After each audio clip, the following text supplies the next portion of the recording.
man. TikTok, time to rock. Good evening, good morning, good afternoon to everyone who's watching from all over the world. Have to apologize once again for being late, but we got a new guy there who slowed us down. I don't think it was me. Well, who are people going to Sure, believe? Who are people going to believe? The guy they know and have known for years, or some random new kid? Exactly. That's a good point. It's a fair point. It's a fair point. Hey guys, so I put in the title that we've got a young Christian who's going to humble AP live, and Young? What are you talking yeah, about? he is. Look Oh. at him, dude. Look at him. Oh, okay. Well, yeah. Are you like Young like in 12? some senses. You like 12, Matt? How old are you, Matt? I'm just. Yeah. I know Yeah. you're older. Yeah. Around there. No, on the plus side, you're going to be one of those guys who's 50 but looks like you're still 28 or something. That's what I'm hoping for. That's what I'm really hoping for. So yeah. Now It looks like it. Yeah. Now I've actually known you, Matt, for several years, and you're weird in a good way. What are you looking at, Evie? Immediately you. starts trashing. I appreciate that. Yes, as soon as they're here. Yeah, no, I think we got to know each other through Nabil, I think. And and then I went to then I came to your house one day. I don't remember who I was with. Who was I with? a lot of us were there. It was after ETS one time, EPS conference, and there was a blizzard. So I was over there, and I was you don't know this, but I was testing you the entire time, because whenever I see someone who's like super nice, it's like too nice. Because I became a Christian in jail, and then so all the Christians I know have like criminal backgrounds and so on. So whenever someone seems like really, really super wholesome, nice Christian, I'm always like, hey, what's going? What if I ask them this or do that? And That's then the like, angle. I want to do it because there are people who are like that, right? They're one way when they're trying to put on a show and be nice, and then it's like Mike Winger, right? Like Mike Winger, Mike Winger will be on stage, "Idly ho, everyone, I love you, you love me," right? And then so you think everyone thinks this dude is really nice. I go out to dinner with him after, so he's up on stage speaking, and he's doing the youth crowd and stuff. And I'm a little teapot, short and stout. Here is my handle. Here, and so he's doing all this stuff. And then we go out to eat afterwards, and he's still nice, and he's talking about, and I really love all my fans, the Wingalings. Here, let me tweet them, right? And he's doing all this stuff, and then all of a sudden, he yells, "I wanted medium rare. This is medium." Jumps up, slashes the waiter right across the face with a steak knife. Waiter starts crying. I'm like, dude, I'm trying to pull him off. I'm like, dude, you're going to get arrested. He's like, no. And he's standing over the waiter going, "I dare you to testify. I dare you to testify." It was like psychotic, man. Sounds like Mike Winger. It sounds like something he would do. You don't have to make up stories about him just because he has more subscribers than you do.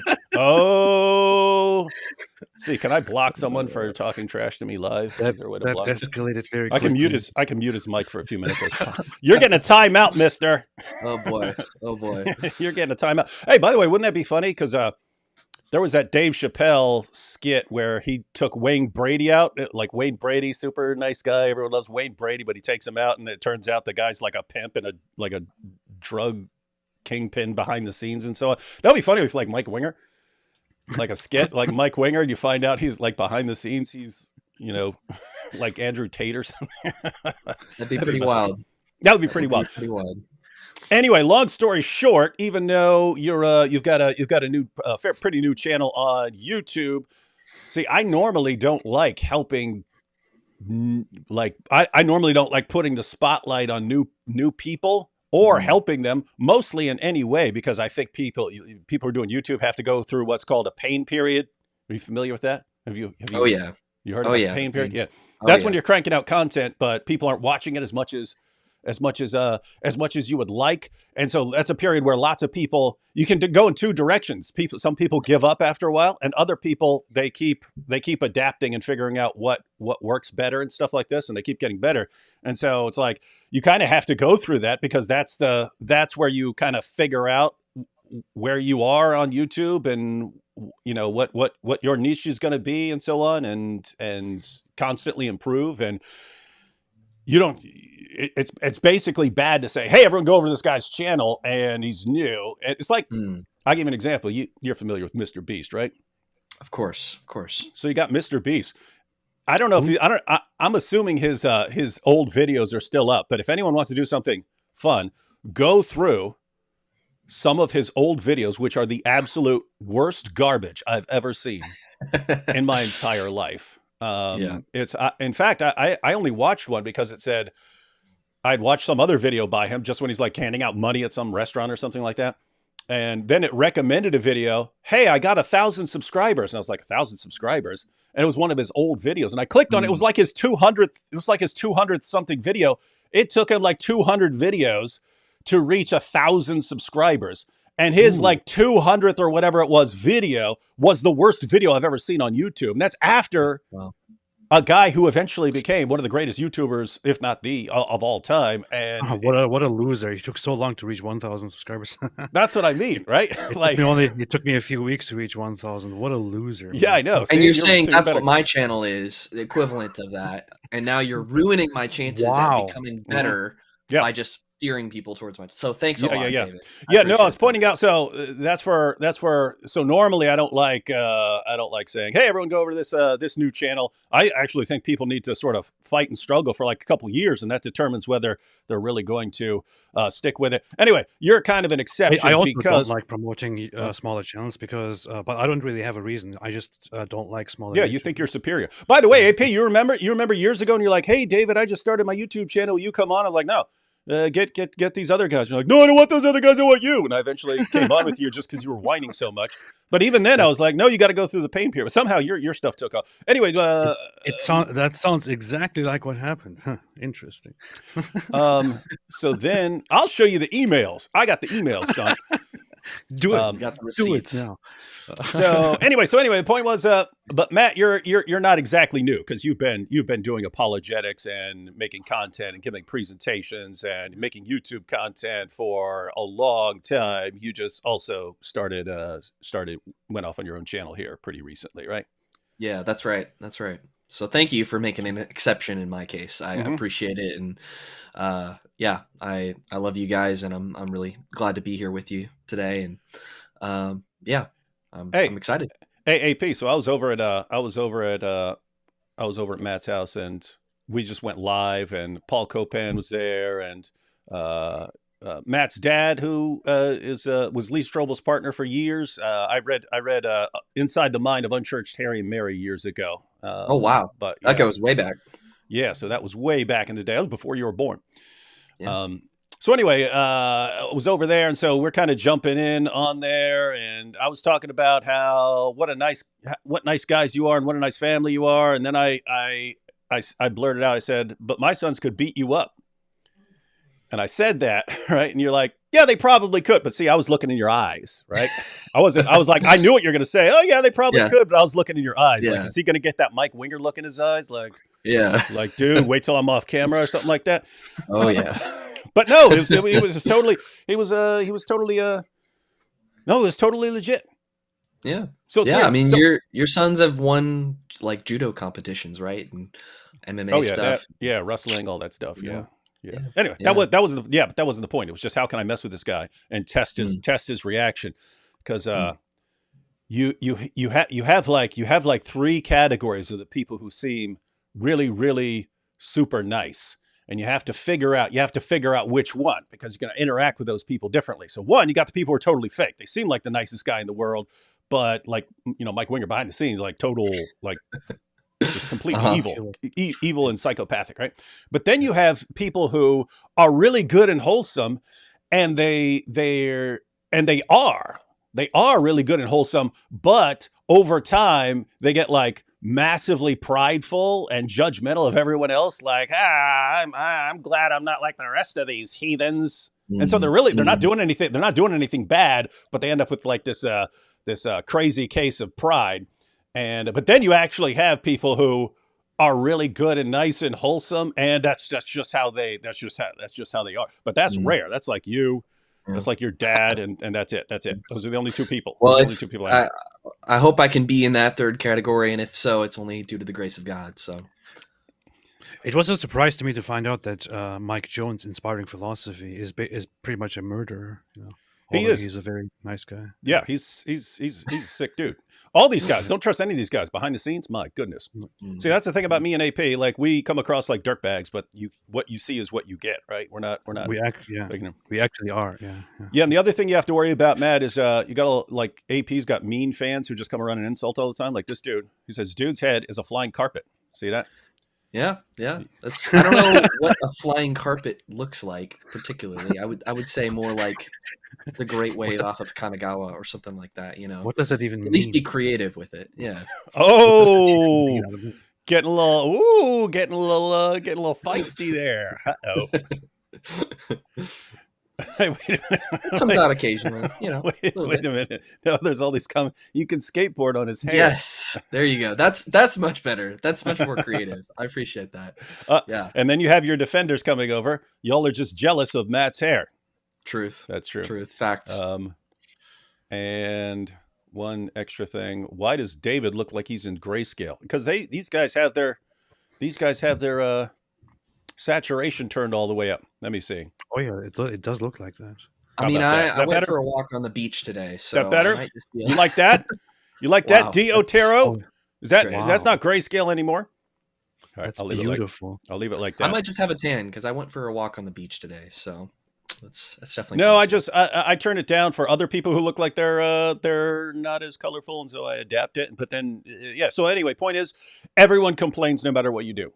You can have the perfect video, the perfect live stream, whatever it is, and people are still going to complain. That's what makes it good. Yeah. All right. So what we're going to do, guys, we wanted to basically go through some of Matt's videos and figure out what he's doing wrong. Great. Everyone got it? Make me better. I'd love it. You ready, AP?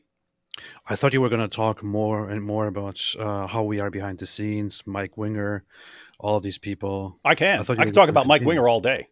I can talk about Mike Winger all day. No, I'm ready. Let's go. Yeah. Okay, and matter of fact, hang on. Let's click on your channel so people can see it. And the link to Matt's channel is in the description box. But here's your channel. 196 subscribers. Oh my goodness! You see this? Hey, no laughing. This is what I live with. That's great. That's great. This is what happens for a couple months. It's awesome. See, that was a test, Matt. He was testing whether you were going to try and attack back and justify your 196 subscribers, and you did. Oh, I've only been on a couple months. Shut up. See what you did? So you actually passed. I fell right more from the bait. anger. Okay. You passed. I will be helpful. Yeah. Good. So what do we have here? We got the banner at the top. Matthew Middleburg, speaker, apologist, evangelist. Matthew Middleburg, 196 subscribers, and we're gonna watch a couple of your videos, and then people are gonna decide whether to be among your subscribers. You got the channel so there's a channel trailer down at the bottom, but you basically have 8 content videos now. Just looking at what I see here, Matt, one of these things is not like the other. I agree. The one with the Just Do This? That one? No. Oh. I mean, yeah, that is unlike the others in a certain way, but there's one extremely relevant way in which one of these is the one that took off in views.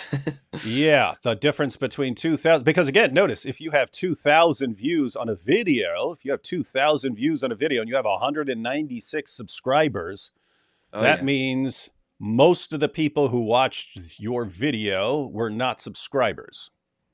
Very true. That? And Very so, true. without even looking at the videos, and we're gonna watch a few of these, and then discuss them. So, guys, this is what some people call a channel audit. We're like the IRS, but with channels auditing you. So, Matt, did that video have a better argument? Was it better in some way? Probably not. No. Aha! I didn't think it didn't need to be, because I can look at your title and tell you why that one took off more. Yeah. AP, can you look at that title and tell why it took off more? Yes. Yes. At the very beginning, it gives a number. Yeah, that helps. That's called a Says, click trigger. yeah, because people love numbers. People love numbers to quickly summarize something in a title. If you see top 5 reasons or 3 reasons or something like that, people feel more driven to find out, what are those? Yeah, it creates curiosity. It creates curiosity. What are the 3 reasons? I see one other thing in the title, AP. You see it? Yeah, I see Richard Dawkins. Well, I see one other thing besides. I'm talking apart from name dropping. As far as creating curiosity, right? That's kind of the main. That's kind of the main thing you try to do in your titles, and your thumbnail is considered like kind of your 1-2 punch. Like you got your title and then your thumbnail, and then those kind of work together. But so you got 3 compelling reasons, and that creates curiosity as to what those reasons are. You've got Richard Dawkins in the title, so important name. And then, but it's Dawkins' most famous claim is wrong. And so the curiosity is most famous claim. What is his most famous claim? And I know what it is based on what you put in the thumbnail. Right. But other people, well, what is his most famous claim? So part of making a title and thumbnail is it's been described as creating an itch, right? An itch that you can only scratch by clicking on the video, And so what are the 3 reasons? What is Dawkins' most famous claim? And that all creates curiosity that can only be dealt with by clicking on the video and finding out what his most famous claim is and what the 3 reasons are. Yeah, I had a pretty strong I had a pretty strong suspicion that this one was going to do well, partially because of those reasons, and because I worked pretty hard on the thumbnail too to try to make it better than the other ones as well. You know what's also important? I think the fact that it actually, so it mentions these important things, and the title also challenges something that people might find important. So why his most famous claim is wrong, and I don't know, it kind of it radiates and it asserts some kind of confidence there, and that is more compelling as opposed to, for example, if I go to the bottom there, and where it says sharing your faith can be fun and authentic, here's how. Like, even if I agreed with you, or even if I wanted to know about this, I would feel much less driven to go on that, because there is nothing challenging about it. It doesn't appeal to something that people frequently think of. Plus, I don't even know what the thumbnail is about. But with the last one, with the newest one, like, I did stuff like that too. I didn't know what to put on a thumbnail, to be honest. Or sometimes I thought this might be a very good idea, and I did make a thumbnail. But later, when I looked at it, it's like, okay, nobody actually knows what this thumbnail is about. So I understand why nobody's clicking on it. But with the last one, a lot of stuff went right. It's compelling. It awakes curiosity. It is challenging, and so on. Yeah. Great. Yeah, before we actually start watching a video, looking at these thumbnails. Now, your thumbnails are way better than our thumbnails when we started off. And sometimes I don't put a ton of emphasis on Speak for yourself, man. On thumbnails and so on. But yes, there's something off about these. The titles and thumbnails. Well, it's just something you're going to learn over time. So you're light years ahead of where we were when we started. I mean, AP still sucks at everything. So for something like this, that's true. Like even your more recent one, like, looking at it, I kind of get it. You got Dawkins, and he's got like a desert background, and you've got like a nice, pretty green background. There's something important I need to say, and I am important, so that should probably be. I should probably speak up here. I see, like when we looked at this page, right? When David opened this page, there are two videos that stuck out immediately that I looked at and that I further analyzed. For example, there are some videos, some thumbnails, or some of these videos, I still haven't really looked at those. But there are two that I immediately noticed and that I also further observed, and I know now from memory what the thumbnails say. For most of your thumbnails, I have no idea what they're saying. Because you're racist. Okay. Can you guess which one those are? Because I think it's a very simple reason why. By the way, Matthew, AP doesn't like white people very much, so just keep that in mind while he's criticizing you. That there are other factors involved. Go. That's an understatement. Yes, pretty much. Yeah, if I'm gonna guess, I would say maybe the Just Do This, because that one's visually stands out, and then which one? Maybe Just Do This, the always how to always be ready to give an answer, and then maybe the Is Everything Physical? Is it that one? Actually, not. It's the one right next to it. Is Truth Dead? Is Truth Dead? Because so when I look through thumbnails, or when I open when I open the YouTube app or we open YouTube sites, this is also something that I don't know, found out several years ago. When I see that there is a text that is clearly distinct from the background, and that is big, that doesn't have too many words, and you can immediately see what it says. You can have one look at it, look away, and it's still in your head. It's still in your memory. That is something that is important. And actually, you could even tell if you look at the view counts that those are slightly ahead of, for example, the top middle ones, or the one about sharing your faith, for example. Like sharing ramen. Yeah, I would say those are important because it sticks out. You know, it is memorable. Just one thing: the finger has to go. You have to cut the finger off. Yeah. Don't like the finger. Yeah. Well, yeah. See, the I mean, I still do it if there's like a text I'm pointing to or something like that. But the finger is kind of like 4 or 5 years ago. Sure. It's basically everyone started doing it, and everyone found out that if you point to something or you circle something on your which is a way of the finger can draw attention to something. When people would circle something, but you can't really tell what it is, but you have to click on the video to find out what's been.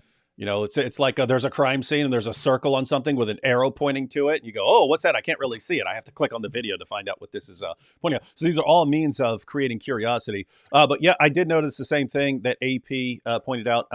There's very good contrast in that video that says "Is Truth Dead" on it. It was very dark background, very light letters, big letters, easy to see, and you'd probably see the thumbnail before you even read the title. Exactly.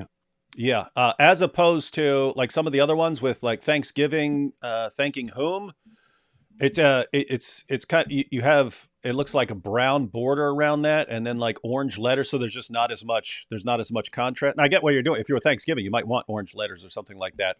But it does reduce the contrast and makes it less likely your eyes are scanning stuff. Your eyes are scanning stuff. Then all of a sudden you see, so your eyes kind of stop on certain things, but you normally. You know what's funny? Normally stop on something like with text that really catches your eyes.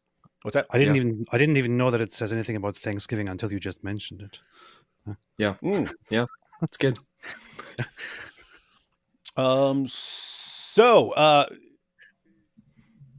Something to. Oh, and by the way, as far as people, as far as your video going around to people, the algorithm decides where to send your video, right? The algorithm decides where to send your video. And so you post a video, YouTube will recommend that video to a portion of your subscribers or a portion of random people, and then it will see how they react to it. And the things it's looking for, the things the algorithm's looking for is what percentage of people who see your title and thumbnail actually click on it. That's one. And two, how long do they watch afterwards? How long does your video keep them on YouTube? Those are the main factors for the algorithm. And so your click-through rate is based almost completely. There are some other factors. It takes a couple dozen factors into account, but the two biggest are your title and your thumbnail. What makes people click? Your title and your thumbnail. Those are that's what they call it, the 1-2 punch. So that's factor one. People, when they see your title and thumbnail recommended beside a bunch of other videos, what percentage of people actually click on it after they see it? That's your click-through rate. And so you want your click-through rate as high as possible. But so originally back on YouTube, that was the only thing that counted, was how much people click on your stuff. That led to clickbait. People saying, hey, yeah, exactly. Hey, here's these nude pics of, so-and-so. And you click on it. There's nothing like that there because it's just clickbait. So people started doing clickbait. Or watch this entire movie. And you look, wow, this video is actually 2.5 hours long. So did they post the entire movie? You click on it. There's nothing actually there. It's just a picture. I would recommend to learn clickbait stuff. I would recommend Alidawa. Very good YouTuber. King of clickbait. Yeah. So YouTube eventually, in order to figure that out, they added watch time, because that's how you can spot clickbait. If something has a very high click-through rate of people clicking on it, but a watch time of like 10 seconds, it means people are going there finding out it's a trick, and they click off it. So you want your thumbnail to get as many, you want your title and thumbnail to get as many people clicking on it as possible, but then you actually want to deliver on it and keep people watching. Now, with that point about watch time, some of your videos are pretty short, 4 minutes, 5 minutes, 6 minutes. And then your longest video is 9 minutes and 10 seconds, 9 minutes and 10 seconds. So there's a trade-off. The trade-off is the shorter a video is, the more inclined someone might be to click on it, because, if they look at it and say, oh, this video is 50 minutes long. It's 50 minutes long. Do I want to click on this? Versus a video that's 2 minutes long. And, oh, okay, well, even if I don't like this video, I'll click on it. It's only 2 minutes long. But the trade-off is, if your video is 2 minutes long, you can have a maximum watch time of 2 minutes. Right. And that's not impressive to the algorithm as far as recommending it. So I've heard it called the sweet spot. The sweet spot tends to be in kind of a 10 to 12 minute range, as far as lots of people will still click on it, but you can still actually get a good watch time of 7 or 8 or 9 minutes or something like that. That doesn't mean try to make all your videos 10 to 12 minutes. It means if you have enough solid content to keep people interested for 10 or 12 minutes, don't try to shorten it.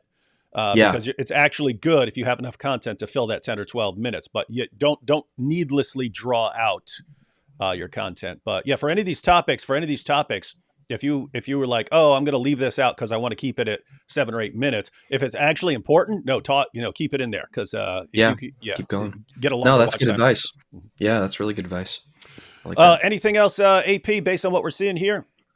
Yeah, I would say that when it comes to the ideal duration of a YouTube video, it's actually around between 8 and 12, I would say, or even it would be even good to keep it around 10 or so, because it's like after 8 it becomes profitable, and if it's profitable, it becomes much more likely to be promoted by YouTube. That's how the system works. But if it goes above that, it stays within the interesting region, but slowly begins to, okay, this is getting too long, and that this is getting too long sentiment keeps increasing after the 8-minute barrier. So yeah, and there are different opinions, but apparently the average video duration is, according to the statistics, 11 minutes and 11.7 or something like that, the statistics say. But the ideal would be something below that. And that's basically people figuring out what works. They sort of, because years ago it was understood, hey, if you make powerful 2 to 3 minute video, you can kind of maximize. But once they factored in watch time, then super short videos could actually. Now keep in mind, you can do it. There are people who make 2-minute videos, get a high click-through rate, and keep people watching the entire 2 minutes and do well. But yeah, all else held equal, the longer the watch time, the better. So, this can be, if you have a very interesting topic and you make like a 40-minute video and the topic is so interesting that you hold people's interest for, on average, let's say 15 or 20 minutes, that's a huge watch time. So that video would be kind of loved by that. But notice it's got to be something that people still want to click on, even if they see it's a long video, and it has to keep them watching. They have to be interested enough in it. So anyways, it's just it's going to be relevant to what the title is, what the topic is.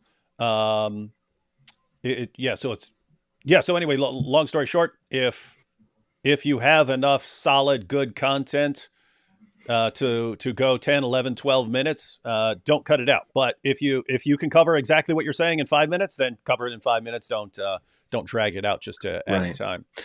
Yeah, no, that's really good advice. I think that's about what I want to shoot for, is about 8 to 10 minutes in that range, because I want to give enough information for people to actually chew on something, which sometimes can be done in 4 or 5 minutes, but often it takes a little bit longer to give something for somebody to chew on and actually consider. All right, so we're going to take a couple super chats here. That's always what I think when I get a bone for my dog. Yeah.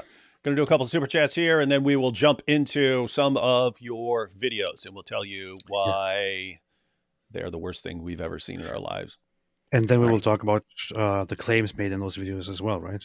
Yes, as well. Yeah. And AP is going to be completely humiliated and trembling. I can't wait. Yeah, you'll be destroyed. It'll be so good. But it sucks because AP, even when he's destroyed, he just never admits it. He keeps thumping his chest. No, I destroyed you. It's pretty, what is this? Not as made as $60 super chat. You're supposed to make super chats on my channel, not here. No. Oh, that's the other thing. See, I have my channel, AP. So I have my channel. It's like super nice, wholesome Christian group, and AP has his channel, which is a bunch of pretty demon-possessed atheists. And so, but those guys come over here when he's live because he's here, and they're like, oh, let's go see AP and root for him and say horrible things in the chat. Anyway, so you're going to probably see some chats that make you recoil from their... And that's what makes this whole community so great. Thank you for the warning. I appreciate that. I'm very happy. So I'm very happy with that. I'll give you fair warning. I'll give you fair warning, Matt. I'll say cover your eyes, and then you can just kind of cover your eyes, and then not read it. And you might need to cover your ears too, or turn off your audio so that you don't hear some horrible stuff. It's called leather straps, David. What is wrong with you? You're going to see some stuff here. All right, this young lad is cruising for a bruising against the new cowboy hat AP. He's trembling. That's funny. I just said AP was trembling.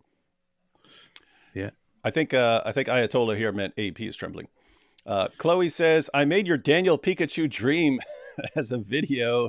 It's crappy in animations. I figure the less effort, the funnier. Hope you enjoy. Yeah, we'll be checking that out. You don't know what that's about, Matt, but I had a dream. It's time AP gets what's coming for him. See, now you're getting the Christian. Now you're getting Christians. You say that's a Christian channel. Powering me up. Let's see AP get crushed in these videos he's about to watch. And like, what's funny is, it doesn't matter how strong the evidence is. He'll just, no, well, maybe aliens are trying to trick me with this. And it's just embarrassing. Well, I'm an atheist. I'm so smart. Sarah says, Matt, so young he could be an Al-Aqsa TV. Matt, so young he could be an Al-Aqsa TV host. Christian, AP, old and busted, could only ever host a bingo night. Atheist, draw your own conclusions. What's a bingo night? I mean, just kidding. That's a bingo. So, Matt, we watch, sometimes we watch Al-Aqsa TV where they have all these kids actually training people to become jihadis.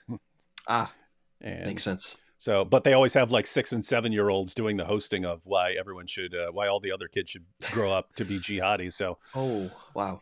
Yeah. So anyway, so hey, keep Mike Winger out of your Quran eating mouth, liar. So there you have one of the Wingalings. His fans are called the Wingalings. They come over here and they're like, hey, you can't talk about our guy like that. It's pretty bad. I would consider myself a Wingaling, so. Oh, that's good. That fits. In a recent live stream, Mike even wore a shirt that said nerd. I believe he would do that. Yeah, and so That one I do believe. Yeah, that's Out who of all you're the a things fan. you've That's who said you're so a fan far. of. Mike That's should sell some merch. Like I'm a wingaling. Do you want to be a wingaling too? Uthman's relationship advice. Sheikh Uthman is a is a sheikh we all love, but he faked a hate crime against himself, and then his buddy sent his wife to him for marital counseling, and Uthman ended up committing adultery with her. So this is Why are you talking trash about the sheikh? I'm just saying. Matt is new here. He is not going to understand any of the things anyone is saying. Maybe we just have to read. Is Uthman the one that gathered all the variant copies of the Quran? Or was that a different Uthman? Yeah, he's named after that Uthman. But yeah, that was yeah. So that's the Caliph Uthman who gathered all the Qurans together and had them all burned to cover up the differences. See, I've learned things from you, David. You know, I've listened. That's good. That's good. I'm impressed that you remembered that. But notice the similarity. Just cover it all up. Just cover all this. Cover the stuff all up. He says, D. Wood, if AP behaves like a silly atheist, you should tear a page out of the God delusion and eat it. That would be funny. That would be funny. Can you imagine AP? Can everyone imagine AP freaking out if I'm like, this is what I think of the God delusion? I rip a page out and eat it. And you're like, stop that. I hate you. I hate Christians. And then I will make a video addressed at William Lane Craig and say, well, will you dissociate from your friend David Wood for doing this disrespectful thing he just did? Yep. Look at this lad. His leather straps are watering. He's finished. Do you have any idea what that is? Have you seen any of the stuff with it? No?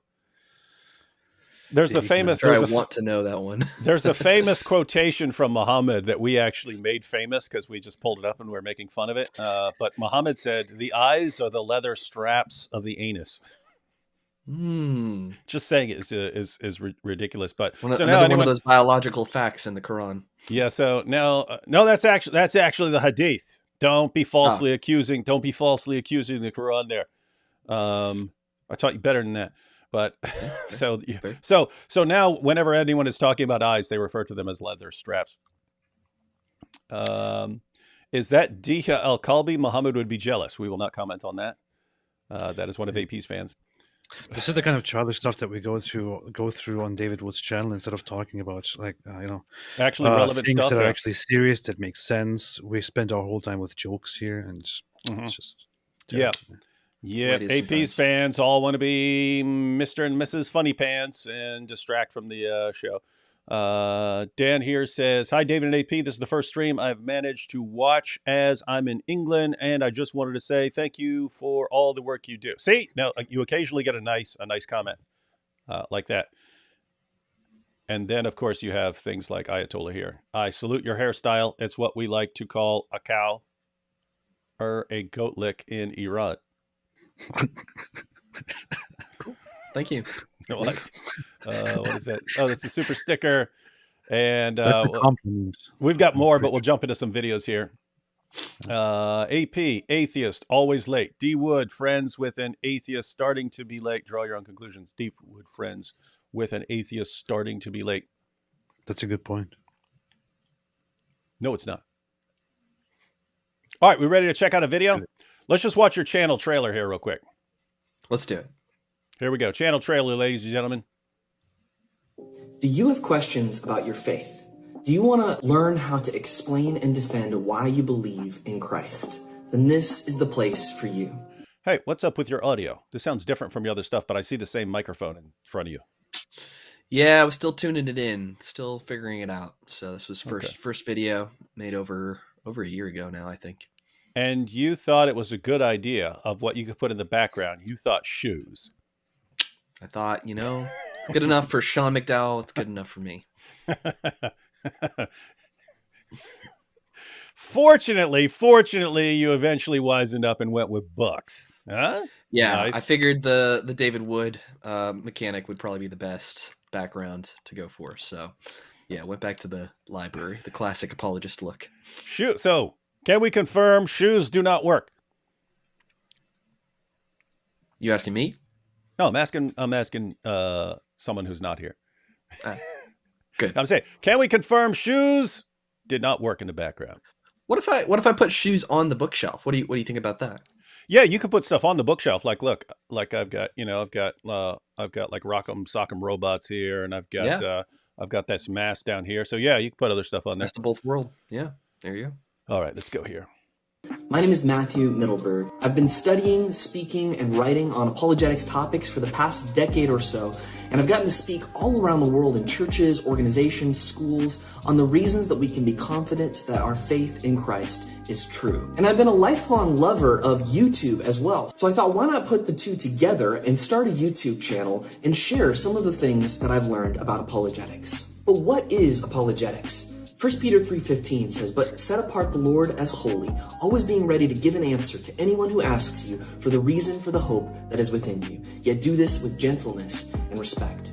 That's what apologetics is. It's answering people's difficult objections for the faith and giving a reason for why we believe what we do as Christians. It's important for us to study these questions because if we don't know why we believe what we do, then number one, we don't have any reason to know that it's true. And number two, we don't have any way to communicate our faith to others. So that's why this channel exists. I'm going to be posting content regularly that will help you to learn why you believe what you do as a Christian. This is the beginning of my journey making content on YouTube. So I need people like you to engage, participate, ask questions, and give suggestions on how to make this the best place to find spiritual answers online. Besides that, I think we're just gonna have a lot of fun. I have a lot of interests from Star Wars to Ultimate Frisbee to...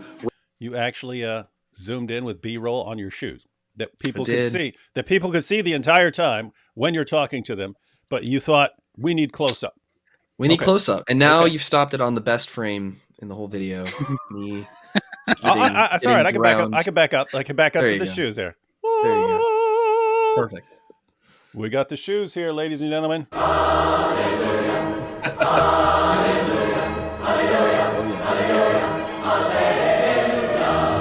right. Star Wars to Ultimate Frisbee to ramen. But you're. If you were to name all the nerdiest stuff I could possibly think of, I'll go like Frisbee, Ultimate Frisbee, Star Wars. Hey, I proudly own it. You know, those are the things I'm interested in right there. So, yeah. All right, here we go. To Ultimate Frisbee to ramen. That's it. That's my three things. Those are the three things that I like in this world. Star Wars, Ultimate Frisbee, and ramen. Basically sums it up. Yeah. Okay. Yeah. So if that sounds interesting, then please like, comment, and subscribe to this video and to this channel, and I'll see you in the next video. But where do I buy the shoes? Yo. Go to StockX. Yeah. Oh, okay. That'll be funny. It wasn't really made clear in the video, so yeah. AP, thoughts on this channel trailer? Do you want my nice opinion or my honest opinion? Nice. I mean honest. It was all right. It wasn't too bad for a first introduction. I remember making an introduction video to my channel, and I don't even want to think about it nowadays because it was so terribly cringeworthy and stupid and low in quality and all that. Hi, this is the Apostate Prophet, and welcome to my channel. Yeah, so in that way, this was definitely, in comparison to that video, definitely better in quality. It was a little bit boring. And might go into irrelevant things that most people don't care about. What are you talking about? He's like, here's my channel. It does apologetics. Here's what apologetics is. So check out my channel. And AP's like, it's not. It doesn't have. Is it because I'm white, AP? It doesn't have strippers in it. Yeah, it is. And like white people. It's weird. You know, it's weird. Hey, the music was too sleep inducing. I almost fell asleep looking at it. Nice. Yeah, I actually had... And also the lighting in the background was very off. It was like dark on one side and all that. Wait, let's see.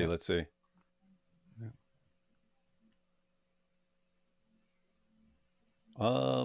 You're saying what? The lighting is off? Yeah. It's like there's this light on that one part for some reason, and then the other side is totally dark for no reason. Yeah. What, you mean the blue light? What are you talking about? Yeah, the blue light. You But have a yeah, prob- I also mean the exposure too. Like It's a there's little too much exposure overexposed. on the face. Yeah, and I've noticed. I've noticed. You look like you look like an angel there. It's like, yeah, I've I don't know noticed what's differences in exposure levels on your videos. Like right now on the live stream. By the way, I'm saying this as someone who sucks at lighting, and I never pay enough attention to lighting, and I could always do better lighting. And same with sound. I kind of get adequate lighting and adequate sound, but I could have way better lighting and way better sound if I, if I kind of implemented what I've learned, but I don't know. I just never pay enough attention to it. I'm normally or turn the lights on and start recording. But yeah, I've noticed variations in the lighting. Like right now, AP, as far as him on this live stream, lighting is more subtle. It's you've got it's a bit darker on one side, so it's good contrast. This looks good. The lighting in the background, I don't know what AP was whining about. no, With, that's true. with one part lit up. But as far as what's on your live stream there, it's the lighting is more even in the background. And I guess you could look at AP because he does the same thing where he gets a cute little light in the background. Yeah, like when I look at that video in the introduction, the lighting there, like it looks almost as bad as my lighting right now, and Yep, pretty close. That's the issue. Yeah. Yeah, I think this is fine as a channel trailer, because I mean people are going to click on your channel trailer. Those are people who've actually seen some video and they go to your channel and what are you interested in? And so it's good to point out this is exactly what my channel is about. And so if this is what you're looking for, then keep coming back. Yeah, so lighting I think could be tweaked a little bit. Shoes, what the heck is that? Other than that, I thought the content was good because I'm not a whiny atheist. Yeah, I don't know why we're talking about the aesthetics anyway. It doesn't matter. That's not what I'm supposed to do here, right? Yeah, you're complaining. It's not like I figured out how to do a good-looking video. No, this is good feedback, guys. Thank you. Let's see. But yes, this is all stuff that you've obviously been learning as you go along because things have changed. Your lighting's changed, sound has changed, and so on. As far as the background music, I can't say this. It's too sleep-inducing. Yeah, that's not what I was thinking. It is but exactly I was thinking because I watched a couple of clips. It seems like it might be a little too loud because you want it to complement your video, but you don't ever want it to distract, right? You don't want it. Loud. Yeah, you don't want it. Yeah. You thought that too? Yeah, it is too loud. Yeah, okay. So it's and the general rule, because that's why I actually stopped. I'm not saying don't have background music. I think it does add something. I stopped doing it just because I was a horrible judge of when it was too loud. And it's better to err on the side of too quiet than on the side of too loud. And the tendency of lots of people, which was my tendency, was I'm not sure people can hear the cool background music, so let me turn it up a little bit. Instead of I'm not sure, so keep it in the lower range because it's whatever happens, you don't want it to be distracting. And like some people screw it up and put their music so loud that it's hard to make out what they're saying because they're background music. So I don't have that problem. I don't have that problem with you. Seemed a little on the loud side as far as that. But that's good. This is all stuff you find out over time. And like, I would find it out because I would post a video and people would say, and another thing is it kind of depends on what you're listening to. Like what you're listening to it through, because I would edit a video and it would sound one way when I'm playing it through my MacBook speakers, but then people would say, "Hey, I'm listening on headphones and it's too loud." And I put headphones on. I was like, "Whoa, that's louder than what it sounds like it was on my computer." So anyway, the point is that's all stuff you find out just from feedback from people and so on. And so we're good. Good. All right. Now let's watch an actual content. Let's get to the video. stuff that'll humble AP. Oh, good. I like it when they talk trash, especially to AP. Is everything You still got that super chat up there, David. Yeah, I was leaving it up there to be nice. But everyone, Matt says he doesn't care about your super chats and get them off the screen. They disgust him. Whoa! Wow. I didn't really thought he was expect this nice. at all. Wow. I need more super chats defending me here, so that's So here still seems a little overexposed. And by the way, you could say a lot. You could say the same thing about tons of my videos, even recent ones. Sometimes I'll just hit like auto adjust and stuff and not mess with it too much. Matter of fact, before we even watch this one, let's go to some of your other ones. So here's. Is no one else here interested in the truth? So there's another video. Let's see there. Notice there you got a little bit of shadow on one side of the face, and so on. So yeah, now you have your key light and then your filler light and so on. So yeah, that's getting a little more. the concept of objective into a professional light. Wow, your sound is good there too. truth is fading out of the world? What's your Okay, so yes, improving over time, and let's see if you kept it. I know you must be shocked. Matthew, you're a Christian Ah, apologist. he went with the book. Truly exists. Back to the books. Got to do Back it. to the books. Honestly, this video looks quite good. You know? Thank you. That's the most recent one right there. Yeah, so. huh. So like we've got books in the background and one of those fancy colored lights in the background. Wonder where people are getting those ideas. No, as far as the lights in the background, lots of people do it, but there's a reason lots of people do it. Apparently, it just adds something aesthetically. It adds something to the video. So, yeah, good idea. Good idea. What do you use for your light? Is it the same one we have? You mean my front light or the back light? Yeah, your blue in the background. It's some lights that I plug in, and they're LED lights, and you can change it. color I'm on saying that. we have this little one that's shaped like a camera phone. I have a couple of them here. I don't have any of them turnurned on. But yeah, we have. These I little got ones him, and David was like, "Wow, what is that? It looks so was. cool. Can you tell me?" And then I just told him basically. It's exactly Yeah. what happened, actually. Yeah, I don't think I have that one. It has to be plugged into the wall, so I've got two of those. Yeah, so that's what I'm working with right now. But yeah. All right, so here we go. This is about spiritual reality. Is everything ultimately physical? AP's like, yes, of course it is. That's what Dawkins says. That's what my hero Dawkins, he says it. Dawkins says it. And he's got a British accent, so you know it's true. Dawkins. And he says, if I just believe him, then I'll be smart like him. So I want to be part of his group and I could be smart. That's what all the atheists are like. You've Right, got a exactly. pretty good Dawkins impression. I heard you a couple of weeks ago. Oh yeah, that's true. Yeah. He has the smart British accent, which is why anyone listens to him. Yeah. Ah!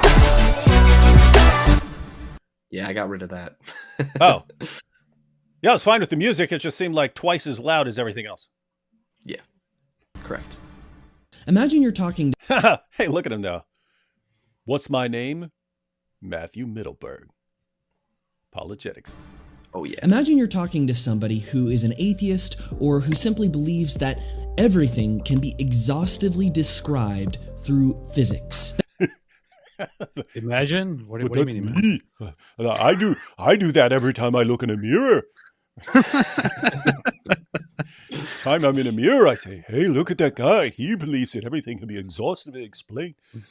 Doesn't mean that stuff is all that is, because there are physical laws of the universe, such as forces and gravity and so forth. But it would mean that eventually physics. AP, what do you think about this music level?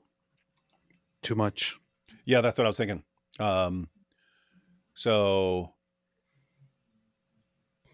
Yeah, it's hard to. It's kind of. I mean, the only good way that I can think of is to again try to err on the side of it's better to be too soft than to be too loud.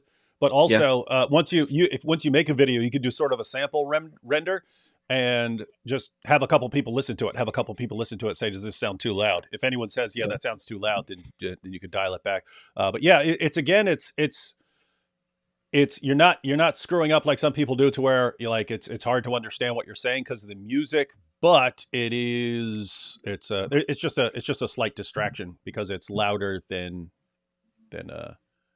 than ideal. Let's see. are physical laws of the universe, such as forces and gravity and so forth. But it would mean that eventually physics will be able to exhaustively describe everything.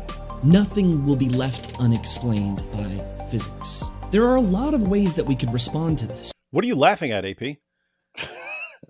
I'm laughing at Black Angel in the comments. Oh, good, because I thought you were like, oh, dumb Christians don't understand physics. No, Black Angel is making fun of the music that I used the other day during a live stream briefly. What was that? That's what I'm laughing at. Some stupid stock music that was in the StreamYard system, and she just kept calling it porn music. So, yeah. Well, she's probably right. And Matt, I don't know how much you know about AP, but he has really poor taste in just about everything. Yeah.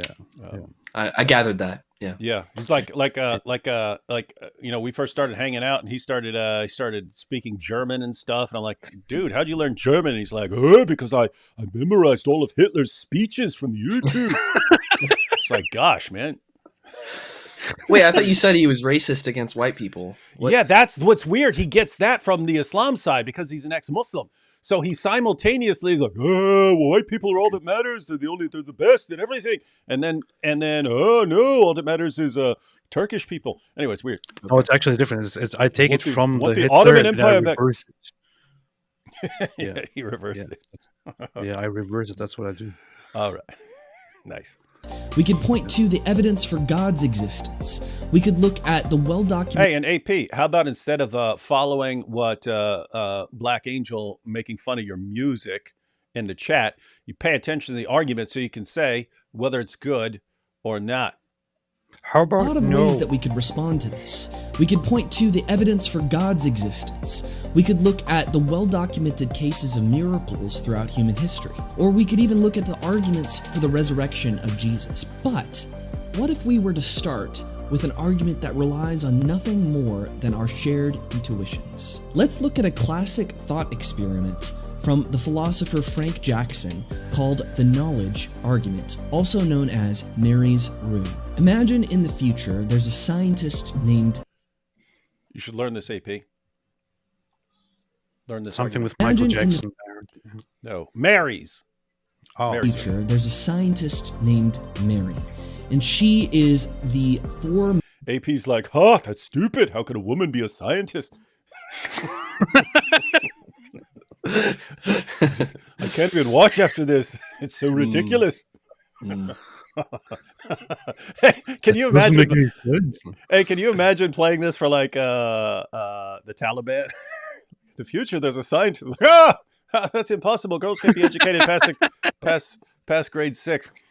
Don't know if you ever saw it, Matt, but there was this clip where a CNN reporter is asking the Taliban leaders questions, and they agreed to talk to this CNN reporter, and she's going, so what's things going to be like for women and stuff? And then she goes, and can women be elected rulers? And the guys both started cracking up laughing. And then he's like, shut the camera off, stop recording, stop recording. Right? He's like, they're about to murder these people for anyway. Let's yikes. That's basically AP in a nutshell. Imagine in the future there's a scientist named Mary, and she is the foremost expert on color. In fact, she knows so much about color that she knows all the physical facts about color. Right now, AP's like, yes, I know all the facts. White is the best. Every single physical fact there is to know about seeing red, seeing blue, seeing green, seeing whatever the other color is. She knows all about it, every single color there is. She is the ultimate color expert. However, there's a problem. Mary has lived... AP's like, no, I'm the ultimate color expert. Me and Nick Fuentes. However, there's a let the video roll. Sorry about that. problem. Mary You have to deal with these kind of distractions when you get AP on here. has lived her entire life in an underground facility without color. So Mary has studied everything that can be known about color, but she's lived in an underground facility without color. Yep. That's the issue, Never right? seen color. Yep. And that's good. You actually switch to not color here. lived her entire life in Hey, what is this? What is that? Is that a... So you took The away the Infinity shoes. Gauntlet? Yeah, but is that a mug Infinity Gauntlet? Yeah, Are you calling him a mug? What are you doing? got it right here. Wow. So that's what you went with Yeah. instead of shoes. Interesting choice. great. So shoes to Infinity Gauntlet mug. Interesting. Got to mix it up, you know? Got to mix it up. All right. You understand the issue, AP? Woman. Yep. She has learned everything that can be known. She's the world's leading scientist on this issue. She knows everything about color, but has never experienced it. However, there's a problem. Mary has lived her entire life in an underground facility without color. In other words, Mary is the foremost expert on color. She knows all the physical facts, and yet she has never seen color herself. If Mary was allowed to leave her room for the first time and she saw this,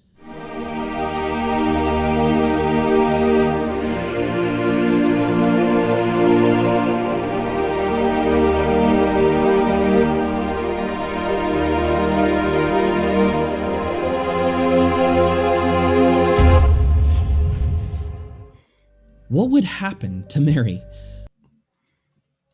I don't know. See? You're ignorant.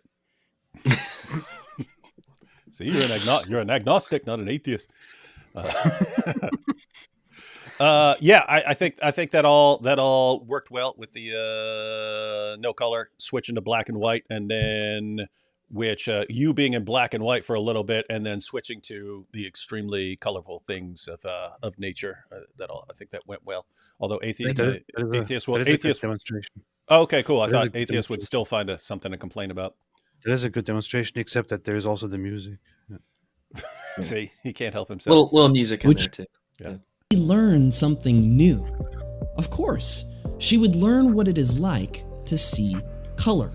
In fact, we'd have to be careful how much we showed her, because you look at any person who is colorblind and they try out glasses that allow them to see color for the first time. What immediately happens? They're overwhelmed. They become emotional.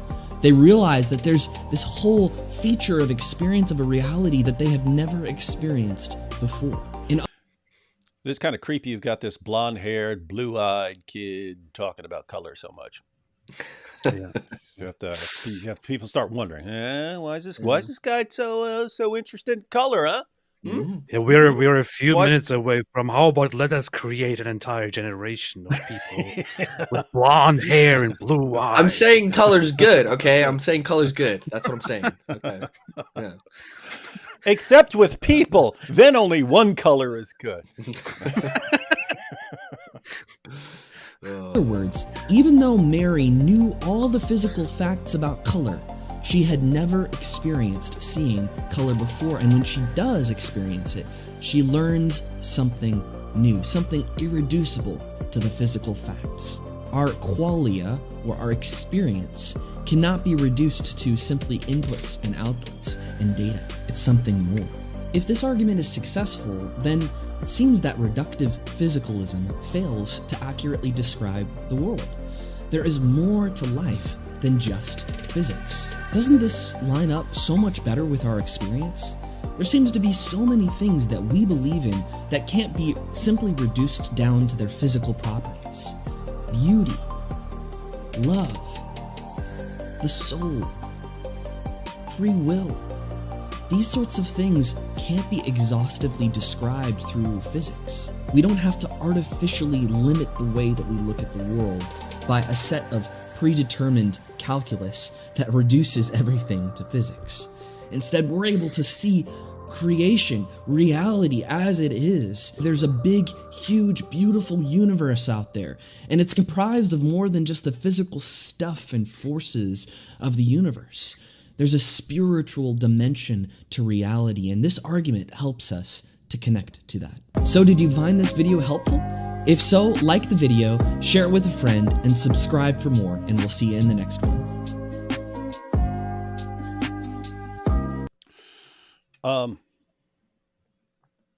Thoughts on that, AP?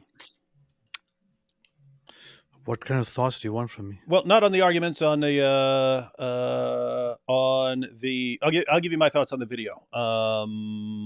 Thought graphically, as far as the stuff you put on the screen, was good. Again, liked cutting to black. Cutting to black and white, and then going into color, and then so I liked all the images and so on that pulled up.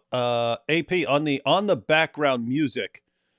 This didn't seem, because you said on his channel trailer you complained, I did not agree, that it was putting you to sleep or something. This seems like good music, good background music for this video, except we both think a little too loud. But let me go back a little bit. What do you think about the actual music here?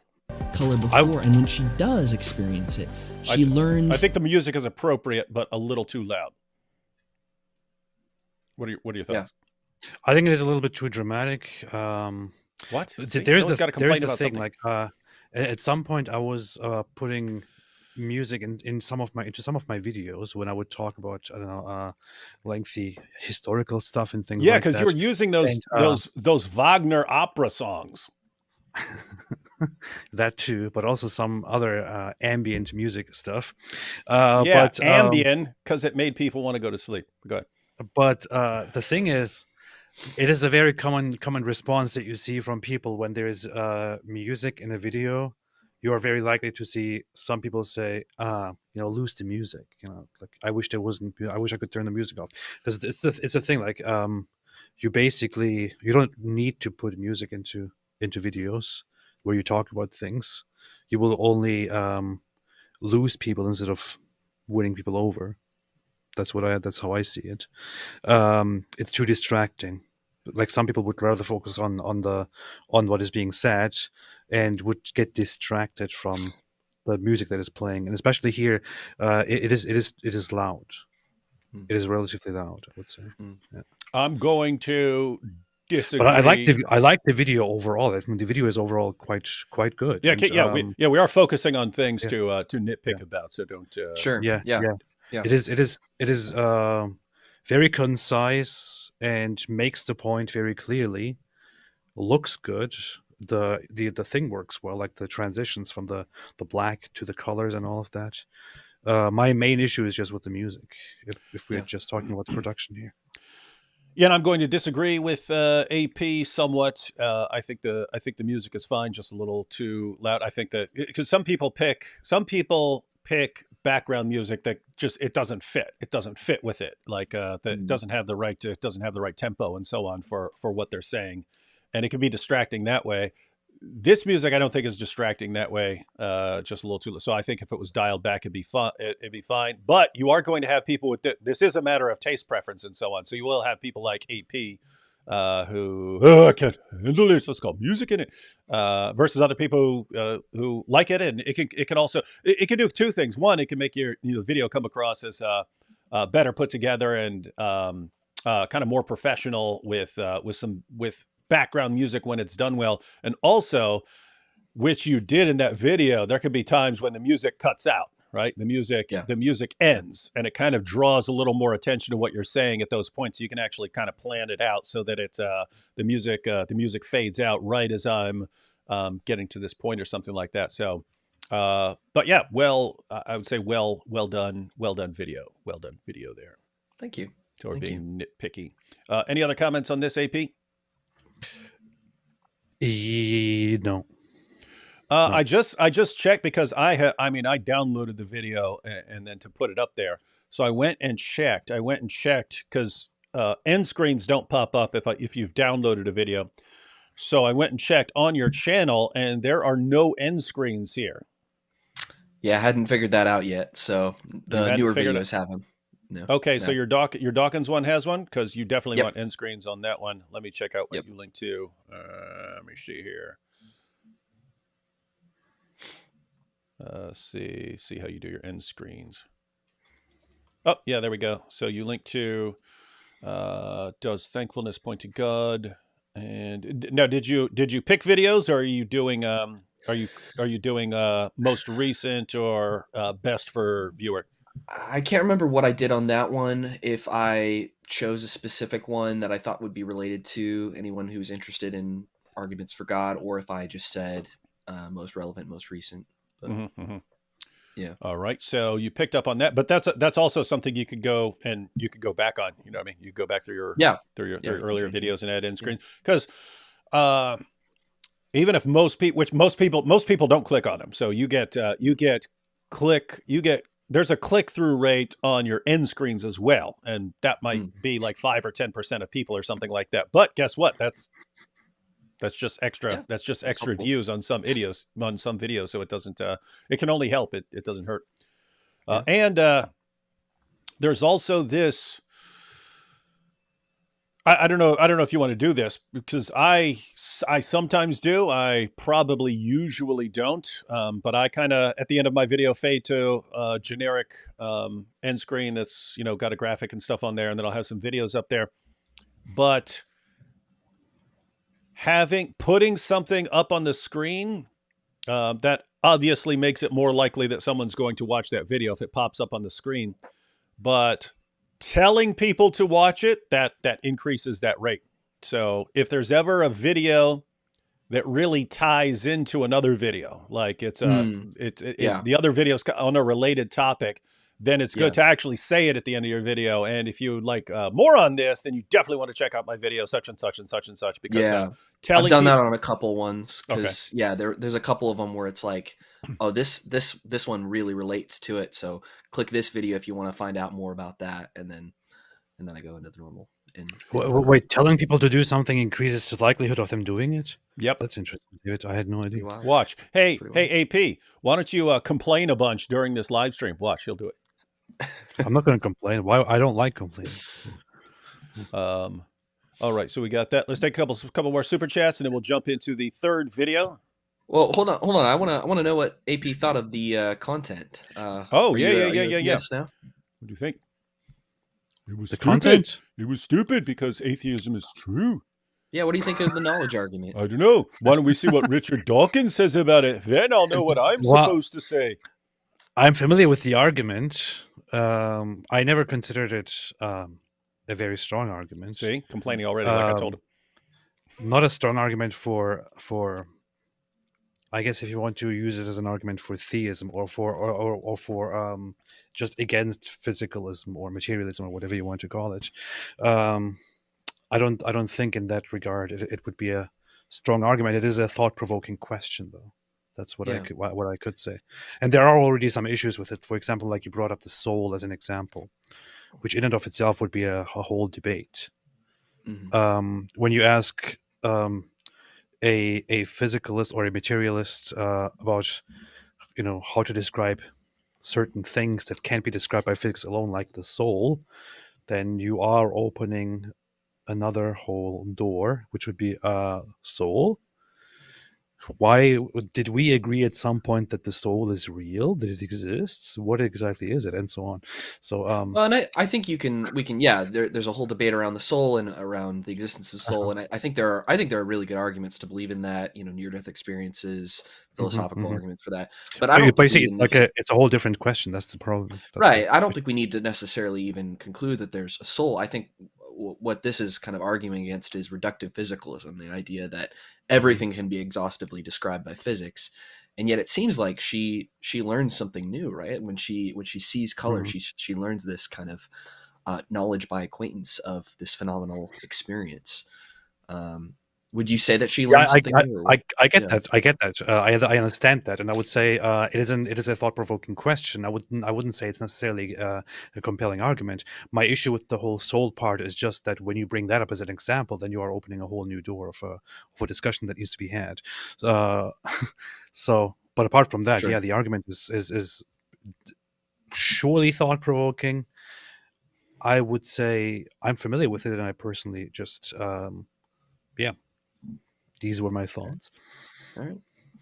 Well, it might take 2 or 3 more videos for him to be truly humbled, but we'll get there eventually. Yeah. Here's AP after watching a video from a Christian. It's great. do a couple super chats and jump into the next video. Well, by the way, that's kind of the real point of the video, right? Is to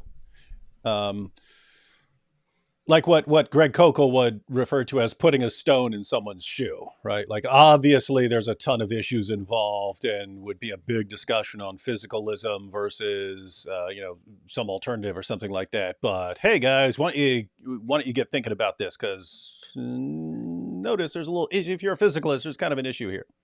Well, yeah, The exactly. problem, Because the I don't problem think is, it's necessarily the He strongest instantly goes to the argument. problem. See that? You go ahead.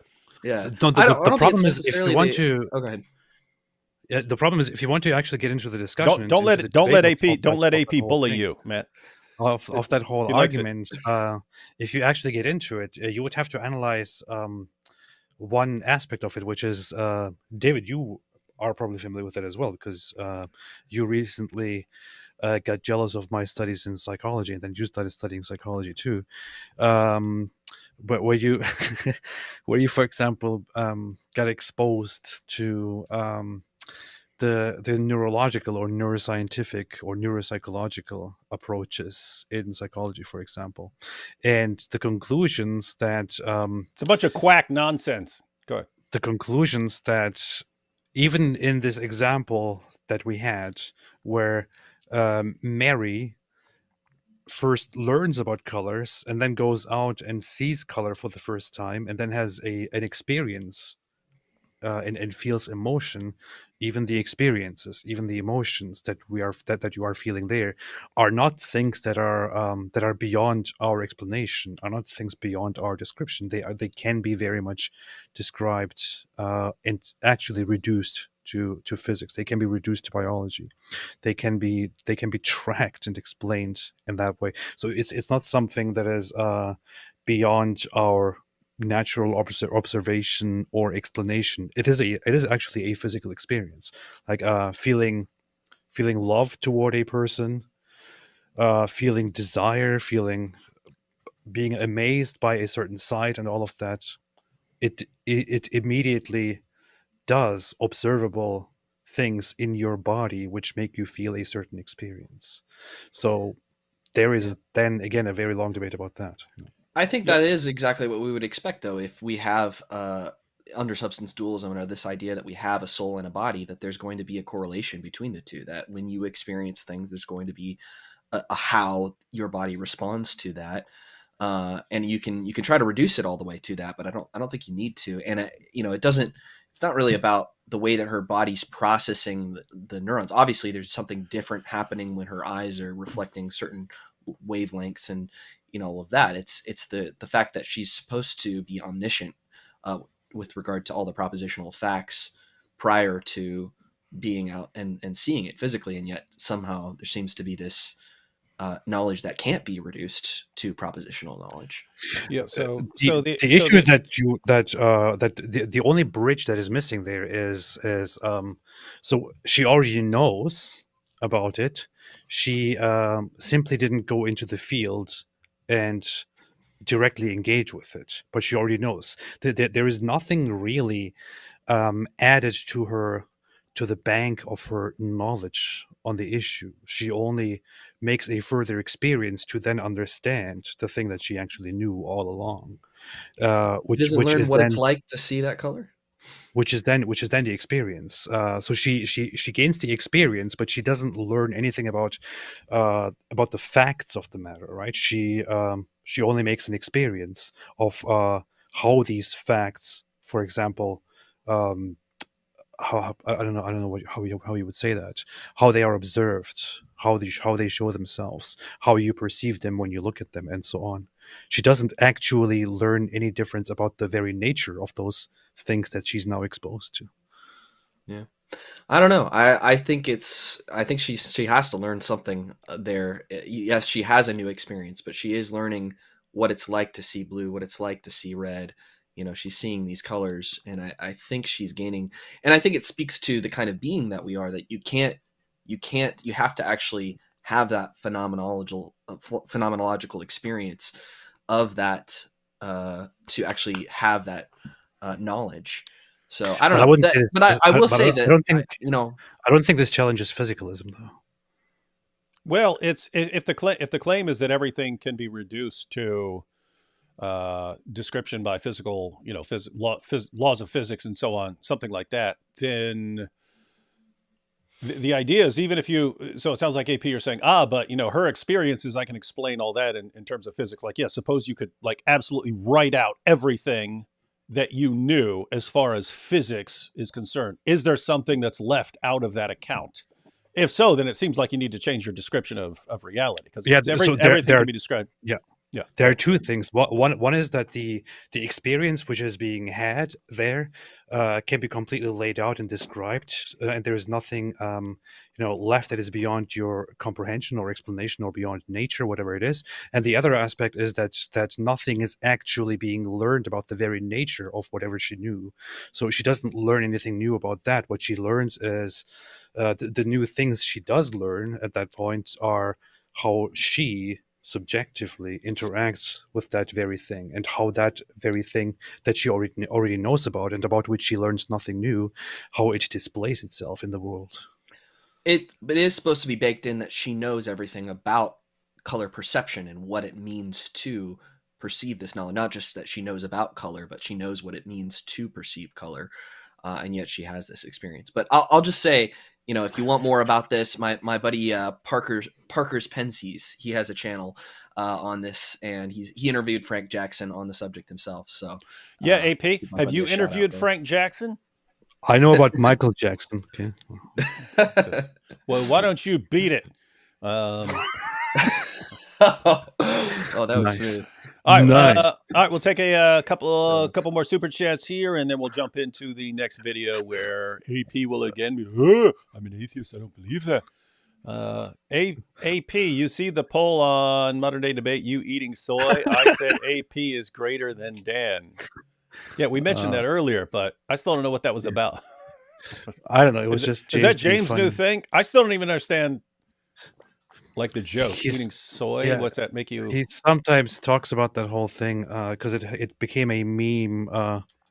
Actually, it is still serious among some of these people who take their knowledge from online meme forums.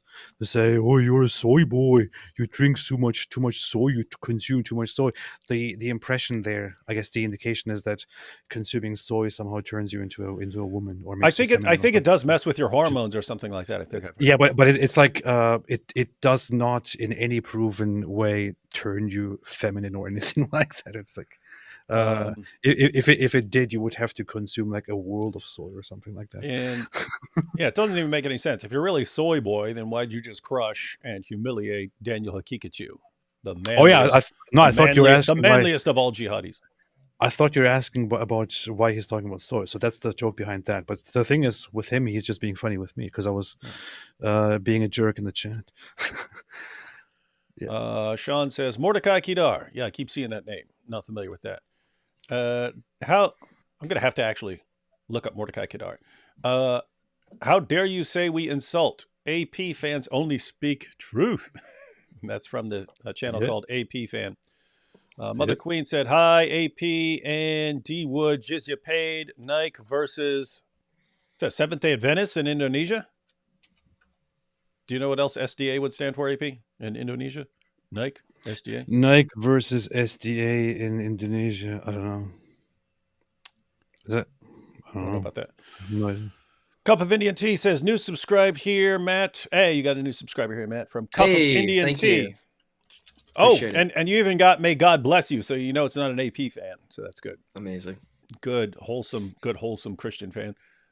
Sorry, D Wood, but I'm not subscribing to a weakling who can't even get 100 subs, probably never even got arrested, and gets no money from Mossad. Sad. Is this Trump? Is this Trump? Is a good point. I think it's Trump's. It does sound like that. Probably never even got arrested, gets no money from Mossad. Sad. Little weakling. It was the perfect video. See, there you have it, AP. Yes. Yeah. Thank you. Do you know what we're talking about there? It was the perfect video. No, the idea. guy who's running his mouth about it was the perfect move. That was awesome. Let's say he's running his mouth. He was amazing. There you have Sam D says, just subscribe. Good luck, Matt. Thank you. Yeah, guys, don't be fake subscribers. Actually, well, I mean, What were you gonna say there, David? I just, I just, I just looked at 2 super chats away. Okay. All right. You'll see. You'll see. Great. You'll see when I click on it. You'll see what I click on. Yeah, What was I saying? Well, don't be fake subscribers. Hit the bell. yeah. So the real deal is we're going through some of Matt's videos. If you are the person who likes those kinds of videos, then go subscribe because you'll watch it. If you're not actually going to watch it, don't worry about subscribing because there's different kinds of content. If you're watching me in AP, you might like people who are total annoying jerks all the time. You might like that, so you might go, this guy's too nice for me or something like that. Or you might want a breath of fresh air once in a while. You click on something and you don't need to go take a bath afterwards, like when you watch one of AP's shows. All right, I'll show you guys what I was laughing at here in a second. So there's this next one. Dima says, drug kingpin Mike the Condor. This is not what I was laughing at, but this is funny too. Drug kingpin Mike the Condor Winger got my sister hooked to crack cocaine. He ended up hospitalizing her after beating her with a wire coat hanger. He can't keep getting away with this. It's so funny because it's just so Mike's so nice. So it could I know. That's what's funny is you could just say something and then people keep expanding on it. And okay, so here's what. So that was funny, but here's what I was actually laughing at. This awesome new channel, Matthew Middleburg's finger. And he's got and he says, "I'm a cute finger." Wow, that's great. That's what I was looking at. So now you have your own. I fan. Didn't know my finger had a channel. That's you have your own fan channel now. Harris says, D. Wood looks like my dad. Is your dad Jean-Claude Van Damme and Arnold Schwarzenegger rolled into one? And since I haven't met him, he might be. Did you spend any time in Yugoslavia in '88, D. Wood? Yeah, I was crushing it in Yugoslavia in 1988. That was my home away from home. Ayatollah says, joking, Matthew is my dog. I'm a founding member of the Middleburg Army. That's another thing. You have to come up with a name for your fans. Like Mike Winger has, like John McRae has the meme team. Mike Winger has the Wingalings or the Wingaling posse. That's funny just to say it. Middleburg. Matt, you could call your fans the M&Ms. Matthew Middleburg, the M&Ms. Hey, shout out to all my M&Ms out there. That sounds pretty good. That sounds pretty bad. Yeah. And here we have, please accept my indulgence payment to the great honorable scholar, Sir Wood. I have given extra indulgence for you to crusade that silly atheist and send him to the gin to cry no more. Yes. And so I shall. Is AP a vegan? James from Modern Day Debate says you're a soy boy. It's interesting that we got so many comments from earlier. No. Oh, look. Yeah, and just to give you a heads up, Matt, of YouTube is basically a filthy, disgusting place, and especially when you have AP's fans going around here. But you can see comments like this: AP's favorite in Gio's story, semen on the mount. See that? Yeah. See it? Got to deal with people like that. Horrible people. Everyone's going to have to go and wash their eyeballs out with soap after reading comments from AP's fans. I will donate more to D. Wood as punishment to you, AP, for not making those video games, AP? CK3 and HOI4 video yet. Yes, they are. They're called Crusader Kings and Hearts of Iron. Yeah. So you get that, Matt. So you're trying to have an important discussion on a powerful argument, and about video games because that's all atheists care about. We all know AP secretly kisses the Black Stone. I do. Secretly. What are you talking about? We should try and take the Hodge one day, AP. See if anyone recognizes us and get killed. That would be amazing, man. It'd be a cool way to go, though, right? Yeah. It would be pretty good. AP and David featuring Johnny Bravo. That's pretty good. Hey, let's see. AP and D Wood, you guys gave me the courage to question Islam. I apostatized when I turned 23. I am an atheist now, but I feel myself being pulled to Christ. Nice. You see that? Nice. You see that, AP? Nice. You see that? Congratulations. You see that? I approve. AP's like, no, go read more Richard Dawkins. He's the only one who speaks the truth. And watch I will allow it. And watch Sam I Harris. will allow it. Sam I will allow Harris it. Sam Harris is my lord. Video idea: why Christians don't go to church covered in semen. That's what you deal with. That's actually a serious issue, Matt. Do you know what people are talking about there? We were just talking about it yesterday on AP's live stream. That's why it's in everyone's mind. But AP, you wanted to explain what that is? Me? No, I don't want to. I don't want to explain it. We don't talk about that disgusting things on this good Christian channel. There are all these hadiths, Matt, that say Muhammad was, for some reason, there's no explanation of why, but he always had semen stains all over his clothes. And there's all these hadiths from Aisha saying, and he would be headed to the mosque, and I would say, stop, and I would try to scrub it all off of him and stuff. And so we bring it up even ultimate benefit of the doubt, that's still disgusting. Like he's using his own clothes as a rag and then heading to the mosque in them. So anyway, people are pointing out that no one else, Christians don't do it. Guess what? No one does that. I'm not even aware of Muslims doing it. I'm aware of one person all of history who had that problem. And that just happens to be the guy that everyone's supposed to imitate. Pretty gross. All right, let's jump into this next video. I do that all the time. I don't know what you're talking about.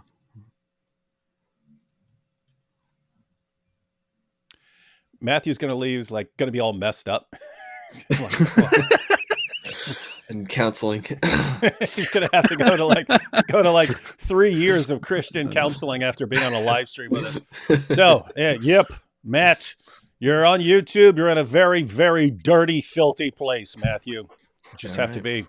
It's the sort of thing that can corrupt a young man of lesser moral fiber than you. So, this is strong. Pure degeneracy. It is pretty bad.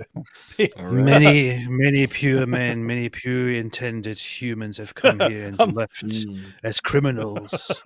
I'm looking at the chat. Matt's like, what did I get myself into? Another comment. Matt looks disturbed by this. There's a bunch of comments. Matt looks mortified. This is funny. Yeah. You got to find out. I feel like, why wouldn't I be? Like that feels like the normal human response to that situation. Yep. Welcome to YouTube, and not just to YouTube. Welcome to a YouTube channel where you associate with a known atheist. All right, here we go. Is no one else here interested in the truth? He actually went with a Spider-Man. He actually went with the Spider-Man intro to this video. Spider-Man 2? He did it. Is no one else here interested in the truth? The very concept of objective truth is fading out of the world. George Orwell. Thank you, MJ. Yeah, well, I mean, since Peter's not really here to tell his truth. What about you? Wait a minute. Did you catch that? She says, the concept of objective truth is... You still got your shoes back there, man. Different ones. Yeah, you switched them out. Oh, and then he's got a book on the bottom that says truth. I do. Hey, you're probably the first person to ever notice that. All right, here we go. What about you? Wait a minute. Did you catch that? She says, the concept of objective truth is fading out of the world. What's your truth? In other words, she's saying that truth is dead. All we have left is our private, subjective form of truth. Now, I don't think she actually means it. The context makes it clear that she's just using this as a rhetorical play, but I think there are a lot of people that believe that. They believe that truth is dead. We've shown it to be false. We've shown that all we have is our private, personal experience. I have to say, in the wake of the there is already something that makes me feel interested, and that kind of makes me feel like, okay, I might have been wrong about something here, and that's just the very beginning, that scene from a Spider-Man movie. I'm just thinking here. I'm very happy that I never watched those Spider-Man movies, and I can't believe that such a cringeworthy, terrible scene comes from such a successful movie series. And maybe there is something about just that aspect that should make me think about the world and about how there might be more to this than I know. So you have been humbled by this, Yeah, by this 12-year-old YouTuber. indeed. Guy's been Yeah. Guys in 6th grade makes a video, and AP admits he has to rethink all of his positions. Yeah, Yeah. that's true. That's pretty good. It does. Yeah. So you weren't crazy about that Spider-Man scene, AP. You weren't like, oh, that really speaks to me. That looked like the one of the worst things I've seen in my life. Peter's not here to speak his truth. That looked like one of the worst things I've seen in my entire life. I was watching this episode of Law and Order SVU. I was watching this episode of Law and Order SVU, and on the show, what's her name? Benson or something. She has an adopted son named Noah, and she gets him when he's a little kid. Anyway, I saw him later and he's grown up. So apparently it's been an extra thing on the show that she has this adopted son who's growing up with her. Anyway, the kid's like 7 or 8, and some other older kid is teasing kids about being gay and so on. And so she has this discussion with her son, Noah, who, again, I don't know, 7 or 8 or something like that. And Noah says, he was making fun of people, so I said I'm bisexual.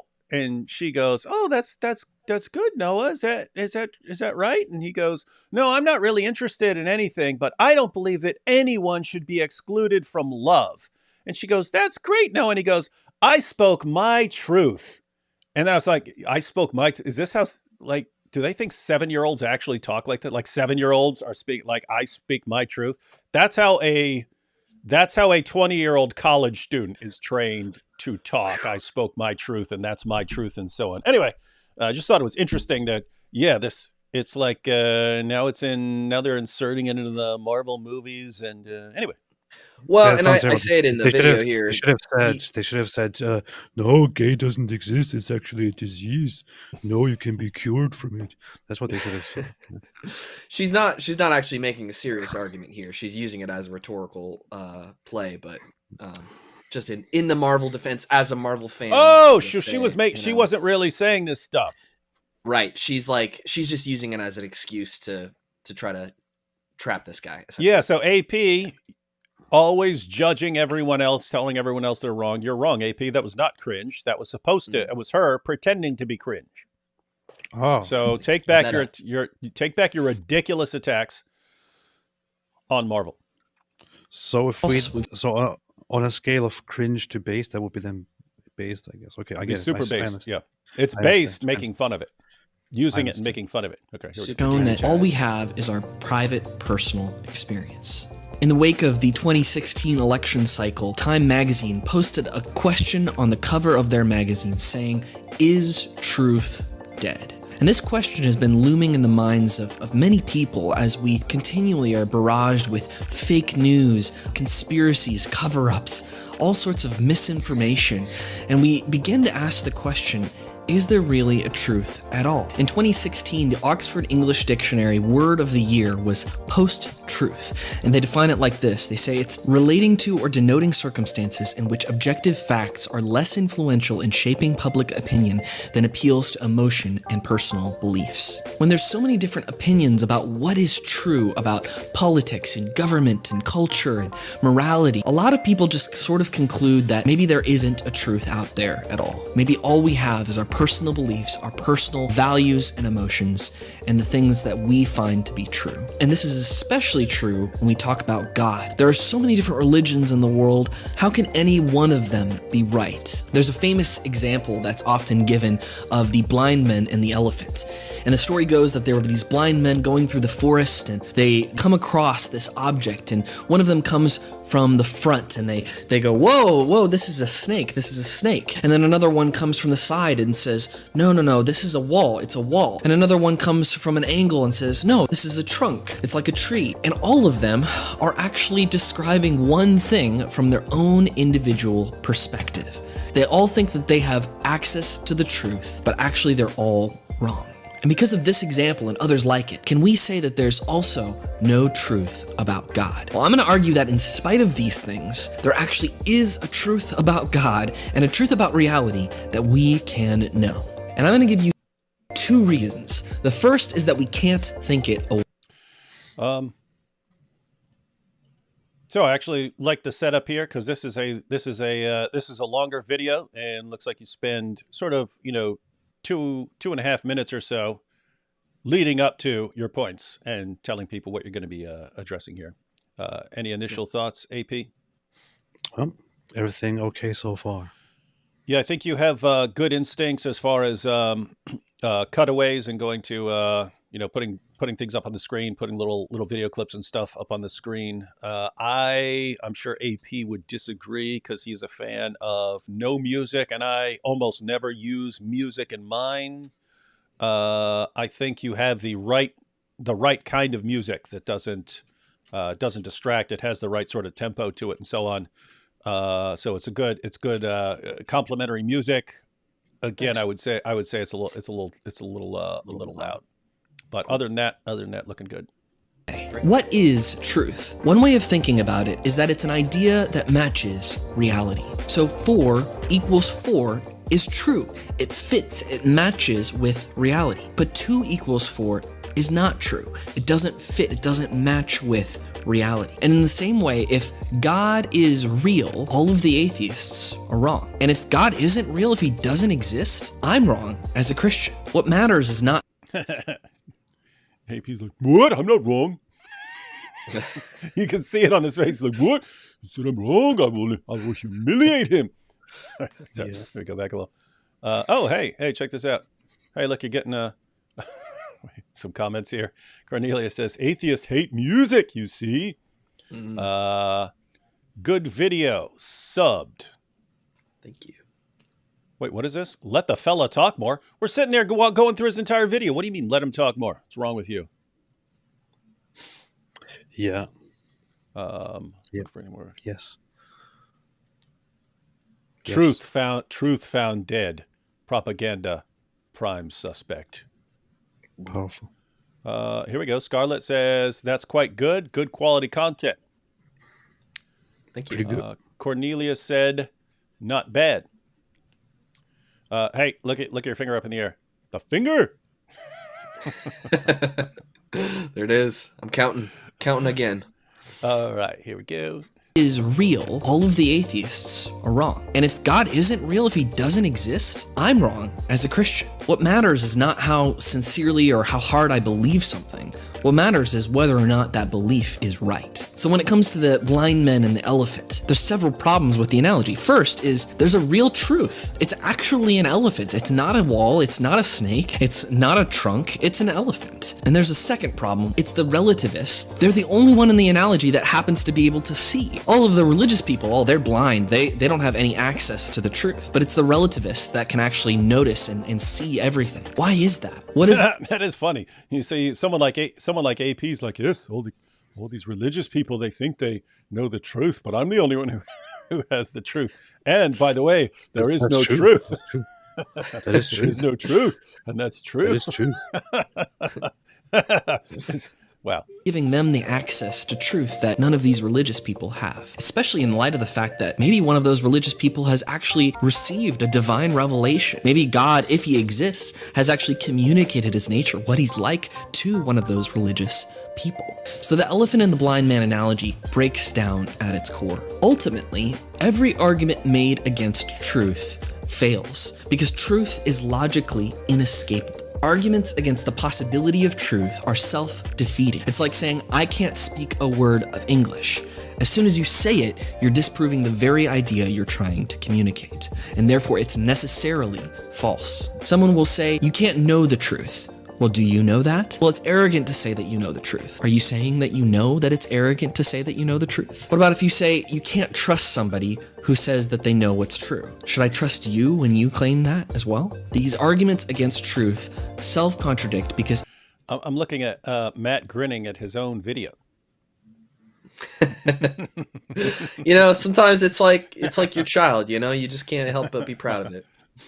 That's like AP. AP watches his own videos and he's like, oh, that's so smart.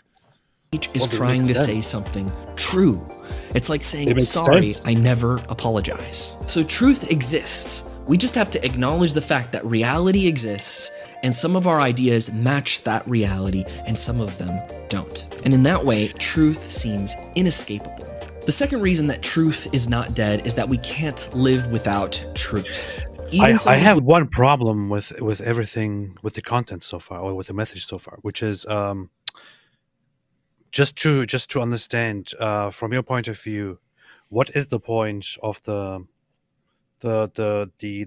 analogy of the elephant and the blind man in and of itself? So what is the point of that story? The point of the story is supposed to say, all these religions, they're just describing the same thing from their own individual perspective. And so they're all right. They're all equally just as valid and good. That's the internal point. Now, my point is to say, look, there's one objective truth. It's an elephant. And, the relativist is supposed to be the one that can actually see the situation. So they put themselves in a different epistemic situation as the rest of reality. I understand. So are you saying that what I don't understand? Maybe I missed a part of it, but are you saying that the analogy there only used within the context of having a discussion about this very topic would be about that, or are you saying that the analogy itself, the whole story itself about the elephant and the blind man, that the point of that very story is to challenge objectivity and to say that everything is dependent on the observer?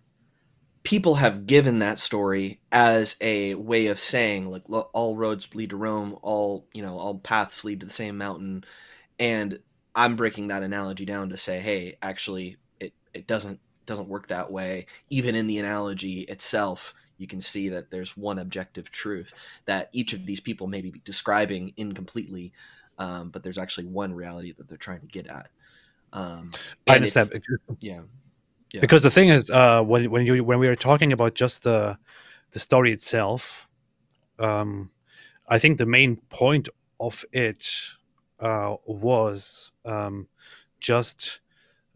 not about challenging objectivity or objective truth, but it was rather about how people, based on their limited observation of a certain thing, may have different interpretations and different ideas of what that certain thing is, and that they are not entirely wrong. Their observation is just incomplete, which is why they are at the level that they are. But combined, they can come closer to what is actually true. Well, you could argue that way. That's not the way that I've heard it argued when I've talked with different Hindus before, or when I've talked to people about this that have kind of given this kind of analogy before. I think, trying to think of his name, there's a famous pluralist that also gives this as an example.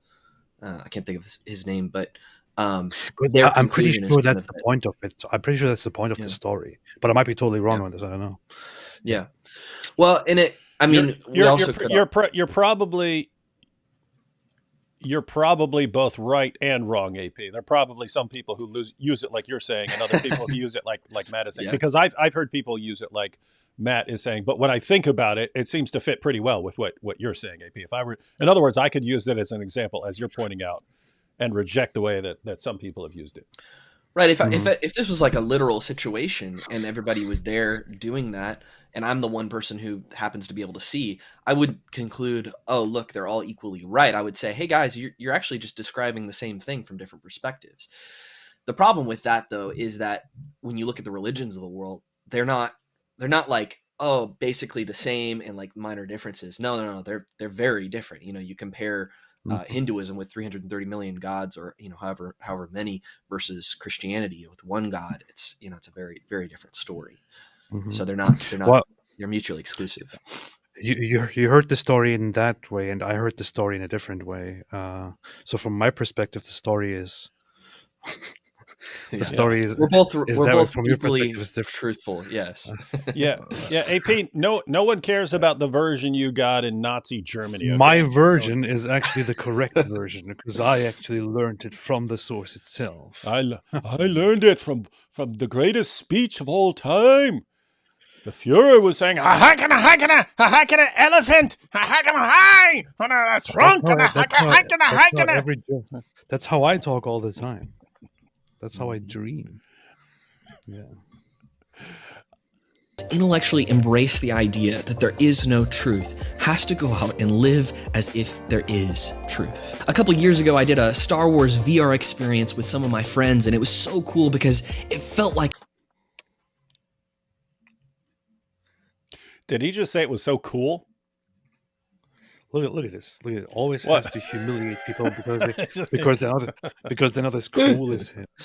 Like, and then I went to the Star Trek convention and it was so cool. Everyone there was not so Star Trek, Star Wars. Okay, you have to say it's a global dope. phenomenon. If you said it's dope, David would be like, "Yeah, that's it." Yeah. Your age is showing, David. Hey, get off my lawn, kids. Star Wars. You were born after Star Wars, man. What are you even talking about? Oh boy, here we go. I was in Star Wars. I was shooting at... It was so cool. I was in Star Wars with a hat on. It was just like being a stormtrooper. Here we go. Is truth. A couple years ago, I did a Star Wars VR experience with some of my friends, and it was so cool because it felt like I was in... Hey, that's actually video footage of you. You're way darker with different lighting. It's true. Star Wars. I was shooting at Darth Vader. I was walking through these hallways. It was amazing. But if I had chosen to lose touch with reality and chosen to believe that the VR experience was actual truth, then I could have gotten really hurt. I could have tried to drop kick a stormtrooper or jump over a barrier or run for my life and run smack dab into a wall, because at the end of the day, this was just a VR experience. Your private conception of the world quickly bumps up against reality. Truth exists. Reality exists, and we can't live otherwise. Now, I'm perfectly willing to admit that sometimes it's hard to know what's true. There's a lot of misinformation out there, and sometimes it's hard to sort through it all. We need wisdom to know what is true. That's why I think we need to ask a different question than, is truth dead? We need to ask ourselves first, do I want to know the truth? Post-truth has existed. So that's like AP. Is it he doesn't believe in the truth, or he doesn't really want to know the truth because it might lead away from Richard Dawkins? That's the question. A lot longer than 2016. In fact, I think it's been around as long as people have been here. In the Bible, we read of when Jesus was put on trial, he was brought before Pontius Pilate. And Pilate has Jesus before him, the truth, the way, the God and creator of the universe. And he asks him potentially the best question he could have asked him, which is, what is truth? But then he walks away. He doesn't wait to hear Jesus' answer because he doesn't want to know the truth. Most of us know that there's a truth out there, but many of us don't want to know the truth. We can't handle the truth. One of the main expressions of this is the celebration of ambiguity in our culture. People are praised when they say, well, I just don't know, and I'm open, and I'm questioning. And if you say that you're certain, if you say that you know, if you say that you're sure about something, then maybe you're just a little too closed-minded. But is that really the humble position? To say that I don't know, and it's okay for me not to know.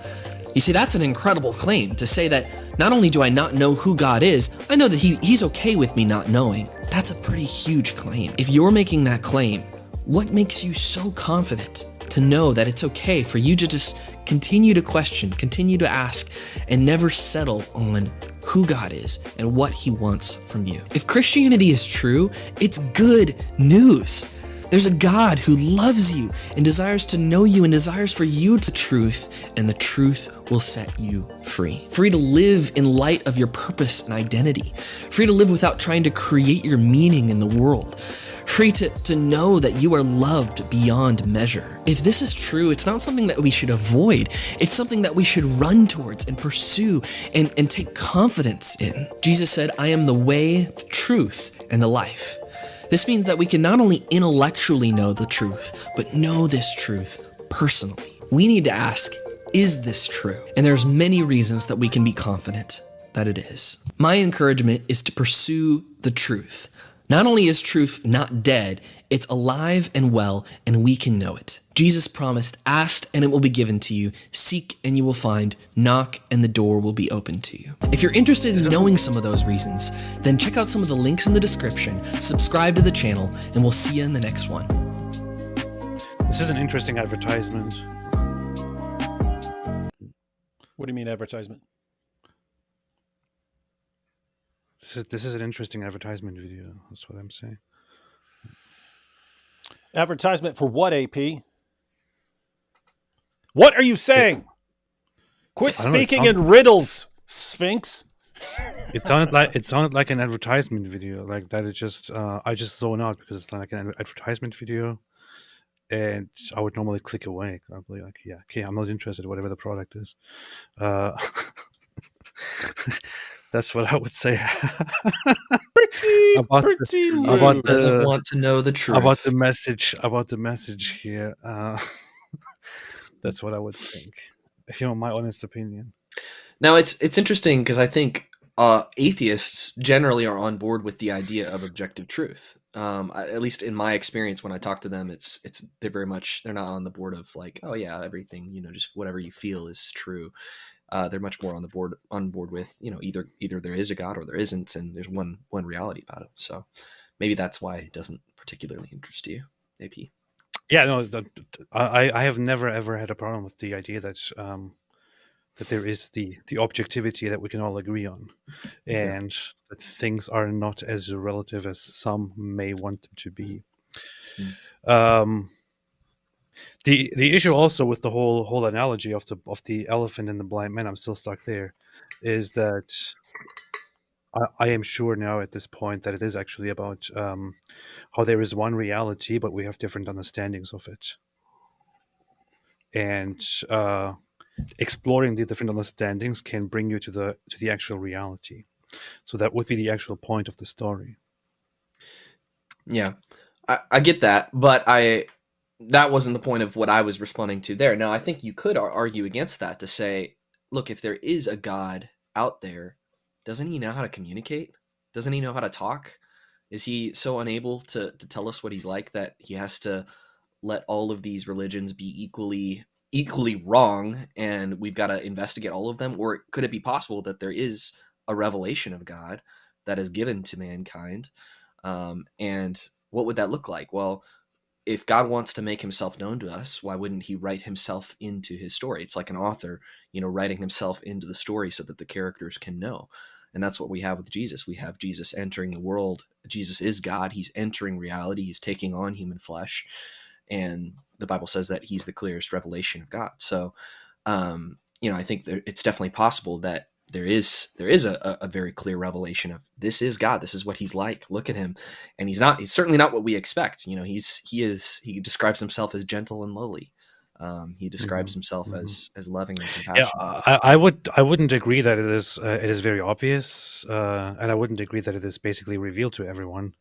I would say just the mere fact that you would have to make a lot of arguments for it and compel people basically to look at the narrative and accept it as historically true, and then make a case for why it is actually true, despite the fact that you can't easily verify it. And all of these factors hint at one issue, which is it is not really as clear as you make it out to be. It is indeed quite hidden, quite unclear. for example, I can, from my point of view, confirm that it seems historically very likely, as historians would agree, that Jesus, for example, did exist, and that he was born, he lived, he died. He was born, he lived, he got crucified. We can pretty much confirm that. Now, some people, like Bart Ehrman that I recently talked to, despite being an atheist, he would say that a lot of things that are actually found in the Gospels are definitely things that Jesus said and did, actually. But there is no way, as a historian, for example, to confirm whether the Bible narrative or whether the Gospel narrative or the entire New Testament narrative is entirely accurate. He, for example, claims, as a historian, that a lot of it was added later on to the story to make it more convincing, or not even with malintent, but that basically certain perceptions by people who were basically giving into their own biases and their own fascination basically added to the story and gave a human touch to it, which made it more fascinating than it actually was, and things like that. So, but the whole point of that story is, I don't think it's that obvious to somebody who lives at that time and sees things happening in a very supernatural and in a very fascinating way. It might be very obvious to somebody who's sitting here now and listening to this. It's not obvious at all. Yeah, and I don't mean to say that it's obvious that Christianity is true. I'm saying that the methodology of the blind man and the elephant, of all of these religions are all equally trying to get at the same thing, and there is no revelation from God in that case. Let's say there's a God out there and he just doesn't reveal himself to us at all. I think that's problematic. I think it's much more likely that if there's a God and if he desires relationship with us, that he will communicate to us. And many people have found the evidence for Christianity to be not only satisfactory but overwhelming. And I've read Ehrman's books. I think he's a very smart individual, but I think he also he gets some things very wrong, and I think he makes some arguments that are problematic. So, but I didn't mean to say that oh, you're an idiot if you don't think that Christianity is true. I think it does take. Want me to say it? Yeah. No, go ahead. Yeah. Okay. All right. You can say that, David. You see him. You see, Basically what you said. Wants It's me to exactly what you wants said. me to be a jerk on my channel. You see this? It's exactly what you said. It's what I heard. You be the bad cop. I'll be the good cop. That's kind of how I From view my myself, though. perspective- Like I'll say all the mean things so that other people don't have to. From my perspective, I know that it is true that you actually said that. Although Is from this your your truth? perspective, it might be different. This This is my truth. This is AP's truth. This is my truth. It's AP's truth. And I make my own truth. Yeah, my it's a little weird for me because I come from an earlier generation. So when I see like Frank Turek has a new video defending that there is truth, I'm like, who the heck are you talking to, right? Because it's like it's a different era. You know what I mean? So like, why are you guys so obsessed with defending truth? So it only kind of makes sense if you're dealing with a certain crowd. In other words, some of that is like completely foreign thinking to some people for whom it is not an issue. Like that will be true of a lot of atheists who are like, of course there's truth. What the heck are you talking about? What are you babbling about? And yet you do have these. I spoke my truth, my truth. And people don't to say it quite like that, like the example of the TV show that you gave, but they will say, well, you have your God, I have my religion, and we can both be right. We can both have our own truth. Or they'll say, my truth is this, and they whether or not they use the words, that's the attitude, is just that spiritual reality is just a private conception. It's just a private thing. It doesn't affect anyone else. And therefore I can just create whatever I want to believe. And that's problematic, because if there is a God out there that actually exists and actually has standards for your life, then you better believe that your private conception doesn't affect that. It's just like anything else in the world. If you have cancer, you need to go to the doctor. That's an objective reality. And I have another video on that of, why should I even care about this issue? And I talk a lot about that. The funny thing is, to me, both of those perspectives make complete sense. Why are you stuttering? I'm completely Wow. overwhelmed, man. Neither of those perspectives is actually, is illogical or absurd. Both of those perspectives make complete sense. I would say the one where God is so involved with His creation makes it obvious, and there is one truth, and that's the truth that you should find and get at, and you can actually easily find that truth, or the explanation that. Just as a hand has different fingers, there are different ways and things like whatever analogy you want to use. I wouldn't say that there's anything absurd about either of those scenarios. They both make sense in their own way, and you could spend eternity explaining why both of those. You could for both of them spend eternity to explain why they are correct and why the other one doesn't make sense. Or you could spend eternity listening to AP whine about everything. Yeah, exactly.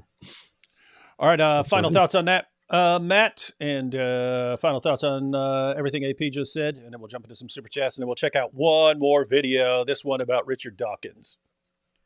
Yeah, thank you for the feedback on that. I just think encourages. Yeah. No, I think if there is a God, then he is able to communicate, and it would make sense that there would be one religion that actually is accurately describing things. And when you look into the Bible, I think you, from a source that is objective, I think you do find there's an amazing consistency to the message throughout. There's amazing fulfilled prophecies. There's all sorts of evidence that points to it being the Word of God. So. And so it looks like you're doing various things as various steps in these videos. You have this one: is your truth different than my truth, or is there one objective truth? And then, which worldview should you want to be true? That was your next video. And then, is God relevant to my life, or should I care more than anything else? So I guess the reasoning would be, okay, so if you're denying that there's truth, then you got some problems here. And if there is a truth, then if the truth is that God exists, seems like you'd want to know that because it's really relevant. And then you've got a video on, is God relevant? Yeah, those all three videos I think kind of tie together. If I should care about what God is like, well, what worldview should I want to be true? Because we're not purely intellectual beings, and this is just obvious that our desires do influence our thoughts. And yes, we should follow the evidence wherever it leads, but we should also question, am I resisting this thing because I think it's false, or am I resisting it because I just don't want it to be true? Yeah. And I have a misperception of what it is. So I think it's worth kind of evaluating those things. Yeah. You got people like AP and, I don't want to have to follow any rules. Yeah. AP, Atheist, 5 books. David Wood, super genius, 500 books. Draw your own conclusions. That is a powerful, powerful point. There are 6 books, not 5. 6 books. That's all the books he has. Funny. Katniss says, one of 2. Thought I should share this as a skeptic with Catholic backing. Year ago, I was going through a really difficult time. I cried out to God, if you don't talk to me or show signs, I'm going to do harmful things. 10 minutes later, my grandma from a different time zone and country calls me. First thing she says is, God told her to call me to tell me to go to church and confess. You catch all that, AP? Mm-hmm. Yeah. Did you? Yeah. AP thinks you're lying, Katniss, but I believe you. No, it's an interesting story. Yeah. AP would be like, it's a coincidence. It's just a coincidence. AP, please tell him it's Middleburg, not Middleborg. What? Who said Middleburg? I don't know. Middleburg. Middleburg. Yeah. Well, how do you spell your name again? Wait a minute. It's literally that is the way it's that is the the way it's spelled, right? Yeah. Mittelberg. It'll be Mittelberg. Yeah, Yeah, Mittelberg. that's about as German as you can possibly get. Mittelberg. Gosh, blonde-haired, blue-eyed German kid here talking. Wow. Mittelberg. It's Mittelberg. Wow. There it is. Learn some German. Have some respect for this pure, superior language. This is. I wish I did do some. All right, so we're gonna watch one more video. We're gonna watch the Dawkins one. We'll go through a couple more super chats here. You see how the Christians have to depend on Richard Dawkins, on the atheists, to create content and to get a message across. You see, you guys are the ones who worship him. So this is how the cosmos humiliates them. See, is this weird? I am a D Wood fan and a Mike Winger fan. Am I a Woody Wingeling? This is the some people call my fans the Woodies. This is the perfect move in atheist humor. You see, atheism is not true. Proverbs 3, 5-6. Proverbs 3, 5-6. Trust in the Lord with all your heart and do not lean on your own understanding. In all your ways acknowledge him and he will make straight your paths. Hey, wait a minute. Now you have multiple accounts named after you. Matthew Middleburg's trainers. Ignore. Wow.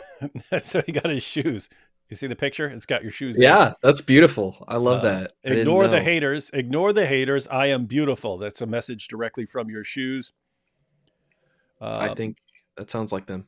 Modalicious says, God doesn't exist and I hate him. Oh, that's from Atheist. Atheist. God doesn't exist and I hate him. Atheist. There are hundreds of gods. Which one is correct? Chad Christian. The one you hate. Nice. That is a good point. That's a very nice imaginary conversation. I literally had that discussion like 700 times. I've never encountered a single atheist who said I hate God. Yeah, well, I mean, you guys show it with your actions. Okay. That's like literally it's like a perception that I've seen 5 million times in memes. Mm-hmm. Oh, atheists, they say I hate God, and I have not seen a single person in my life who is an actual atheist and who says I hate God. Like not a single person. I still have to encounter that one atheist. You're saying it. You're saying it with your actions. With your actions. Well, you are saying with your actions that you just want to believe whatever you want to believe. You can make all those assertions as you wish. You see. Here's AP. There you go. This is your truth. I'm going to spend every waking moment attacking God. You're making your own truth now, David. You see, it's your own truth. See. All right, here's again from Katniss. So here Katniss says, second experience, wish I could explain better, but chats are expensive. Chats aren't expensive. Was at a large prayer event. So you went to a large prayer event, went to a counselor. She put her hand on my head and prayed. She said Jesus was there whenever I prayed. He told her to tell me he is blessing, insert my brother's and my nickname. I told her that's me and my brother. Even she was surprised. It was a large event, didn't know her before. So didn't even know this woman. And she said Jesus told her about her and her brother, named them by nickname. Interesting. Wow. Will AP be at all impressed by that sort of thing? No. Because maybe, I mean, hey, Matt, you know what the funny thing about these things is, with these experiences is, I had experiences like that when I was a Muslim toward being a Muslim. No, you didn't. If I went by those experiences, I should be a Muslim now. Why am I not? No, you had no such experience. This is the thing. I had experiences like these. Like really. So you walked up to someone in a mosque you never been to, and they were like, "Hey, let me tell you and your siblings." Not the same thing. Not the same thing. But you will hear from lots of Muslims that they had similar experiences, and they're like, "Just how could this happen? This is clearly Allah sending me a sign." So your experiences are like you're grabbing onto the trunk of the elephant, and you're like, "You see, this proves that he's a snake." Hey, No, I believe I'm AP. saying I believe that he had these experiences, and I think you should take them seriously. That there's a higher reality, just like Nabil did, right? Nabil had these miracle experiences when Yeah, he when he was was a a Muslim. young man, hmm and yeah, and for, then I he I know of realized my it was cousin, for actually example. Jesus. Yeah, I know for my cousin, for example. Like my cousins, I have this one family that is a very large family, lots of kids.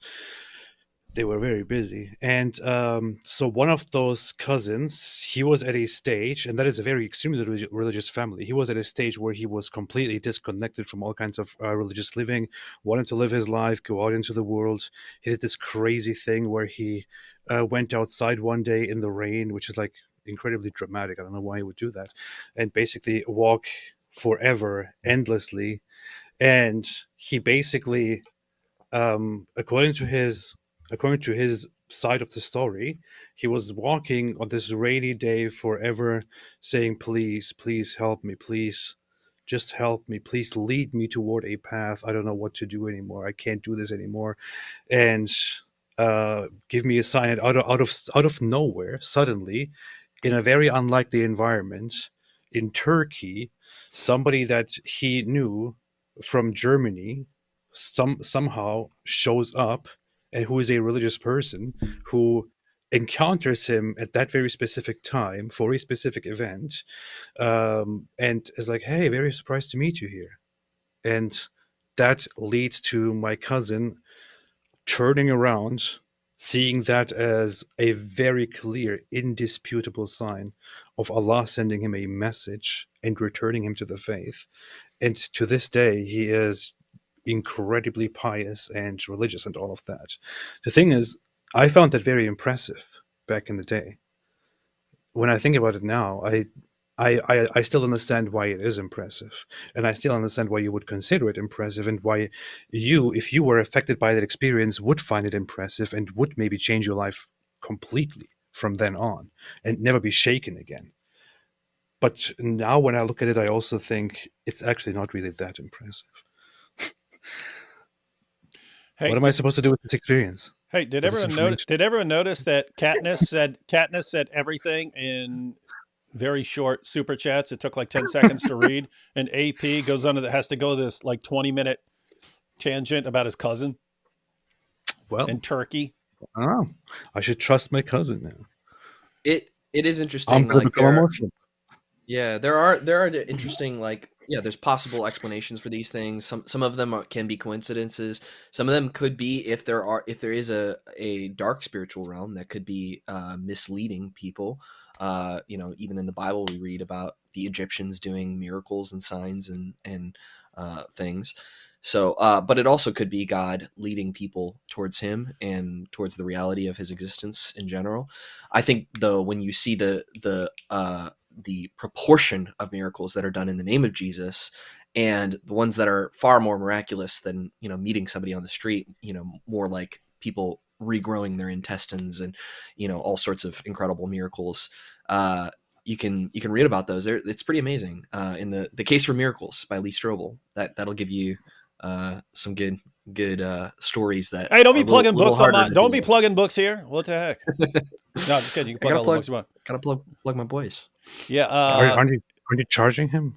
Yeah. So I guess it would be similar to I guess what you're saying, Matt. And of course there can be coincidences, and that sort of Yeah. happens. As a matter of fact, I remember Michael Shermer. Mentioning an example of this. He's like he traveled to a completely different city, and had to go out to a diner or something like this, and went there, and he gets there, and it's one of his friends from back home, and it's like, this is mind-bogglingly improbable, but mind-bogglingly improbable things actually happen. But that's a possibility. Coincidence. And then you're pointing out, hey, if you believe in evil spiritual forces, that could be a factor.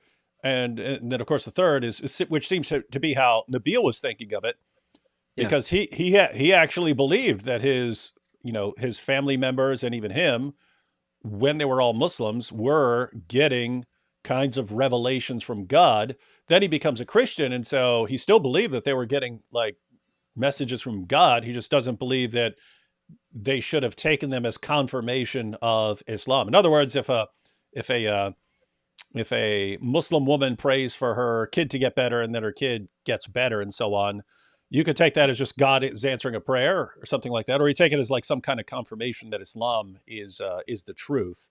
And so his parents still think that no, these things were these things that happened, like, you know, having dreams and then the dreams come true, that these are confirmation of their religion and their positions, whereas he's believing no, God can answer your prayers, or God can give you information and so on, and not be confirming your religion simultaneously. Yeah. And yet what we can say is that whatever the case may be with what God is doing by answering prayers, it's all a smack in the face to atheism. Yep. As long as we want to think that it is. Yeah. And that would be the indisputable part. Joshua here says, AP opening song is great, but D Wood is master MC Wood. That is true. I spit hot fire. Hasta says, AP criticizes blue light in background. AP has blue light in background. Draw your own conclusions. I don't have blue light in my background. No, he has green today. I wouldn't even call that green. He has green to signify envy. Would you say you know what it's like to see green? No. No. You could read about it, AP. You could read about what it's like, since I don't want to read. Since it could be exhaustively explained. I don't want to read about it. D Wood, has there ever been a three-way debate? I'm thinking, yes, there have been three-way debates when you have three. Like, notice you could have it helps when you have like three different positions. I mean, there have been political debates when you have a third party and so on. But even on an issue where you had three distinct positions, also cool when those are like the main positions. Like if you were talking about free will and determinism, and you had a libertarian and a hard determinist and a compatibilist, they could all have a debate. I haven't seen it. I haven't seen a debate like that, but it wouldn't surprise me if there is one. Ayatollah says, we need to play up the Star Wars angle in your intro. Intro is of you flying an X-Wing, but instead of lasers, Bible shootout. I am into that. Let's go for that. You animate it. I'll put it on my channel. Absolutely. Hakusai's wave explains the hair. You know what that means? You know what Hakusai is? Yeah. That's the Great Wave off of Kanagawa. That's the artist, woodblock artist. I have the very same painting. It's like one of the few that I actually like to have around. It's beautiful. Well, yeah. I have the only paintings I like in the background of my stuff that you can't see right now. Wait, what is this? From AP fan? No. What? I don't know what that's about. That was earlier, so I don't know what that's about anymore. Gets a Christian on to discuss deep theological discussions and humiliate atheists. Talks for 50 minutes about lights, shoes, and microphones. Lol. Well. Finally because made it. He realized very quickly that it's not going to work. So he thought, what should we do? Let's talk about lights instead. Mm-hmm.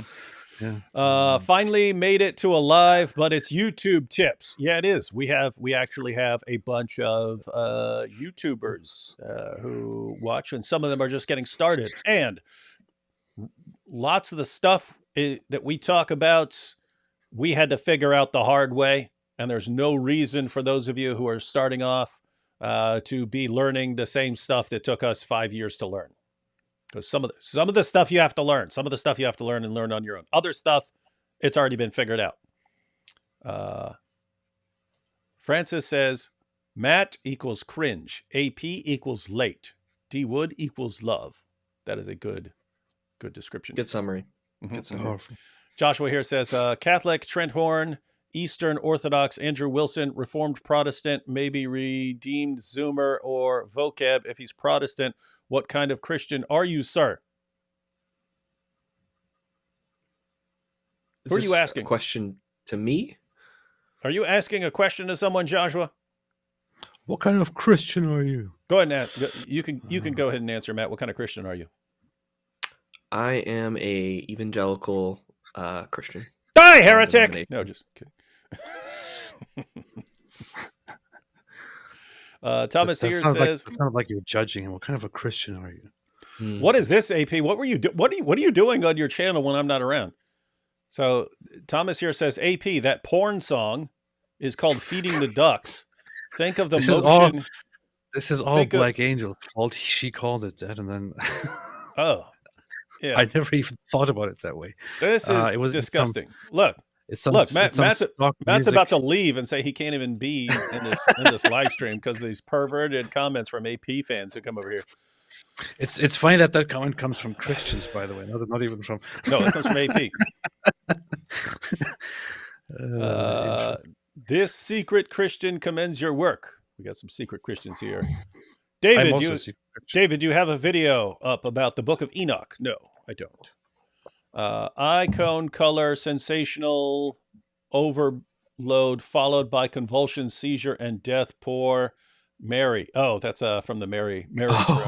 Yeah, she just can't handle it. Color, sensational. She would die from it. Poor Mary. Blonde hair and blue-eyed has AP. Blonde hair and blue-eyed has AP's attention now, lol. This is the only Christian I will listen to. Hey, that's what it takes.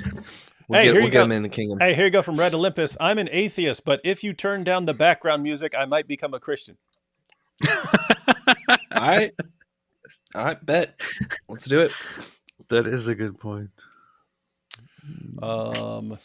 AP can now say, "I'm your teacher boy" to a Christian. Oh yeah, no. That comes from our good friend Muhammad Hijab, who's "I'm your teacher boy. I'm your teacher boy."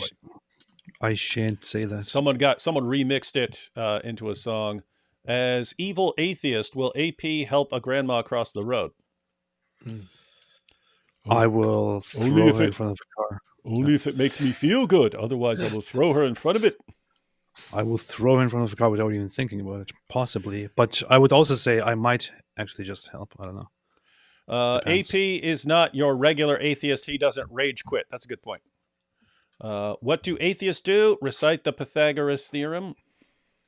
What's that? I rage quit all the time. Now we have Mohammed Middleburg. You check the name? Wow. Mohammed Middleburg. AP, you were an apostate? It's Mittelberg. It's Mittelberg. They're saying that because what you're doing right there, that's like the ISIS, right? That signifies one Allahu Akbar. Yeah, one God. Yeah. Only Muslims believe in one God. It's like very special, right? Very finished, humiliated, you're done, boy. All right, let's jump into this last video we're going to cover. And this is your response to Richard Dawkins. So this one took off. We've discussed a bit about your title and thumbnail, but let's see what you got here. And this is definitely going to make AP cry because this is his hero. I know you must be shocked. Matthew, you're a Christian apologist, and you think that the famous atheist Richard Dawkins is wrong? Yes, bold move, I know, but I think Richard Dawkins is wrong. But I'm not talking specifically about his atheism, but about another shocking claim that I think also breaks down under scrutiny. Here's what he says. The universe we observe has precisely the properties we should expect if there is, at bottom, no design, no purpose, no evil and no good, nothing but blind, pitiless indifference. I've always found that interesting, that like this double life of the new atheists. On the one hand, they'll say things like that. It's just all blind, pitiless indifference and so on. But here are the 50 million things we're going to be judgmental about. Anyway, I don't know. If you've listened to any apologists for a long time, this quote should sound very familiar because it's often quoted as a representation of the atheistic worldview. This quote is useful because I think it accurately describes the kind of world that atheism predicts. But does it accurately describe our world? A world of no design, no good and evil, no purpose. Is that the universe we observe? Thankfully, no. Our world looks nothing like that, and you have to ignore all of the evidence to say that it does. Here's what I mean. First, we observe design. Nowhere is this more clear than the fine-tuning of the universe. Scientists have so far discovered over 100 parameters and constants that had to be just so in order for life to be possible anywhere in the universe. And that's just the way the universe actually is. The agnostic physicist Paul Davies said, "The fact that these relations are necessary for our existence is one of the most fascinating discoveries of modern science." One example of fine-tuning is the gravitational constant. This is the number that determines the force of gravity. If this number were to change by 1 part in 10 to the 60th power, life would be impossible. That's Someone like AP is sitting here thinking, so you're saying there's a chance? No, you know the most common response to that, Look, right? look at him getting enraged. Go ahead. You know Go the ahead, most go common ahead, tell response to that, tell which us. is like one of the most common responses to that is that there is such a little chance, and when you get that chance, you think, wow, there is such a little chance. Okay, something must have done this. Somebody must have created this. That's basically what's happening. What some people say, but then on the other hand, I would Is the say, stupid response. But go ahead. for example, the objection that Richard Dawkins and many others have to it. Also, the one guy who wrote that book. I don't even remember his name. This is literally. that Oh, the and yes, universe of nothing? the one guy who wrote that book, he's completely refuted all this stuff. Oh yeah, what's No, the book called? The book's called Trust Me, Bro. No, what's it called? Universe from Nothing. I keep forgetting the guy's name. He has such a forgettable name to me. I think it's called The Universe from Nothing. Remind me. The response is basically that they don't agree at all with the whole observation here with this chance.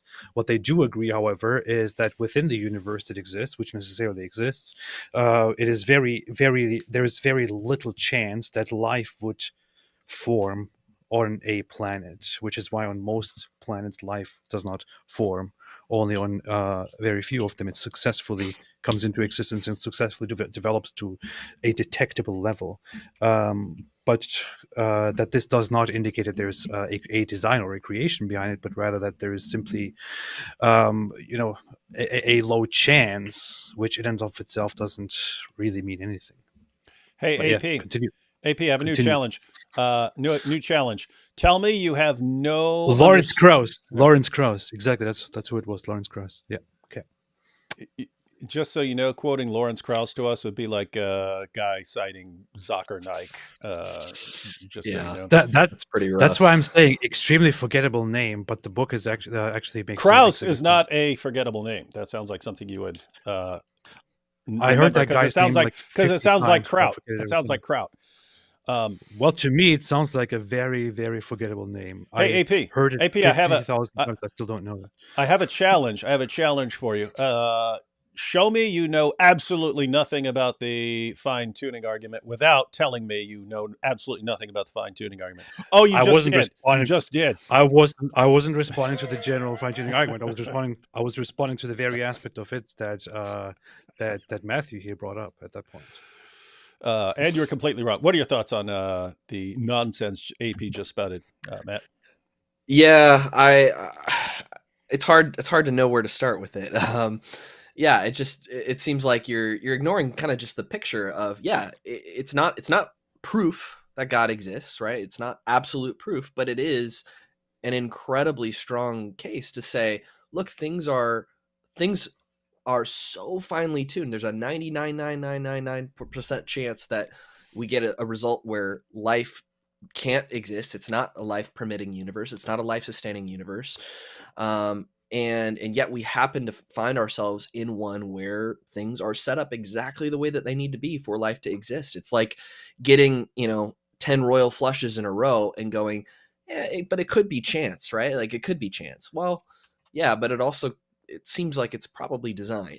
It's probably designed this way. Yeah, I think of it in terms of because as you mentioned, like any sort of scenario is going to be massively improbable. Like if I were to list all the things that I did today and were to go back in time and say, what are the odds that I would do all of these things in that order? It would be insanely, massively, ridiculously improbable. And so if a universe is going to form, and that, it's a separate argument about how you get a universe at all, but if a universe is going to form, sort of any universe that formed would be massively improbable as far as whatever particular laws of nature you have. So I think of it in terms of goal-directed versus non-goal-directed. If something is, if there are a bunch of requirements that are necessary for life, it looks like you could think of that as there's an actual, there's a reason for it to be this way. Versus a non-goal-directed. And so it's when you see something that looks like it's a goal-directed system, a goal-directed outcome, then you start thinking, okay, I think of it in like Bayesian terms, like, okay, if there's nothing to pick any scenario over any other scenario, how probable is it that it would be something like we have now? Seems massively improbable. Just as any particular outcome would seem massively improbable. If you have an agent involved who is picking one, then is it surprising that you get something that's a kind of goal-directed system where it looks like something is being selected for a purpose? Well, there it wouldn't. And so I would say it would favor an agent over none. The evidence would favor an agent over right, because if God is creating a world and he wants to have relationship with human beings, he wants to have a relationship with beings that can exist, then he's going to create a kind of world where we can exist. And it's just like, a lottery, right? Let's say it's 1 in 10 million that any one person wins the lottery. We don't look at that one person and go, oh, you couldn't possibly have won the lottery, because it's 1 in 10 million. No, of course, it's possible that one of them wins. But if it's, let's say it's the lottery commissioner's sister and she wins the lottery, then we go, seems like there's some sort of design here. And let's say she wins it twice or 3 times or 4 times in a row. Suddenly it's like, seems a lot more likely that the system's been rigged for That's her not to really win. how it is, though. That would be a false analogy. Like, let me just ask you one simple question, which is, It's not a false analogy. You both basically just answered the question, but if we were to assume, and I'm not even granting it, and I know that those who object to the argument don't grant it either, because it is never proven, it is just suggested. But let us say that it is true that there is such an extreme unlikelihood that life could come into existence in a specific universe, and that if something was slightly tweaked, it didn't work. Let us grant that. Is there still a possibility that it simply happened on its own and that there is no creator behind it? So you're saying there's a chance. You're saying there's a chance. Yeah, the argument is not this is the only possibility.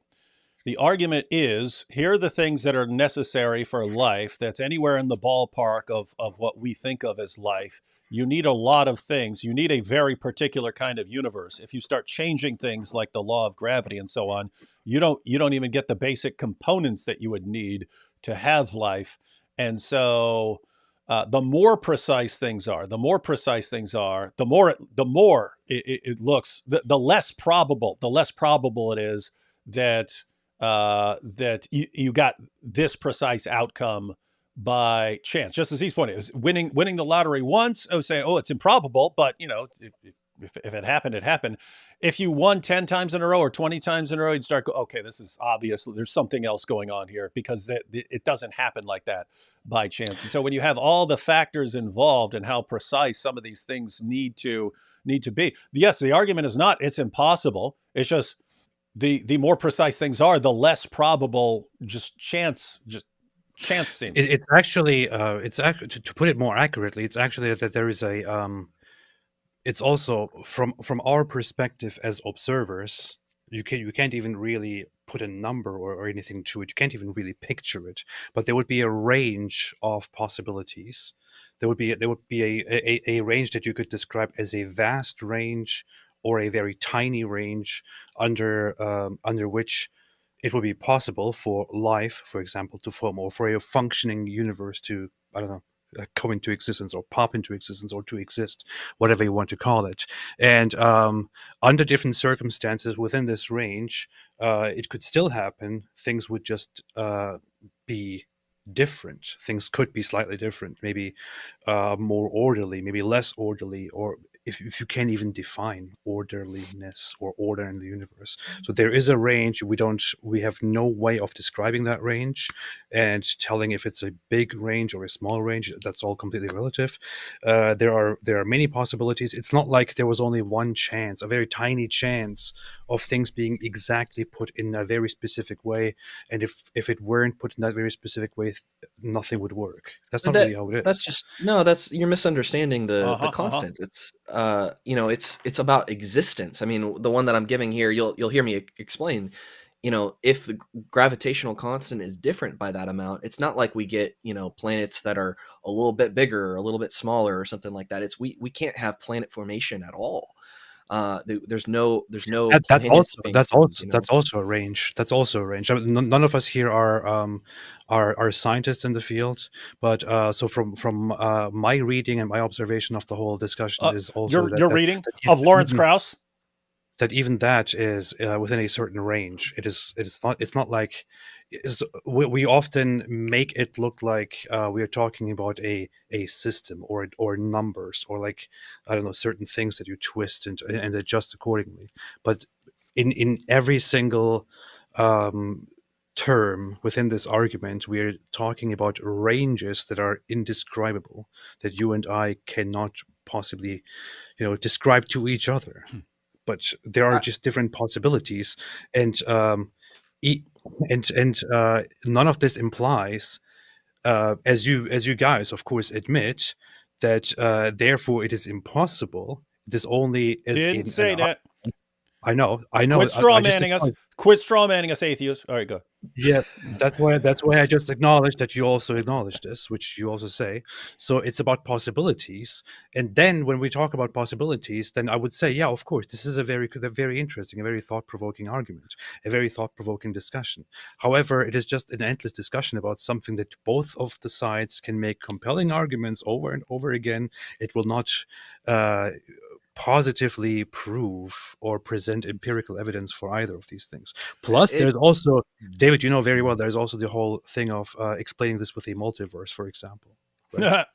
Yeah, there's that. There's that aspect too.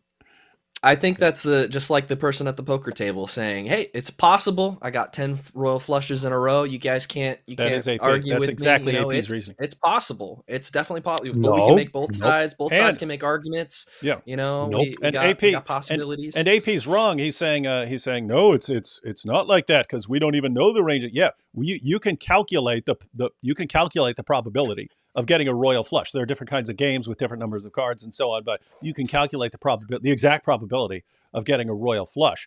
And when we're talking about the laws of nature and so on, and the constants, they can actually break down. If you change it by this much, here's what happened. It's not like they're just, we think it might change like this if this happened. It's they can say, no, if it changes this much, you don't have stars anymore. How much, David? How much? I've seen the one I remember from way back in the day was if you want to know how precise the gravitational constant, then think of an old school radio dial on a car and think of that radio dial being the length of the entire universe, and the dial is set where it is. No, wait, you're getting ahead on the video here. If you mentioned, David, you're talking about that? We're getting to that. Okay, well, yeah, AP, that's a good question. Why don't you let him finish the argument, AP? Oh, no, we can't. Let's talk it. Let me back up low. 1 part in 10 to the 60th power for our existence is one of the most fascinating discoveries of modern science. One example of fine-tuning is the gravitational constant. This is the number that determines the force of gravity. If this number were to change by 1 part in 10 to the 60th power, life would be impossible. That's a 1 with 60 zeros after it. That's a number that's so incomprehensibly big that I can't even begin to wrap my mind around it. AP's like, no, zero's nothing. But here's an analogy from Dr. Rob. My immediate thought to that is, yeah, that's very impressive from your perspective. Yes, but not from my perspective because I don't know anything about it. No, also from my perspective. But that's the problem. It's from your perspective. From your perspective, the universe is See, huge, what's true for vast. you is true for you. I'm speaking No, I'm speaking there my was truth. if there was if there was a giant observer that is larger than the universe itself, this My would God. be it wouldn't be probably that impressive, right? Yeah. For example, let's say it was God, it wouldn't be that impressive. It is so impressive from your very limited experience. That's it. So Welcome to atheism, Therefore, folks. God. All right. Therefore, God. that might be helpful. Imagine a ruler that's stretched across the hey, there we go. entire I remember that universe in 1-inch increments. Billions upon billions upon billions of inches. And the gravitational constant is set at just one of those inches. And if you move it 1 inch relative to the size of the entire universe, life could not exist. That's AP, I just broke something down for you, and then immediately it was exactly what he was saying. And yet, everything That is doesn't answer the coincidence. question at all. Everything is coincidence to AP. unbelievably precise calculation. If it was bigger by that increment, the universe would have expanded too rapidly and stars never would have been able to form. Or if it was smaller by that increment, the universe would have just collapsed back in on itself. That's just one example of over 100 that had to be exactly right. We did not get that lucky. So fine-tuning is powerful evidence that the universe we observe has been intentionally designed by someone who cares about our existence. Second, we observe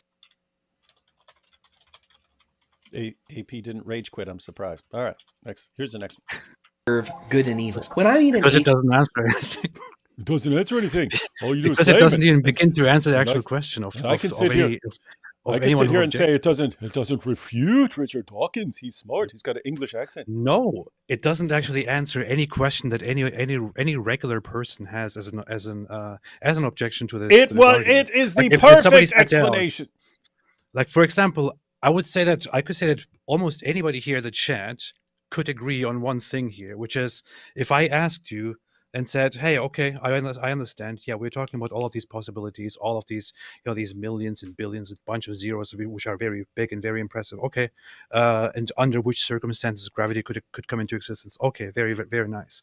But let's say this is an argument meant to convince people. Can you please tell me in very simple terms what exactly had to be done in order for gravity or just existence to form? Can you explain this in simple terms? You will sit down and explain it again, like here, and everyone, and the vast majority of people watching this will still be left not understanding what is being said at all. However, they will pick a side and agree or disagree. No, That's that's wrong. wrong. Because here's what is you will actually have. AP. Someone will say, "Hey, you just explained it very clearly, but I still don't get it. Could you make it simpler, please?" And you say, "Yes, okay." And I'm convinced.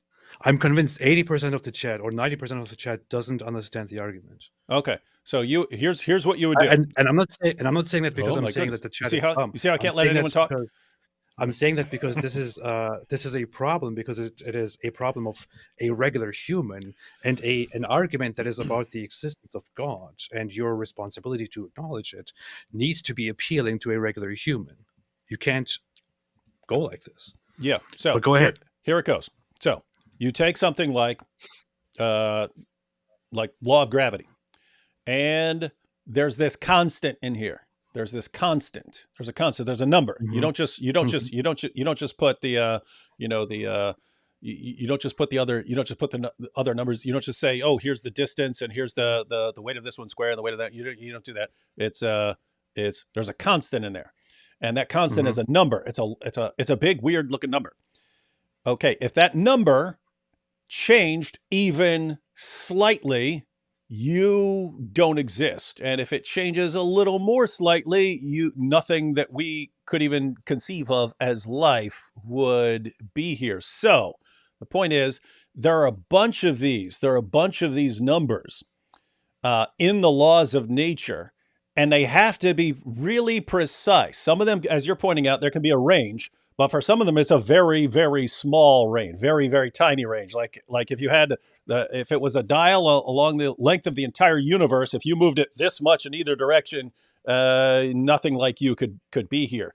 And so it's still possible that happens. It's still possible that it's right there. It looks like there's a point to it. Just like if I went somewhere and everything was set up for something like me to be there, it would seem to me, if I went someplace and the temperature is right, and so it would look to me like really, really look to me like it's set up that way. And the more precise it would have to be, like suppose human beings, we can survive in a pretty wide range of environments and so on. But imagine we could only survive if the temperature were like exactly 72 degrees. And if it was like a degree higher or a degree lower, then we're dead. And we end up in a place and the temperature is exactly like that. And it's always like that. I don't know. It looks like it's kind of, looks like it's kind of made that way. And this, That's this cool. has convinced a lot of people. What is the number, David? Can you tell me what the number is? What, the gravitational constant? You want me to look it up? I'll look it up right now. 10 to the 60th power. I said it earlier. Yeah, 1 in 10 to the 60th power. Okay. That's the probability. And what is the range of numbers that have to be? If you want to really dive into this, Luke Barnes has written a book on it. Robin Collins has written books on it as well. That'll but I'm asking you, can you give me the number and the range? Well, I can give you the range. It's 1 in 10 to the 60th power. Yeah, meaning if you alter it that much. Yeah. Okay, if you alter it that much, what would happen if it was at the lower end or at the higher end? What exactly would be different? As I said in the video, if it's bigger by that amount, then it is then planets aren't able to form, and if it's smaller by that amount, then the universe collapses back in on itself. Hey, I know Luke Barnes. Why don't we get Luke Barnes on here? And AP, you can pick one of your friends that you think can respond to that, and we'll get two physics guys on here. Why the argument is being made? I want to ask a question because the argument is being made. Why would I have to go to the guy who is who studies it and presents it in the most advanced way?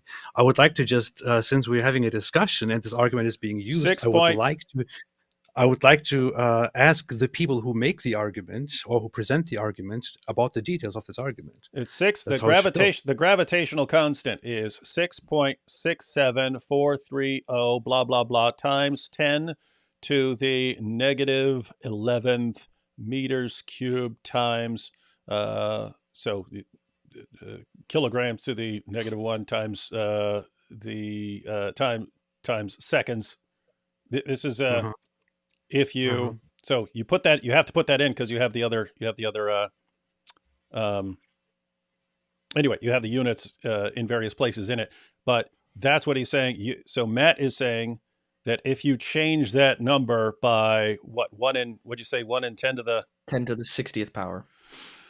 So if you change it that slightly, then we're not here. So what if you changed it just a little bit? What would happen? You're not here. Which part of you're not here didn't you understand? I understand that, but we're talking about a range, right? And you're saying to change it slightly. So as from my understanding, when you say there is a range and you're saying change it slightly, that implies that not changing it in any way. You're asking there is a range in which it could change. You're asking what would happen if it would change by 10 to the 61 power or something like that? Yeah, less than whatever range you're giving me. Yeah. I don't think that's a very interesting question. Yeah, the question is, why is it that it's so finely tuned that it's exactly the way it needs to be, down to 60 decimal points? Yeah, I understand that, but I'm curious. Because I'm curious about the question. So you're trying to change? You're just trying to change the subject. Ouch! Right? No, I'm not. Yeah. I'm not. I'm trying to figure out what exactly happens in that range. Because you make the explanation that it's like it has to be exactly this way, and if you slightly changed it, even the language used here, if it's slightly changed, then things would not be possible. Okay, then I want to understand if this is the argument given, if it's about a constant and about the possibilities, and about a range, as we have been saying the entire time, then I want to get into the details of exactly what that change is, or what that range is, if that range is actually that impressive, and what exactly would happen if there was Yeah, a smaller change than what you allow. and notice what you're saying. You're saying what exactly would happen, in which case we say, okay, why don't we get a physicist on to explain exactly what would happen in whatever increment you're talking about? And you say, no, don't do that. Like, wait a minute. What's I'm not saying do that. I'm not saying don't do that. I'm saying, since you present this as a strong argument, when you present a very strong argument, I would like to actually engage with the details of this argument, because it looks like the number that is given has some great meaning, and it sounds very impressive to me or to the average person. But then, is it actually that impressive? Is it actually that impressive? Is the range that we are talking about really a very impressive range, or is it just a range? And there are actually quite many possibilities, and the fact that we are currently in a functioning universe where things came into existence and where things work the way they are, would there also be possibilities in a multiverse setting, for example, where there are an undefined, indescribable number of universes, and some of them function and others don't? And if we somehow end up in one that functions, is it really surprising that we then say, wow, how did this happen? How did this happen? There must be a designer behind it, as opposed to landing in one which doesn't function, which is not even possible. It's very normal that when there's a very tiny chance and you end up in a possibility where it actually works, you think, wow, there is a very small chance, and I actually landed in it. There must be a creator behind this. Yeah, I mean, I think you're missing a little bit of the point here. It's not about I don't think so. wh- I don't think so. Yeah, I think you are. I think you're getting distracted by what, particle physics would do in certain scenarios, and you're Yeah. missing the fact that, things are very, very finely tuned to an order in the gravitational constant, 1 to the 60th power. You want to look at the cosmological constant, it's way more than that. There are all these other constants. And the question is, why are we winning the lottery 10 times in a row? Why are we winning the lottery 10 times in a row? Yeah, notice And AP. You can win the lottery 10 times in a row. It's within the realm Yeah, of it's possibility. possible. You would not Yeah, believe that it's it possible. happened if someone told you it happened. Unless That's again a someone false said analogy. that you have to change your religious beliefs if you think that No, this that's happens 10 times again in a a false analogy. If I would say that is a correct analogy if you could compare it to an observable chances of universes coming into existence where life forms, and we observe it and we say, okay, well, 10 out of so many times it actually happened. Interesting. That would be then a correct analogy. In this case, we are just comparing something to something else that we cannot even observe. Yeah, well, if you're going to go multiverse, and I can say, well, there's this infinite array of universes where I didn't win 10 times in a row, but I won 10 times in a row here. And you'd be fine with that, right? So you wouldn't have any No, questions. that's the problem. The comparison here is absurd. You can't even make such a comparison. There's no way of comparing winning the lotto 10 times in a row to life coming into existence. You're right, because one of those is Completely massively hypothetical. more improbable. No, because you can't observe and you can't possibly present any evidence for one of these. You can make speculations, and once you end up in a functioning one, you will think, whoa, what are the odds? Yes, exactly, what are the odds? But I don't think we need to be able to. Yeah, go ahead. Oh, I'm just saying, if you have this entire range, if you do know the odds, if you have this entire range of values of what that constant could be, and that constant could be anything along that range, and you say, what are the odds that it's in this narrow range for life? You can actually calculate the odds. There's all the possibilities. Here's the target area, and you can actually do the math. And that's the point. You find out it's massively improbable, because if you change it even slightly, you're not here. And if it were one, maybe you have a case. When it's a bunch of them, then it starts, I don't know, it really sounds like, so you're saying there's a chance. I think the correct analogy would be, if you want to go with the lotto, it would actually be, you win the lotto once in your life and you think, wow, there is such an incredibly low chance for me to win the lotto, and I actually won. Mhm. There must be something behind this. No, it's a bunch of lottos. And It's a bunch of lottos, and and you're related to the commissioner. You know, it's a specified win. It's not just a No, it's not. random win. yeah, It's a AP. If someone said there's a lotto and I have a 1 in 10 to the 60th chance of winning, there's not. You could if 100,000 planets worth of people are all playing that, it would still be massively improbable that even one person wins a lotto like that. When you say, hey, I will only exist if I win these 100 different lottos with all these insane odds, and I won them all, I'm here. It kind of looks like the game is rigged. That's Yeah, kind of the takeaway. that is if you put all the different constants together and say, okay, this Yeah, must like be they that are in way, our universe. that must be that must be. I know, Yeah. but in the end, we're talking about we are talking about these constants being in different ranges and still aligning.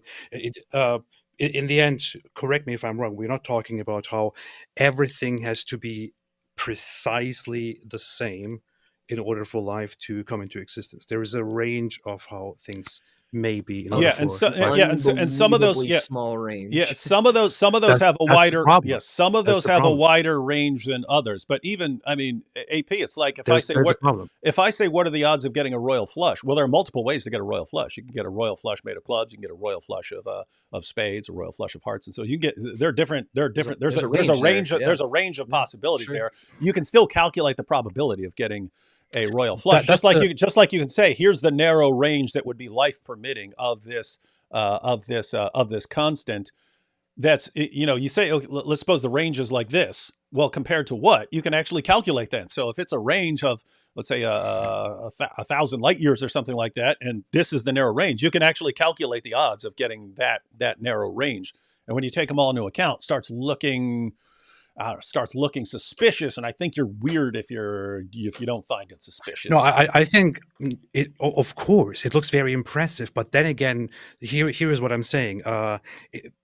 If there was only one possibility, if everything had to be precisely the same way for life to form, I would say, okay, you know what, that is some impressive stuff here. If you're talking about a range of possibilities, and especially different ranges, I would say, okay, that's quite impressive, and I understand why that is impressive, and I actually do think it is impressive. However, I don't think that it's necessarily a great an actual argument, or even a very compelling evidence for the point that you are making, that there is a designer. Because you could very much also along that path, although with less confidence, say, I won the lotto. What are the odds? There must be something behind this.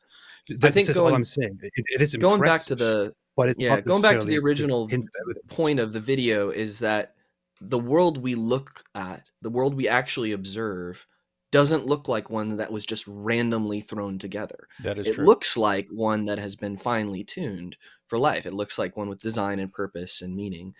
And it's like looking at somebody says, I'm going to have this computer randomly design a program, and it's just going to randomly put some code in there, and it's going to be randomly generated. And then we come in and we look at it and we go, yes, Breath of the Wild. Yes, we've got Zelda. We've got all these characters. We've got all this storyline, impressive graphics, all of these things. Yes, this is exactly what we should have. This is exactly the properties we should expect given the randomness of this program design.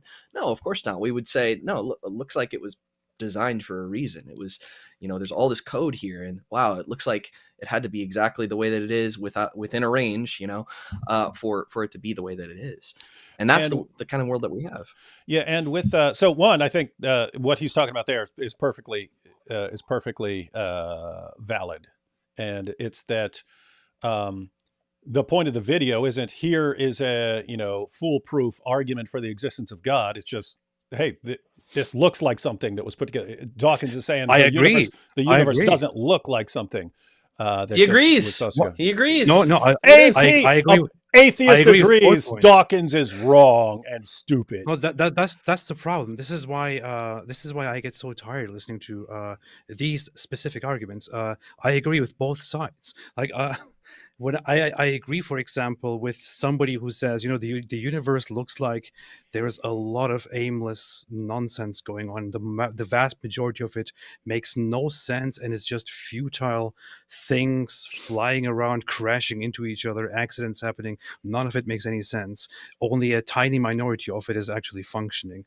And it looks like there is no purpose here at all. It's just coincidence. I would say, yeah, good, interesting. This is impressive. Good argument. Maybe we should think about that further. If you then say, well, no, it looks like there is some real design at work, because there is a very low likelihood for something like this to even happen, and extremely low. It looks like there is more to this. I would say, yeah, okay, I agree with that too. It looks like it. Yes, these are interesting points to raise and interesting evidences toward these points, but that's all it is. There is no empirical evidence in the end. Plus, we are limited to our observations. If you're reading Lawrence Krauss, though, you owe it to yourself to I read Luke Montagnier. I am not reading. I'm not reading Lawrence. If you're reading Lawrence Krauss, you should slap yourself silly. That's all I'll say. I read C.S. Lewis instead.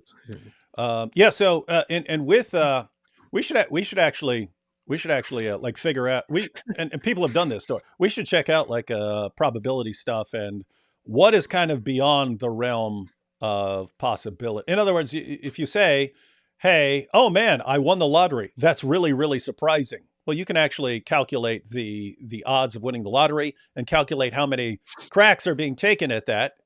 In other words, how many trials are there? So how many people are actually playing the lottery? And that's why sometimes people don't win the lottery, and then the number goes up and so on. But when you're talking about something like 10 to the 60th power or anything in that range, it's kind of you're in kind of a totally different realm. The stuff when you say, hey, what are the odds of winning the lottery with this number of people playing? Then it's a good chance someone's going to win the lottery. So it's not surprising that someone wins the lottery, and that's why it is relevant if you do have something like a multiverse, because that's the number of cracks you get to take at reaching a certain probability. But the issue is it is less probable. It is more probable for someone to win the lottery, so it might be less impressive. For example, to you as an outside observer, for somebody who actually wins the lottery, and let's say it's like one person in the nation or one person in the world, and one person actually wins it after engaging in some certain prayer or a certain worship, and then comes to you and argues with you, and you say, there's actually a possibility, and it so happens that it hit you this time.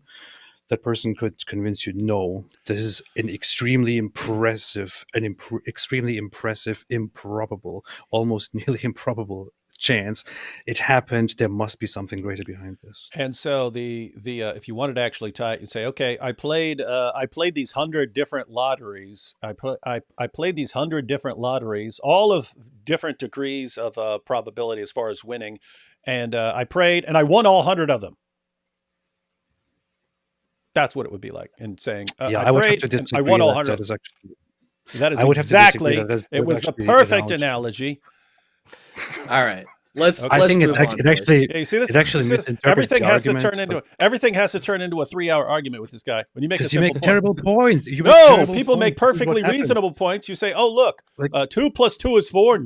Prove to me that. How do I know? How do I know that it's not different in the Andromeda galaxy? It's like you walk into a gathering of scientists and you present this point, and the scientists are like, "That's not really how it is," and you're like, "You guys are just ignorant. You guys are just blind. You just don't see it. You just don't agree." No, you go in there and all you go in there and all the scientists say you are exactly right, which is why some people conclude that there's a God. But I don't conclude that.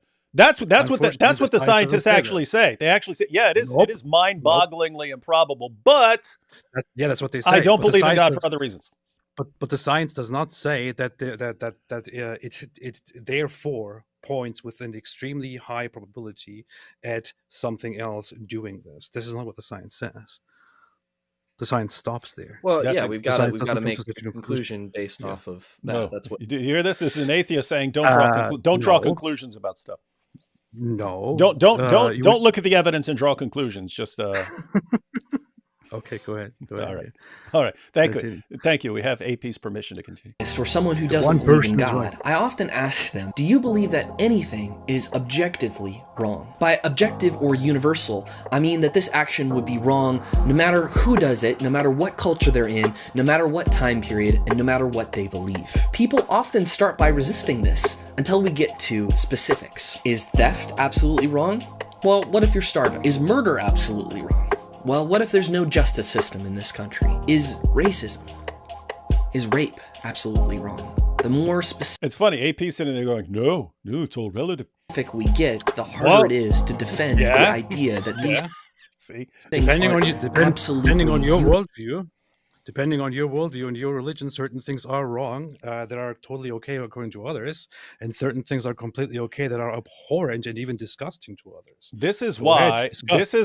This is why Muslims ahead, keep go telling you. This is why Muslims keep telling you that you affirm incest is okay. See?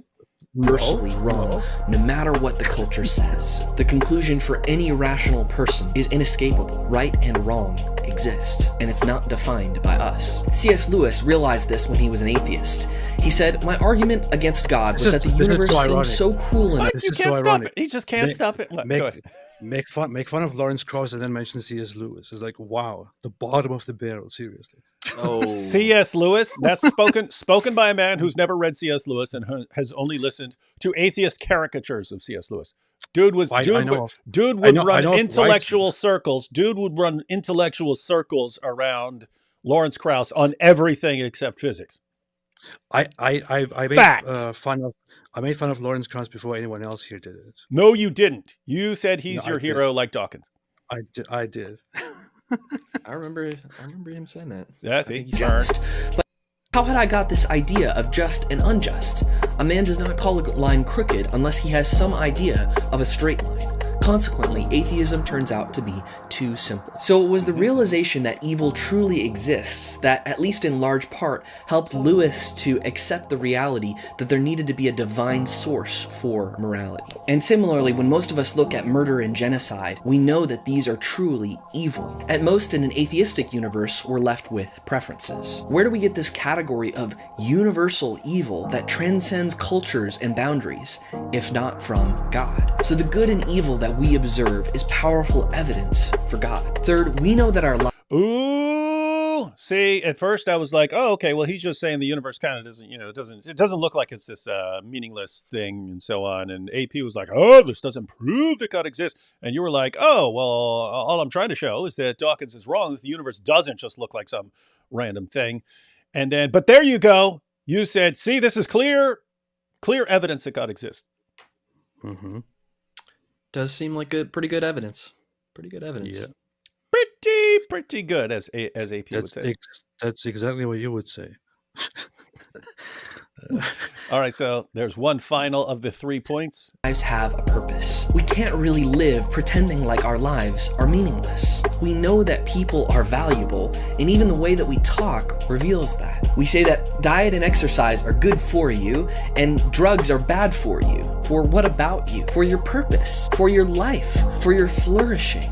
If our lives were purposeless, it would make no sense to talk about them this way. The reason the question, what is the meaning of life, is such a pervasive one is because you don't have to be a philosopher to ask it. It's not just a specialized few who think our lives have purposes. We all have the subjective experience that our lives are valuable, that they have meaning and a purpose that goes beyond what merely we define. But the problem is that most of the answers people choose leave them feeling empty. People who chase money, success, power, or romance as the purpose of their lives often seem to be some of the most dissatisfied people. And yet we have this desire within ourselves to be fulfilled, to be satisfied, to be happy. And I think there's a reason for that. We actually have a purpose. That purpose isn't just something that we can define or create ourselves, but it's something that has been given to us by God. Again, C.S. Lewis says, if I find in myself a desire which no experience in this world can satisfy, the most probable explanation is that I was made for another world. If none of my earthly pleasures can satisfy it, that does not prove that the universe is a fraud. Probably, earthly pleasures were never meant to satisfy it, but only to arouse it, to suggest the real thing. So the evidence from our lives is clear. The universe we observe. Stop grinning, AP. Stop it. Just stop it. You're trying to distract me. This is so funny. As soon as I turned around, that people in the chat are like, "Oh, why AP? Why the attack? Why this?" Has precisely the properties we should expect if there is, at bottom, design, purpose, both evil and good. Nothing but loving, divine intentionality. Richard Dawkins and all of the other atheists have to ignore all of this evidence to come to the conclusion that the world that we observe actually more resembles the one that's predicted by an atheistic worldview. And what's shocking is that Dawkins has actually admitted that he is not willing to look at the evidence. When he was asked what would persuade you that God exists, he answered, "I'm starting to think nothing would," which in a way goes against the grain because I've always paid lip service to the view that a scientist should change his mind when evidence is forthcoming. The trouble is, I can't even think what that evidence would look like. Even if there was a booming voice and the second coming and clouds of glory, the more probable explanation is that it's just a hallucination or a conjuring trick by David Copperfield or something.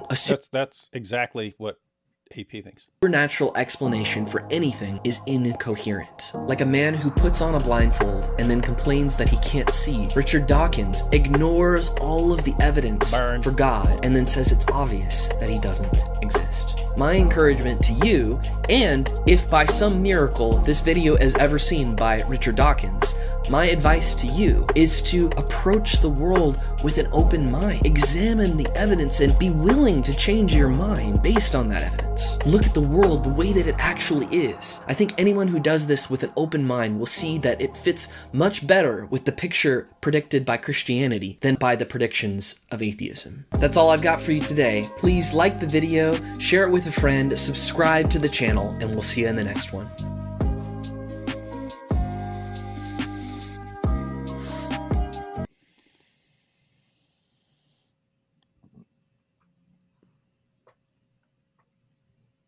I'd say all around good video. Good solid video. Significantly, you've been making rapid improvements, and I mean, for someone who only has 9 videos, that's counting your channel trailer and stuff. And again, you've been producing content before you had your channel, but yeah, significant improvement in a short amount of time. Good use of graphics. Still think the music a little too loud. AP is a fan of no music. So draw your own conclusions, but it's your content. Music is haram. I would say that. Nice. No, I think it's generally a good video to explain the argument and to make the argument. Would agree with that. Thanks, AP. Thank you. And a couple small things. So as I was pointing out, that when you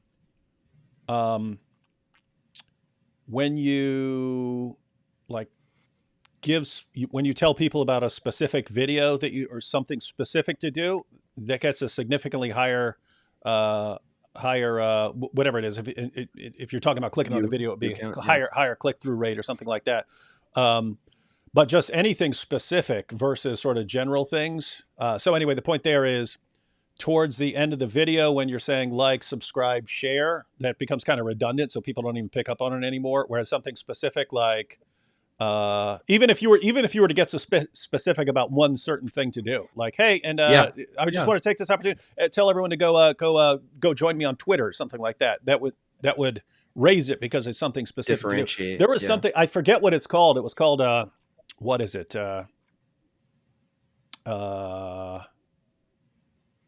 AP, what's it called when people have too many options and so they do nothing? So, something choice fatigue, decision fatigue, or something. It's called something like that. Yeah, I know what you mean. I don't remember that. Paralysis. Something. Yeah. I think it's paralysis. But they did. I remember reading about the study, and the study was, it's like they ask a questionnaire to college students at the end of the semester, and it's like, hey, you have 2 options. One, we can send you on a free vacation and you can go on that, or 2, you can stay and work on completing your paper and you get a high grade and so on. And you can actually you can check the percentages of people who say they'll do one or the other. But then the more options that they give people, the less inclined they are to pick an option versus just doing nothing. And so we tend to think the more options you have on what to do, well, the more likely someone is going to be to do one of them, because now there's it's like if I say, hey, here's a movie you can see versus here are 10 movies that you can see.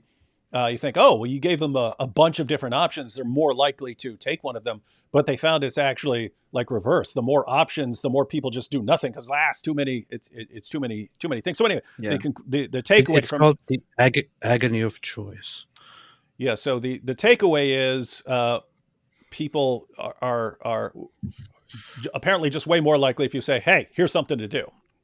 Yeah. More likely That's to do good. that. So anyway, as far as at the end of the review, it might be good to, hey, here's a specific video you might want to check out or something along those lines.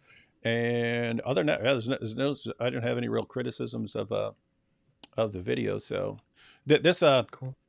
this actually makes sense. So we were looking earlier at the thumbnail and the title, and it made sense that your video is going to do better just based on the thumbnail and title. You have again those click triggers, but yeah, you have good either you learned it or you have good instincts on for YouTube stuff. Thank you. Yeah, well, I'm really appreciated for all the advice you guys have been given, and yeah. It's been great. One more thing. Are you familiar with Creator Hooks? No. Creator Hooks is a guy, what's his name? Jake? I think it's Jake.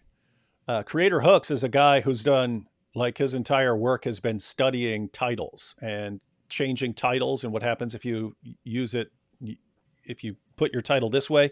And he does all these A/B tests, like he'll title it one way and then see what the click-through rate is, and then he'll title it the different way and then check the click-through rate.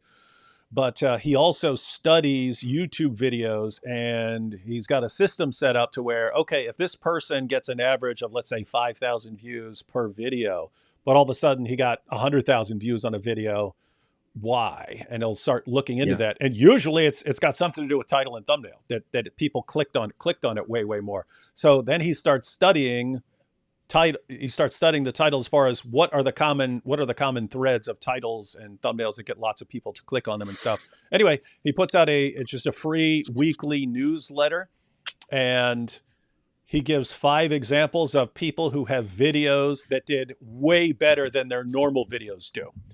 And then he explains why in terms of the title, and he breaks down the features that were relevant to that. So he goes through 5 of those, and then he goes to a video of a person who had a video that did way worse than normal. So if the person normally gets 5,000 views or something like that, why did the person get 200 views on this video or something like that? And it usually has something to do with people not clicking on it because they don't like the title or thumbnail. Anyway, what he does is over time, you start picking up on all of the what he calls click triggers. So that's why we could look at it and say, oh, you have 3. That's a click trigger. Yeah, that's good. And you can, so some of those is just like once you make your video, you could be thinking, okay, what's the best way to put the title? But once you're aware of click triggers, you can kind of arrange your video based on what's going to be. So in other words, if you were making a video and you're like, gosh, I got like 8 points now. Well, actually, if I increased it and made it 10 points, then I could have like the top 10 of this and so on. And that would be a click trigger. So you can actually arrange a little bit. Anyway, point was, you should go to Creator Hooks. You can find him on Twitter. You can just go to, it's probably creatorhooks.com. Okay. And just sign up for his, it's creatorhooks.com. You can sign up for his weekly newsletter. Only takes a couple minutes to read, but I can say, like, as you read the newsletter each week, you start picking up on the things, and then you start spotting them in other people's videos. And when you see a video trending and the video is doing really well, then all of a sudden you go, oh, I know why that video is taken off. Because look at that. So yeah, all that stuff is I'll do that. Helpful. Thank you. All right, AP, any final any remaining thoughts on Matt's channel here, other than, hey, it's a Christian, I disagree with everything? I have just been playing a game the whole 2 hours, and yeah, we know. I'm playing Red Dead Redemption 2 right now. It's a lot of fun. That's what he does. That's what atheists do. Yeah, it's what they do. No, I would say he. So you are right on one thing, which is that he actually does have a good perception of what a video looks like, of what a good video looks like, and production looks nice. Seems nice. That's what I was going to say. Um, and you have a way of putting the arguments together into a concise, easily digestible form that makes it convenient to, you know, to understand the content, to watch the video. So in that regard, I would say it's pretty nice. I would just work on the titles and the thumbnails, which is very big of me. I should do that. I should tell myself that. Yeah. Well, thank you, Yeah, AP. I appreciate that. Yeah, I don't have, and you know who's really, I mean, John McCrae's really good at titles and stuff. I was thinking the same thing. I'm looking at the titles, and I can't think of exactly like what I would change. Sometimes I can. I can look at the title and go, oh, if you put it like this.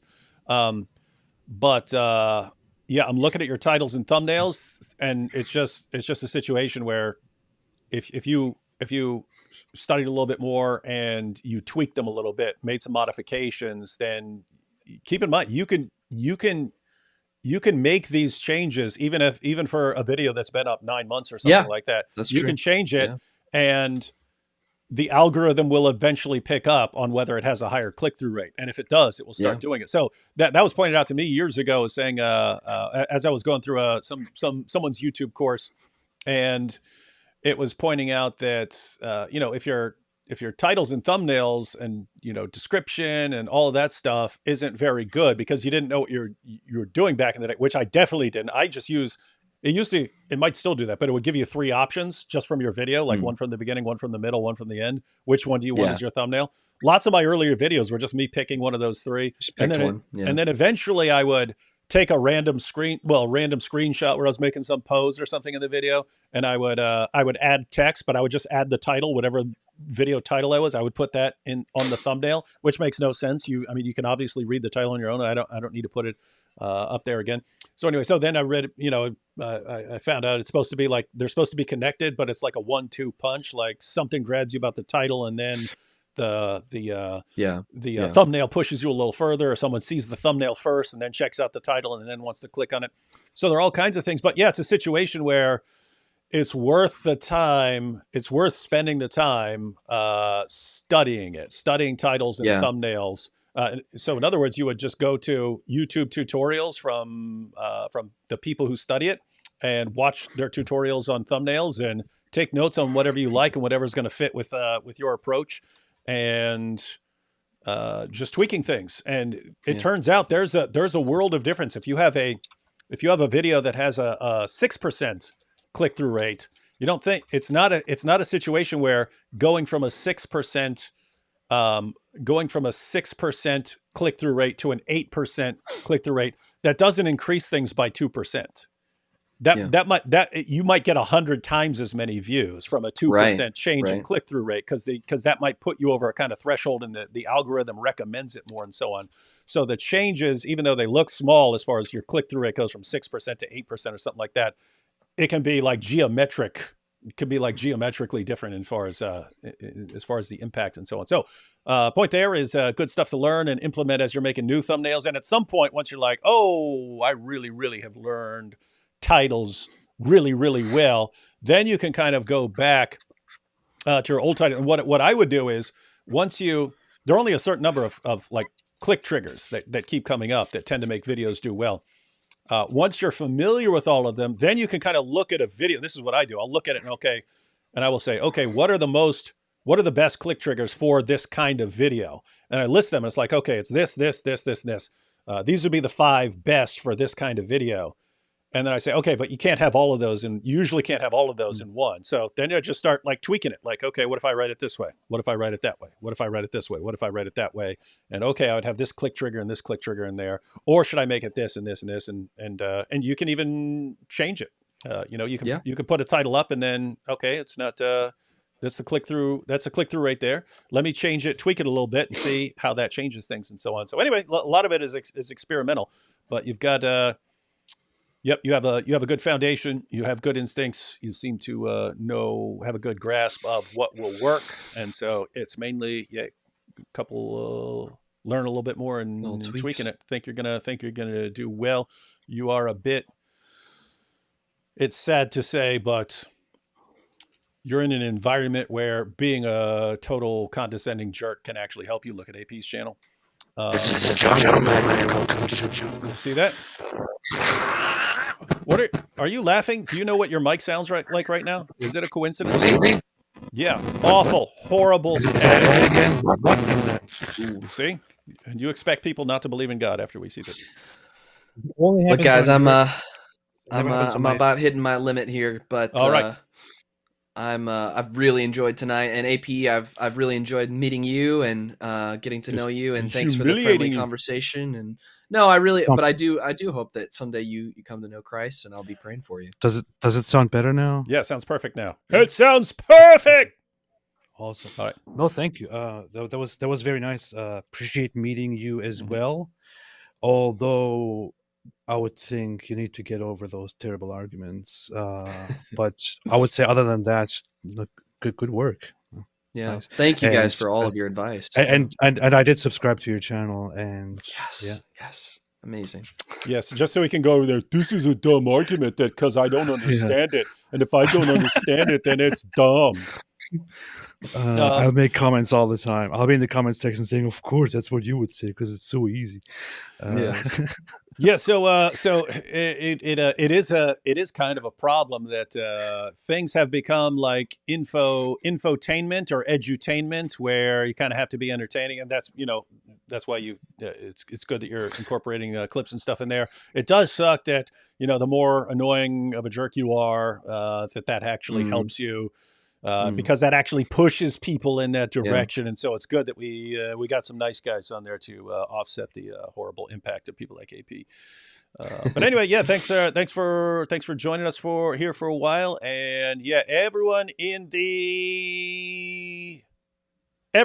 in the chat right now watching, and everyone who is going to be watching later. If you like that, if you like Matt's style of content and like the information he's presenting, be sure to subscribe and check it. He's only got 8 videos up there, 9 if you count the little channel trailer, but we went through 4 of them, so you can check out his other videos. All right, Matt, you can we know you got to go, so you can take off, and me and AP will probably read a couple of super chats. He doubled his subscriber count. This is amazing. Wow. Imagine you doubled your subscriber count suddenly in one night, David. Amazing. Thanks, guys. That would be total chance. Yeah. All right. Yeah. I'm going to head out. So God bless, guys. Yeah. Thank you so much. Catch you later, man. Appreciate it. Thank you. God bless you. Yeah. Did you just say God bless you? Wow. You see, David says, "What's wrong with you?" when you say "God bless you." You see, how you doing? The truth comes out. All right, we don't want to go too much longer. We'll probably go rapid fire through a few super chats, but we probably won't go through all this because I realize there is a ton of super chats we haven't gotten to. Why? Because AP kept interrupting. We'd have gotten through all the super chats if AP hadn't been interrupting the entire time. Where would the world be if atheists didn't ask questions? Hey, here's an AP fan who claims to be an astrophysicist, but if he's an AP fan, can we take anything he says seriously? Let's see. I'm an astrophysicist. There are many things in the universe can't ever experience firsthand. It does not make me believe in deities to the slightest, just strengthening my need to investigate it all. Yeah. I think this is about the Rosie's room thing. But yeah, that's Before I watched this, I was an atheist. After watching this, I'm still an atheist. This has increased my iman in atheism. Hey, they've been doing that for years. That's famous. But I've seen, I don't know if you've seen it yet. I've seen it starting to pick up of people watching a video and say, wow, I didn't know anything about Islam. This convinced me to convert to Islam. But it's like, you can go to the person's channel and this person's been like Zakir Naik fan for years and stuff. I know. Now it's picking up this. I converted because of this. Oh, yeah. Yeah. I recently exposed this whole thing. There was a debate between the whole debate between IP and Daniel Kikuchu. There were like some comments that were like, "Wow, I didn't know this. I didn't even know who Daniel Kikuchu is. But after this, wow, I think I'm becoming a Muslim and stuff like that." And then you check out the profile, and they're like following all the Dawa guys. Mm-hmm. Yeah, pretty standard. It's just so weird. It's like You see that over and over again. They don't care how easy it is to expose the lie, and none of them seems to have any problem with it, right? If I were going around doing that as a Christian, or you were around doing that as an atheist, other people would object. I mean, other atheists would object to you doing that. Other Christians would object to me doing it. In there, it's just completely understood. Yes, it's fine to lie for Allah. It's weird. What is so insane to me is that these people don't seem to have any problem at all with just lying and spreading their religion through lies by thinking, oh, hey, if I make a comment here where I lie about myself and pretend that I just became a Muslim, then maybe this might convince some others that Islam is true. What in the what is this, man? Yeah, I made fun of Dawa like yesterday for that. It's hey, we're going to lie to you about Allah, lie to you about Muhammad, lie to you about the Quran, all to show you that Islam is the truth. Mm-hmm. It's like, what? Who thinks like that? I have to lie to convince you that this is the truth. I mean, if you have to lie to show that it's the truth, I don't know how you don't see the problem there. Like, the truth doesn't need you to lie for it. This is weird stuff. But yes, AP fan here. Yeah, it's not the claim that there are experiences that you haven't had or something like this. This should make you believe in God. It's the question is, can everything be reduced to a purely physical description, or is there something that's left outside of that? Yes. That's the issue. Stop talking trash about AP fan. He's right. Ooh, Solitary Emmy says, AP's wife. AP, do you love me? AP, sorry, I don't know if I have the neurons or chemicals today. Maybe when the chemicals are stimulated, I will love you. Is that how it goes for an atheist? It's like when you open a textbook which introduces logical fallacies, and then you land on the straw man argument. It's like, straw man argument. Here is one example. Solitary Emmy says, AP wife, AP, do you love me? AP, sorry, I don't know if I have the neurons or chemicals today. Maybe when the chemicals are stimulated, I will love you. Here, Solitary Emmy made a straw man argument when AP argued that emotions can be explained through physics and neuroscience. Thank you. Been humiliated, Solitary Emmy. Yeah, so notice you'd still say I love you, even if you think that it's all physical. You'd still say, of course I love you. Yeah. Ayatollah here says, Ayatollah says, waiting for Matt to pull off a rubber mask and it's the Muslim cowboy underneath. That would be funny. Or something like that. If we were sitting here and there's a Christian and he's talking and he goes, all of a sudden, ha ha, it's me. And it's like the Muslim cowboy. Yeah. Whenever someone says Matt, I just think of the one Matt that everyone knows, who is a complete jerk. Who's that? You don't know. Tell Matt us. Dillahunty. Ooh, I wanted you to say it because I don't want to say it, but you said he's a complete jerk. So you did know who I was talking about. AP declares Dawkins is wrong, and Dawkins is wrong about the universe, and Matt Dillahunty's a total jerk. Wow. No, I think Matt Dillahunty is a total jerk, but I also love Matt Dillahunty. Yeah, that's what's funny. I mean, I don't always, I can always say like this guy's a total jerk or this politician's a narcissist, but it doesn't always mean that you think that's bad in that context, right? Yeah, like we often joke about being a jerk, but the guy is genuinely a jerk. But I also love the guy because he's an atheist and he's humiliating the Christians. How he's personally affectionate and all that. It's interesting combination. AP wears sandals to avoid Greg Kokel. No stones for AP. Saying you wear sandals to avoid all the stones being put in your shoe. I always walk around barefoot. Dude on the left is spreading corruption on the land. That's you. That's why you're under a death. That's why you're under a death sentence for spreading corruption. That's what they do. Hey guys, I don't know if someone mentioned this, but I think the best person to talk about production is Mike Myers. The killer? Joke. Muslim joke from IP. His videos are really good, and he has big music too. You mean Mike Myers? You mean from the Michael Myers from the Halloween movies? Mike Myers from IP. Oh. Who's Mike Myers from IP? Yeah, Mike from Inspiring Philosophy is Mike Jones. That's why it says Muslim joke, haha, because they're saying that some Muslim is making that joke about IP. Oh, what? Michael Myers? They're calling him Mike Myers? Yeah. I guess so. I don't Okay, know. I don't know. That might be the case. How'd that debate go, by the way? Did you watch the debate? I did watch it. I must say, so I watched most of it. I kind of had to leave at the end of the Q&A section, but I have to say it. The guy was a very, very respectful, very nice guy, and I That's guess weird. that's the whole thing. Like with Ahmadis, they tend to be significantly more respectful and also significantly more well-read than Muslims. I'm deliberately saying Muslims because I kind of agree with the whole Muslim idea that Ahmadis are not really Muslims. Pretty rude, Uh, pretty rude. It's rude. I've been defending these guys for years, saying that Ahmadis meet the requirements of true Muslims, and now they're starting to go after me. David, we're going to humiliate David Wood in our responses. You know why? They're all picking up on this. You have the Salafi type, the Salafi-ish Dawa guys, and we're strong, we're humiliating everyone. But then you have these other guys who are realizing, well, that's just what's popular, that's just what works, and so other people have to adapt or be forever insignificant. And so you've got yeah. Ahmadis who are acting like that now. You've got Shias who are acting like that now.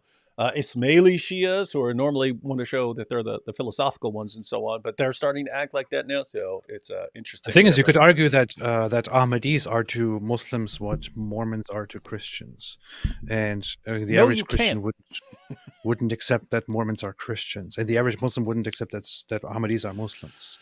That's the reason that's bad is if you look at why a Mormon wouldn't be considered a Christian, it's because you have here's the core doctrines, and they don't agree with any of the core doctrines. They don't agree with any of them, and so Okay, so yeah, it I doesn't work. see. Whereas Ahmadis, they believe in all 5 pillars of Islam. They believe in the 6 articles of faith.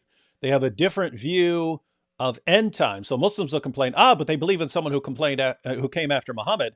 But I mean, most Muslims believe in someone who's coming after Muhammad. They believe that they believe in the second coming of Jesus. So Ahmadis just have a weird end times belief that they believe that they believe the second coming of Jesus already happened, and that it's this guy Mirza Ghulam Ahmed. But they're also bound by the interpretations of Mirza Ghulam Ahmed and their own version of the caliphs and so on.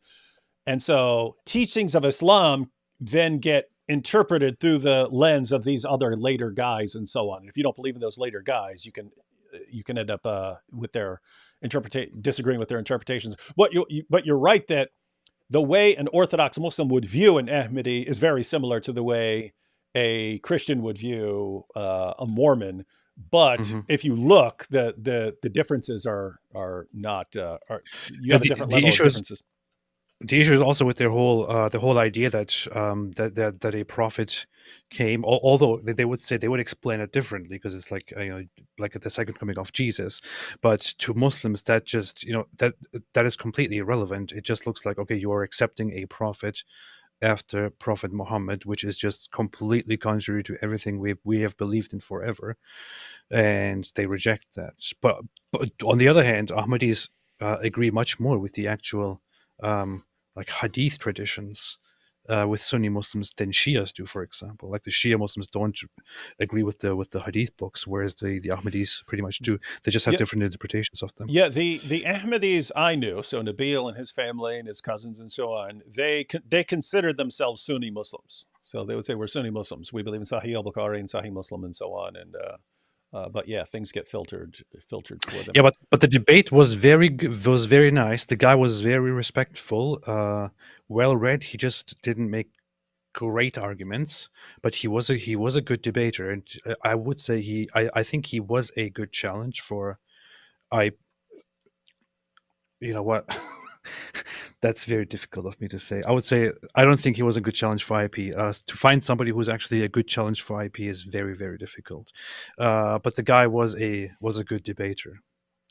That I can say that he was a better debater than I am, and he was a better debater than Daniel Kikit Jews, which is why I made that super chat. Yeah, and I'm actually interested in, because early on when I was interacting with Muslims, it was pretty frequently Ahmadis because of Nabil, and so But since then, I haven't interacted with them much. But I have to say, I am interested in these sort of alternatives to Sunni Islam or to the Salafi type Sunni Islam. So Shias, Ismaili Shias, Quran only Muslims, Ahmadis. Guys, if you're watching, if you're an Ahmadi, if you have some other position that you'd like to lay out your case for why you think a Muslim majority is wrong and your position is correct, happy to discuss it. We tend to be pretty nice when we're having friendly discussions. Speak for yourself. Yeah, AP will be mean, but I'll defend you. You could understand everything about the physics. Having a heart attack doesn't mean you won't feel anything once you have one. Mm-hmm. The dawn of science. Oh, the dawn of the scientific revolution influenced by Psalm 111 too. Yeah, I think that's on. Where is it? Cambridge? It's at Cambridge or Oxford, but it's at the laboratory, the big laboratory there. They actually have the verse on over the dawn over the door. Here we have one of AP's fans. TikTok, kiss Black Rock. If she's 9, take out your. Yep, that's one of AP's fans, and you've got a picture of Matt Middleberg's shoe there. So this is getting multiple levels of creepy. Now I'm understanding what it says. I didn't get it from your reading, but yeah. What is this? AP has the reverse Hitlers. What's that mean? That's because we were talking about how I adopted. Yeah. So you switched it. Yeah, you switched. Yeah. I just got into the stream. Wanted to know if you saw IP's debate. You guys are great. So you just heard it. AP has watched it, except for when he had to cut out later. I'll probably watch it tonight. It was really. It seemed really long, like what, 4 or 5 hours. I'm assuming a bunch of that is Q&A. I probably won't watch the Q&A. I'll probably watch the debate proper. I forgot it and tuned in later and put it on 1.5 speed and then watched the whole thing and somehow caught the Q&A section in real time.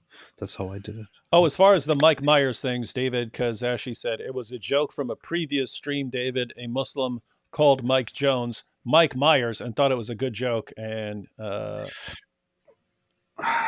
music is background music. Background music. Okay. They actually made that joke. Why are they calling him Mike Myers? Mike Myers, the actor, or Michael Myers, the serial killer from Halloween? Do you know what it was? I don't know, but these people that their jokes that don't even make any sense. It's like when you come from a culture where there is no proper understanding of humor and of sarcasm. Mike Myers, and they make these jokes that don't even make any. Like a joke is funny when it's when there's something true about it, right? Or when it's close to, when it points something. If it's a completely unrelated joke that doesn't even make any sense, it's not funny. But these guys keep doing that. It's just dumb. Yeah, it's like when they're like, David dead wood, David broken wood, taking David to the wood shed. Rotten wood. That's what wood. Yeah, there you go. I was calling it rotten wood. And they're like, oh, funny. Oh, look at our sick burns. Yeah, like, yeah, this is just pathetic. Ayatollah here says David's lying about the Muhammad Seaman story. That's basically his stairway to heaven. Sad. It's funny that people are ending with sad, like Trump's tweets and stuff. Sad. Bo Rudder said a friend mentioned an Iranian church in San Jose today. Thought I heard him wrong.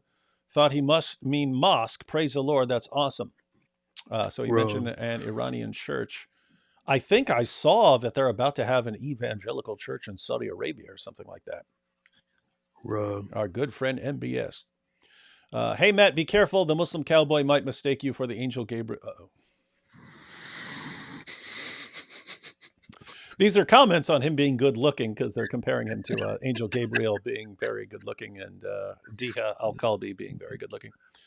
Arnold and JCVD rolled into one sounds kind of, Jean-Claude Van Damme, sounds kind of like less than hetero. Love you guys. No homo. I wouldn't be mean in my super chats if I thought you were thin skinned like some religions. That's all good. Yes.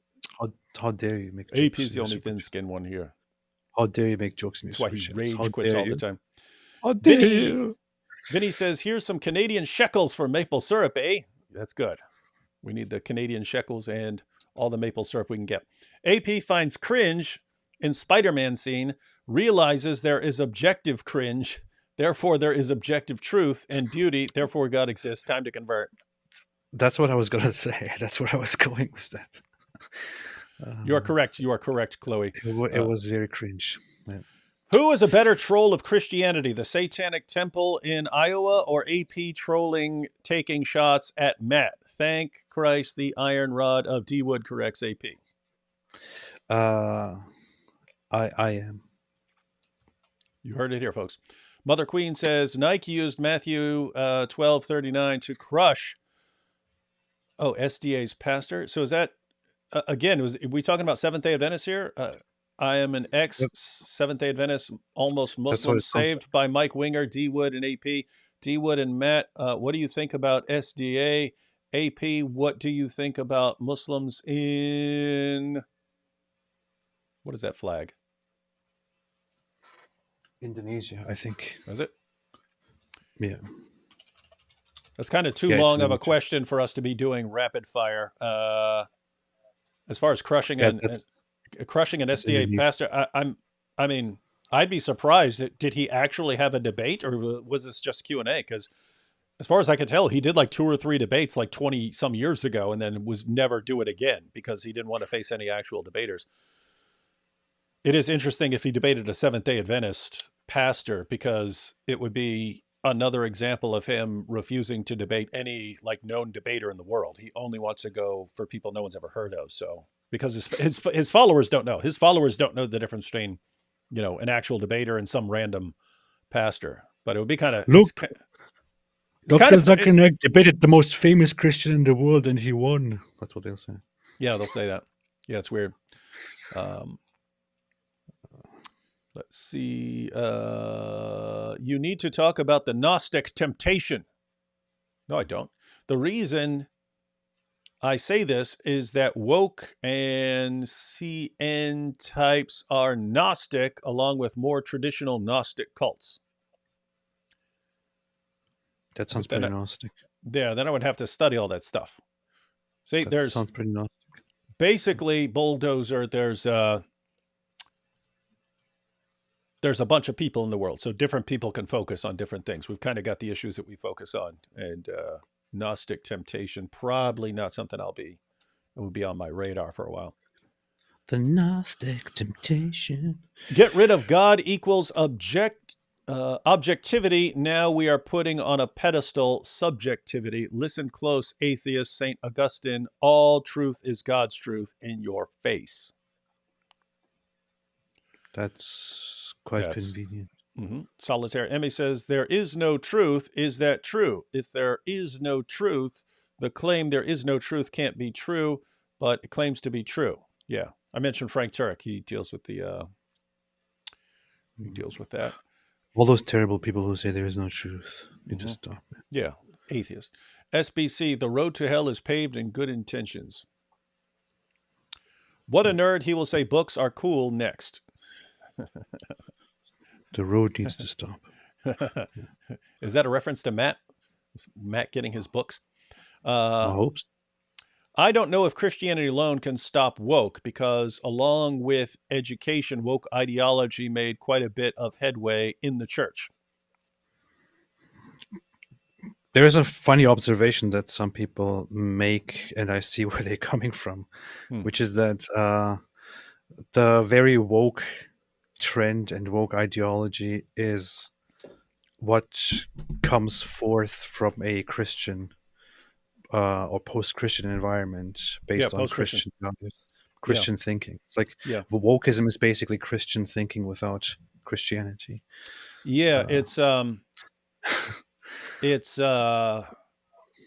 we've mentioned this before. G.K. Chesterton said that the world is basically the result of Christian values gone mad, and he says it's a result of taking what connected them all together, namely a Christian framework, taking them away, and then people make idols out of individual virtues and so on, and run wild with them. And so, your justice is no longer tempered by mercy, and your mercy is no longer tempered by justice. Whatever value you cling to, you just roll with it and treat it as an idol, and then everything it doesn't work.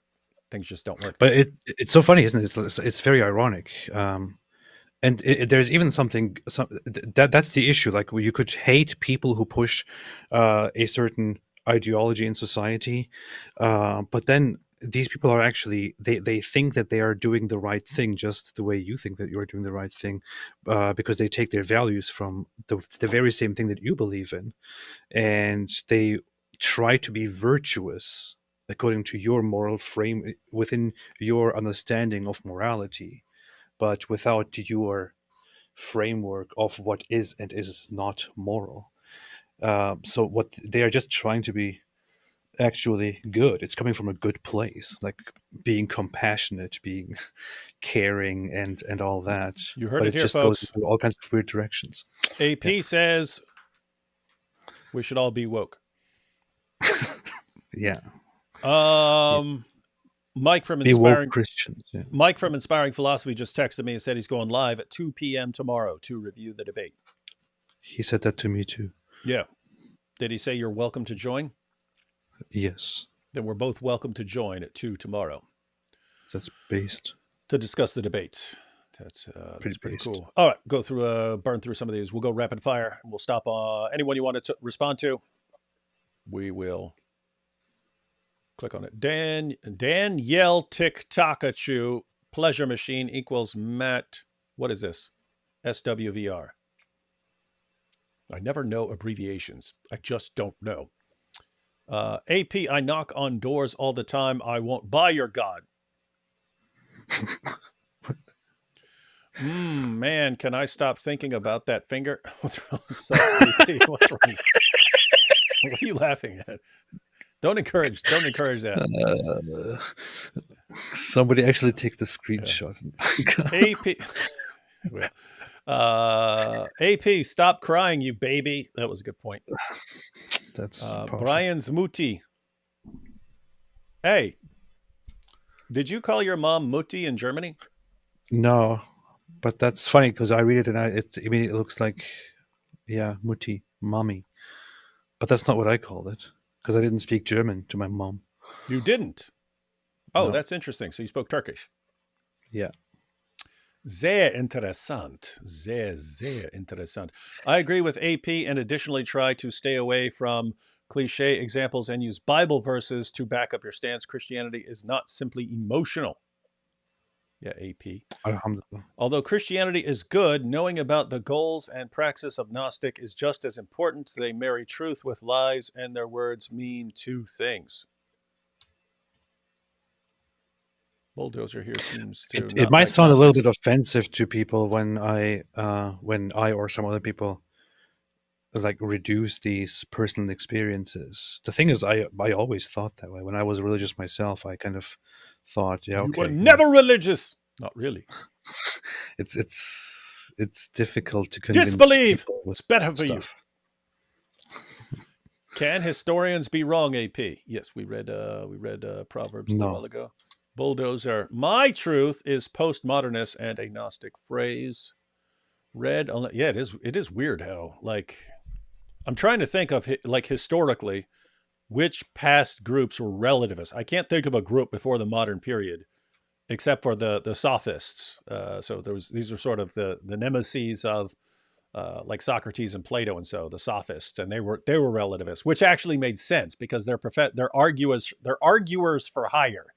They're professional debaters who are trained to be able to defend any position, even if it's ridiculous, and to just be able to defend the opposite position.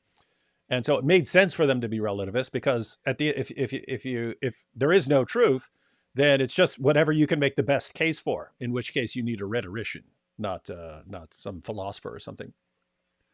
Weren't they just doing business? Like, wasn't their whole thing just around teaching people how to argue whatever without any regard for what is actually true or not? And it was all just a kind of a business arrangement. Yeah, it was.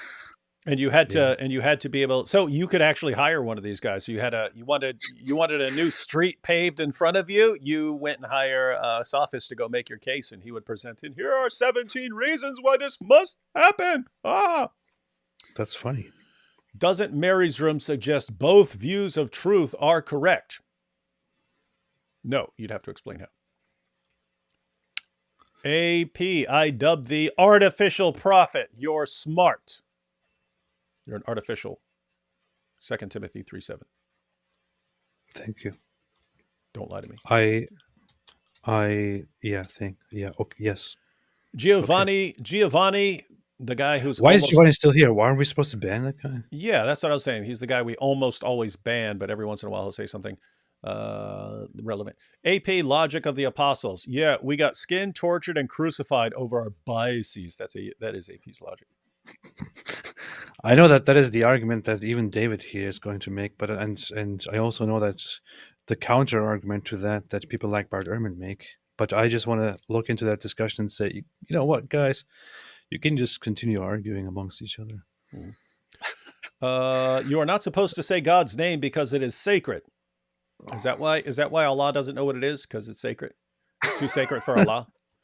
Modalicious says, your AP impression sounds like an impression of Robin Williams doing an impression of Ringo Starr. That's funny because I don't remember what my impression of AP was like. I'll have to go back and check it out. Not even Satan is an atheist, AP. Think about that. You see, you're worse than Satan. Why are you raising an eyebrow? Made you think, didn't it? No. Well, that's not a good argument. It's a power. Well, it's the perfect argument. Because we are under very different conditions. If I was Satan, of course, I wouldn't be an atheist either. It wouldn't make any sense to be an atheist. How do you even become an atheist as Satan? But yeah. Yeah. Katniss says, I can understand how. So this is a follow up to Katniss's earlier comment saying she went somewhere and then a person was praying for her and then mentioned her and her brother's nicknames and had never met her. But she said, I can understand how people think it's like a fortune teller who plays manipulation games, asking you if you know a John, etc. But it wasn't like that. So it wasn't and I'm sensing starts with a no. What about a John. Yeah, John. Yeah, it was so exactly it's not like that. You don't know. What are we talking? What are we talking about? I see. No, you don't even know. I didn't even. I'm sorry. Yeah. Okay. Yes. Yes. Except the difference with your experiences, AP, is that yours came from a jinn. I don't know what that's in reference to. Your experiences earlier.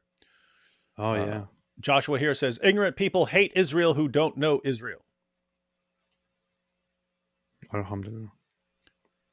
Jesse says, blind atheist finds elephant tail, calls it a rope, soon hears thunder and warm rain, concludes argument stinks, and chastises Christians for standing in rain. That makes perfect sense. That's pretty much how it is. Katniss says, I'm not saying I know the truth. I think we should be looking for more answers. There could be more reality. I try to be skeptical. Yeah, and that's the opposite of atheists who think, we don't believe in anything and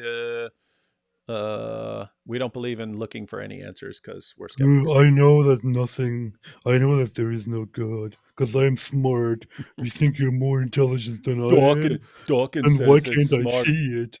Why can't I see God? I'm looking up there right now. Why is there nothing up there?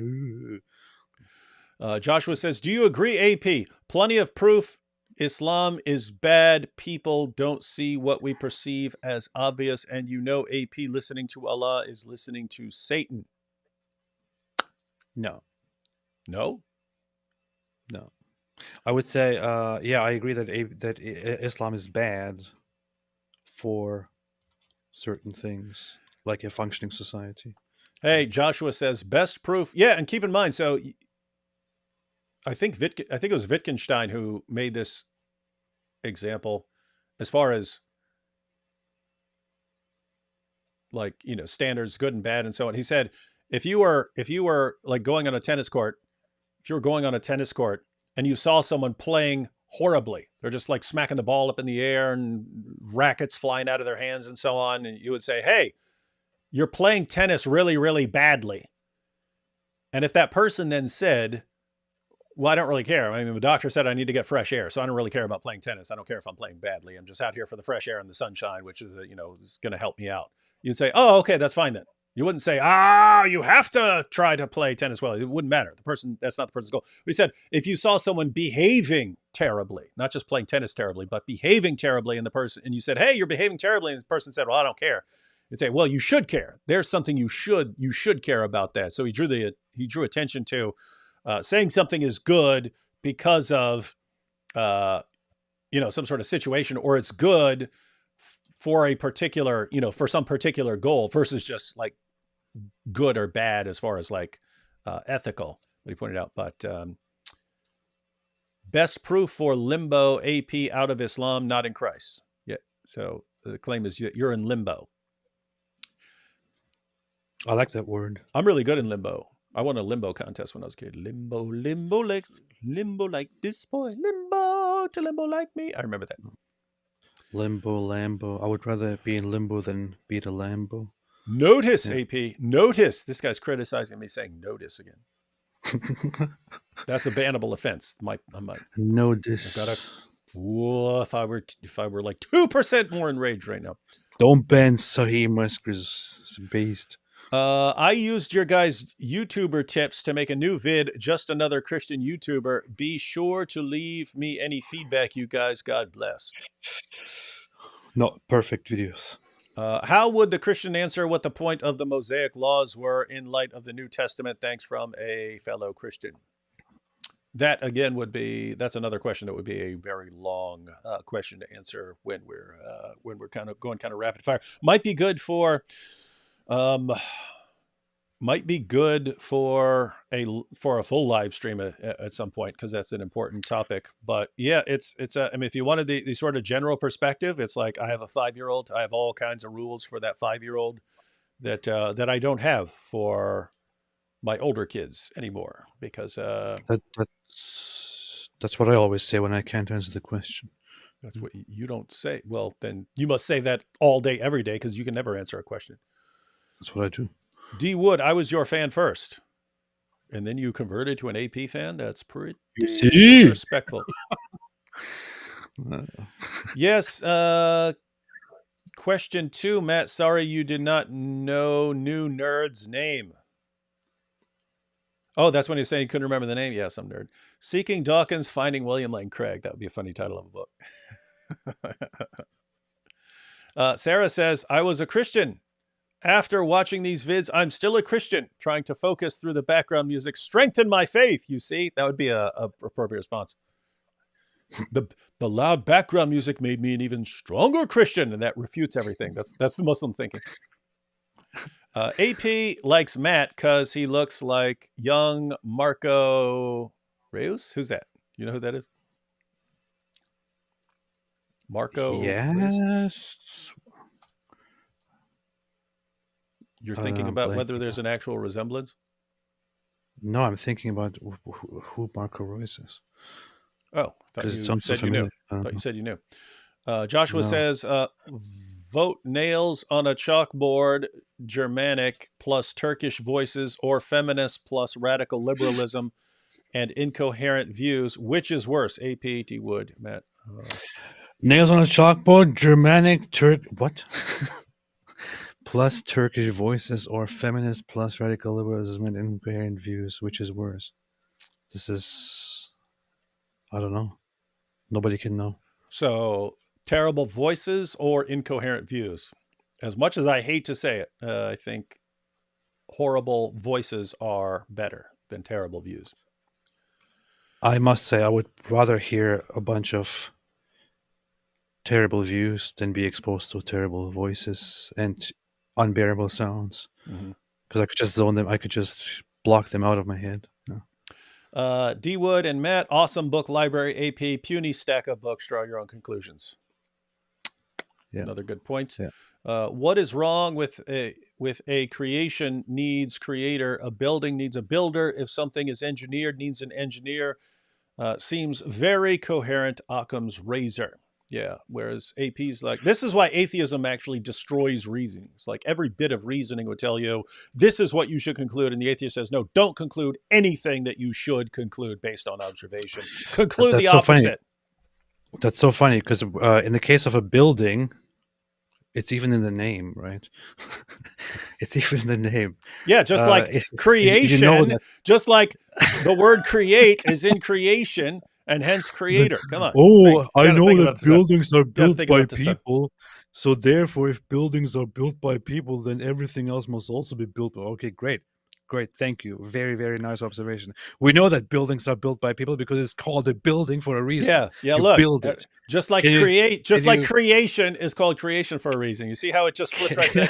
This is what these atheists do.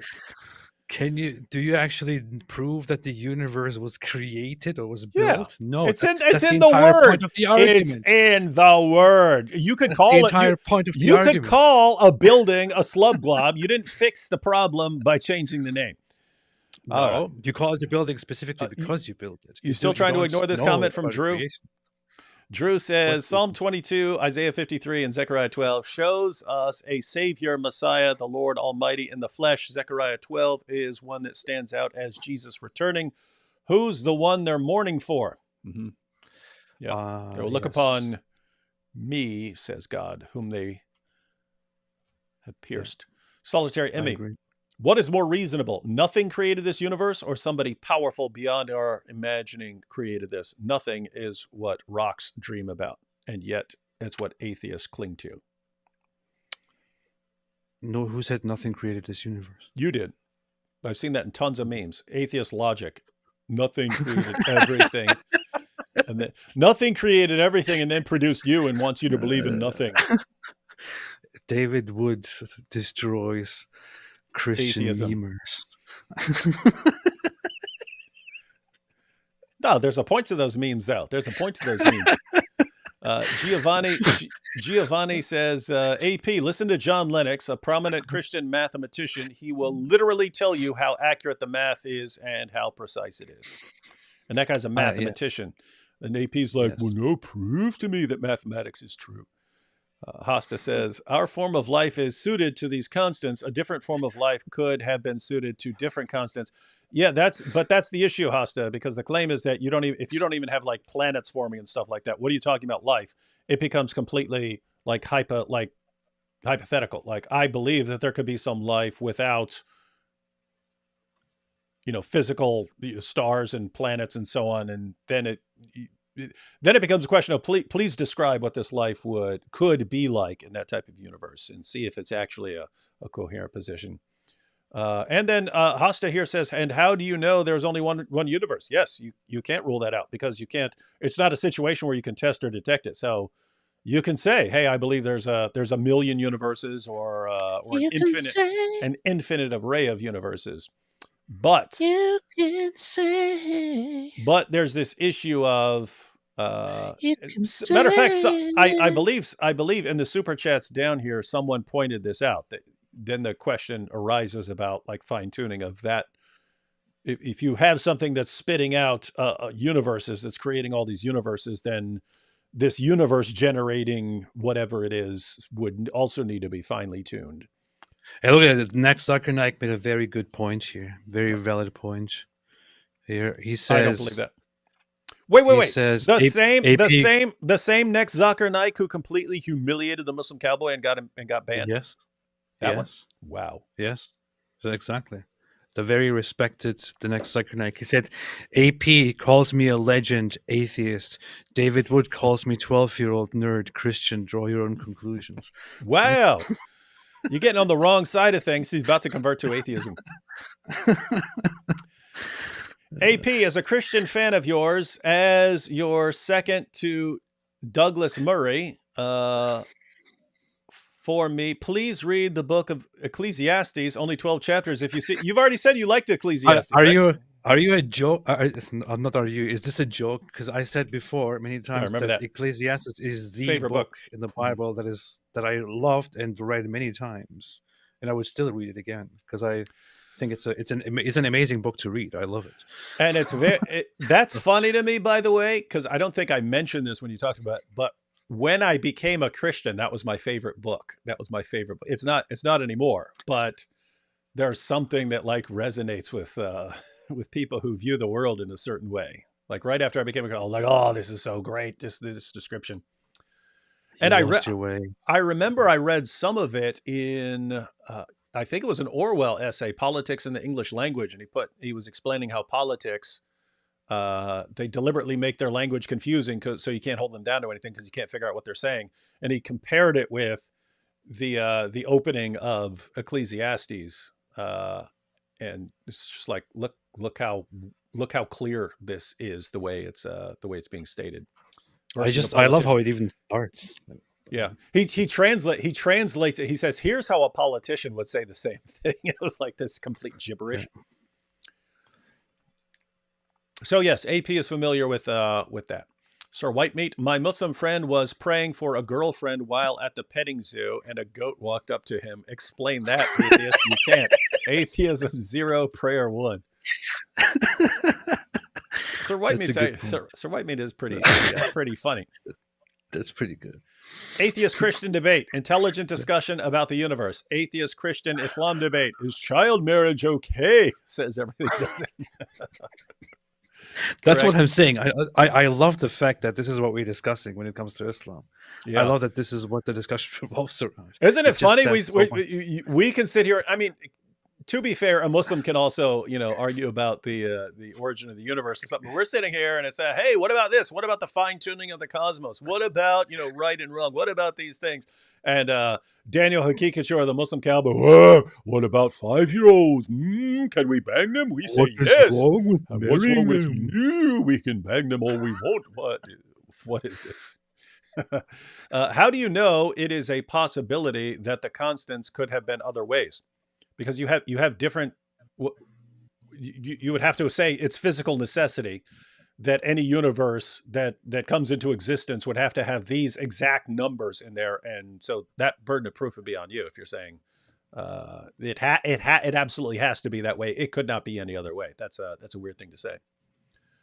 Mishir says, if the trajectory continues, scientific miracles of Krauss may convince AP. If the trajectory continues. If this is so compelling, then why aren't the physicists theists? Well, lots of physicists are theists. So in your face. Most are not. Corrupter of the land, that's AP. David, let's get Luke, who wrote the book on the topic, then we'll discuss. Christian, AP, no, I'll only discuss this with no scientists. Atheist.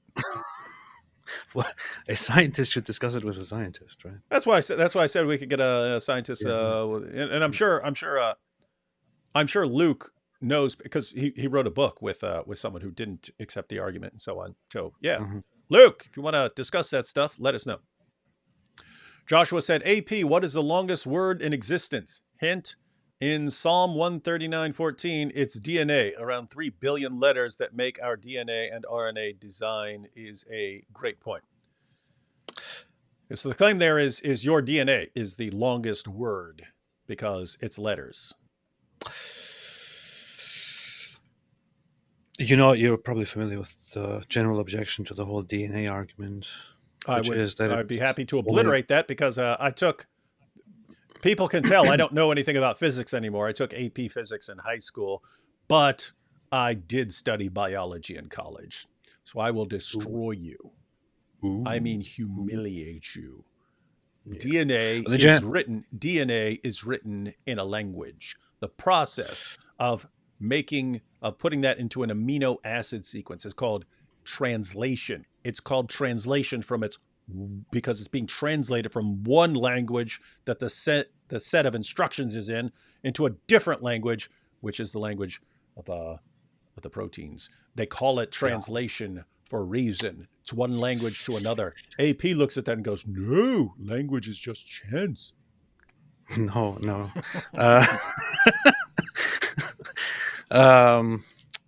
I wouldn't want to misrepresent any of the positions and the explanations to it, but the whole idea. You'd like to a little bit, though, anyway. Yeah. But Okay, the go. whole idea of it is that it is not language in the sense that you would understand language in the common sense. It is language in the sense that you could identify a pattern and then translate it to a language that humans can understand. But it's not like it's not like you go into nature and you see that there's a bunch of letters or words or coherent sentences put together. It's just basically a very large and complex and very interesting and extremely impressive arrangement of information. You just But called it yeah, information. It doesn't get the point. Information. Information. He called it that. So what do you have in the universe? You've got matter, you've got energy, and you've got information. yeah, but information is, if you look at something, if you look at a tree, right? And you analyze how every single tree develops. I know now if I say this, you will also conclude from that this also shows that there might be some design, whatever. Just I continue. will conclude that I must crush you. Let's see. Sandman says the range is, so this is back when we were talking about probabilities, 1 of 6 plus 16th and 10. I don't know what does that mean 10 to the 16th? No. Sarah says goats are perfectly designed and proportioned for Muslim males to find them attractive, and yet AP still denies that there is a creator. That's the argument that like Hakikachu would give, or the Muslim cowboy. You see, it's perfect. How could this be a coincidence? Secret Christian. I have been thinking about this, though. I don't know. I still have my doubts, but I have been thinking about this goat argument. Yeah. It's very powerful. Secret Christian AP says, "Man, listen to me yap." Yeah. That's a good comment. Hosta says, there are 50 million sperm in ejaculation. I was born, so therefore God. 1 in 50 million, impossible. Not how the argument goes. We already talked about this with the probability. If you have enough chances at something, makes perfect sense. David says you have to be present as a sperm every single time, and every single time it must be you who is born. Mm-hmm. That's exactly what I said. Hera says, God designed an earth covered 70% water and only about 40% habitable land for his favorite creation. Great design. Mm-hmm, mm-hmm. Joshua says, admit AP, Christians appeal to the supernatural as atheists appeal to skepticism, as Aaron Ra it's Arun Ra is smart with God. You guys turn into flat earthers with proof. I think it's saying, you guys basically turn into flat earthers. Proof? Prove to me. Prove to me that the world is round, and you guys become, you start being skeptical. No, it's pretty bad. That's pretty bad. No, also, I wouldn't say that. You guys are basically like flat earthers. You just say, okay, we're going to adopt this ridiculous position. Now prove to us that it's wrong. Oh, we'll reject all evidence that we're wrong. No, I would disagree with the whole with calling it basically, because it's literally like flat earther. It's not basically. No, you're a flat earther, and I'm no, based. I'm literally a flat earther. I'm not basically flat. Oh, good. Okay. But I haven't heard a single actual person who makes an argument for God say that they have proof, only that they have evidence. So I have proof. I have proof for. Hosta here says, God chose me out of the 50 million. So he's talking about his sperm there. Don't know why everyone is so obsessed with semen. But yes, be happy with that, Hosta. The sperm that made you beat all the other sperm. So God made you to be a winner. And you have been a winner ever since. Based Pollock says, if there is a multiverse, then you still get back to the question of a creator, because you need to explain how the multiverses come into existence, or the multiverse generation machine, aka God. AP getting lost in the sauce a bit. That's not the point of the multiverse analogy. So very ironic of you to make that comment here. Want to get spicy? Well, the point of appealing to the multiverse is to explain features of make them more probable, if you have more cracks at it. Now, the objection is, well, why don't you say that God? Why wouldn't you why would you settle for God as an explanation and not for a multiverse? And so you'd have to explain why the properties of the multiverse also require some fine tuning or something like that. And I'm not exactly sure what kind of arguments those would be, because you don't even have access to them to be really describing them in terms of, to see what would have to be explained. So anyway, but I'm sure there are people who know way more about it. Finally, Goat Hub. AP, what are I said finally Goat Hub.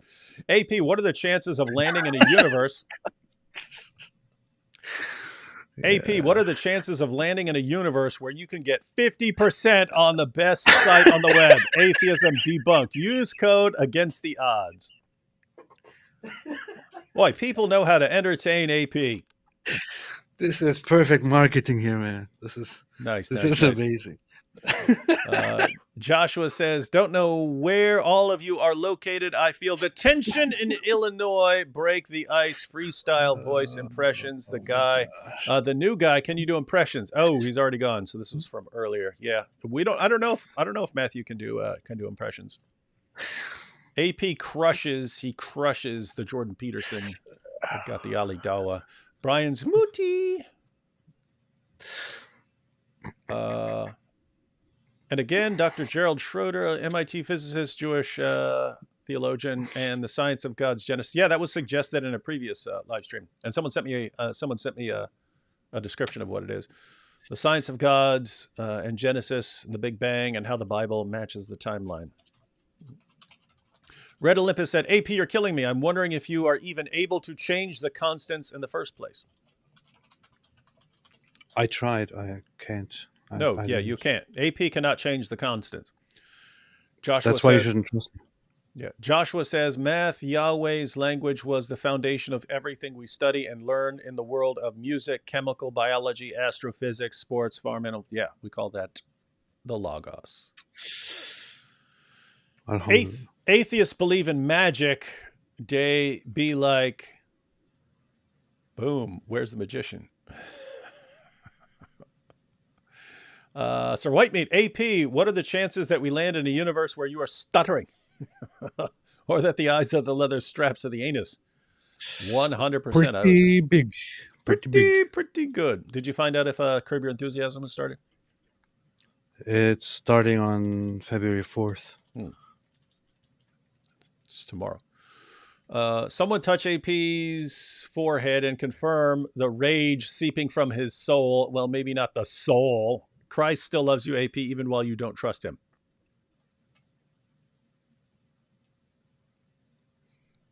You can see the rage. Don't liken to AP even atheists like me, like Lewis Carroll. So we won't pay any attention. Scarlett Johansson at Gaza strippers. I made that joke several weeks ago. That would be pretty rude. Chloe says, we're living in a simulation created by God. He entered the simulation as NPC. Jesus, life is an illusion. You feel it too, don't you, AP? Many NPCs. We live in a society. No, we're in a simulation. It's interesting. You can actually go to philosophy conferences and they'll be discussing that, like whether we're in a simulation. You can tell how good the video was by how mad AP got. That is true. Like if he... Yeah. Like when AP gets really mad, it's clear the video is powerful. I am fuming right now. Hey, here you go. AP, blah, blah, blah. What is Black Angel saying right now? You say, what would Jesus do? I say, what would Dawkins do? You see, how dare you give Dawkins advice, Matt? That is AP in a nutshell. I care more about what Black Angel says in the chat, honestly. Oh, hey, Shake Your Booty was mentioned by James in the IP and True Islam debate. No one knew who he was. AP needs to bring him back free. Shake Your Booty. Did James actually mention Shake Your Booty? That's funny. Did somebody ask? Did somebody make a super chat? That would be funny if someone was like, hey, what about Shake Your Booty? What does everyone think about Shake Your Booty? Well, I'll find out because I'm going to check it out. Joshua said, don't answer, but here is a stone. How would you react? A kid or kids you have in life who reject what you say without chaining them down or no discipline. Oh, a stone for your shoe. How would you react? Don't answer. Oh. Oh, okay. We're not allowed to answer. You said don't answer. But think about it. Let it be a stone in your shoe, AP. Don't See, that's answer. the thing. A stone in your shoe means it's going to remind you of something and you're going to think about it. But AP is just like has a rule against thinking. Can I join your posse in our... what is that? Is that a video game? It's RDR2 on What is that? PC AP. Huh? It's a cowboy game that I'm playing. Wow. Yeah. Like 99% of games that people mention nowadays, I have no clue what they are. So you're missing out on reality. This is where reality happens.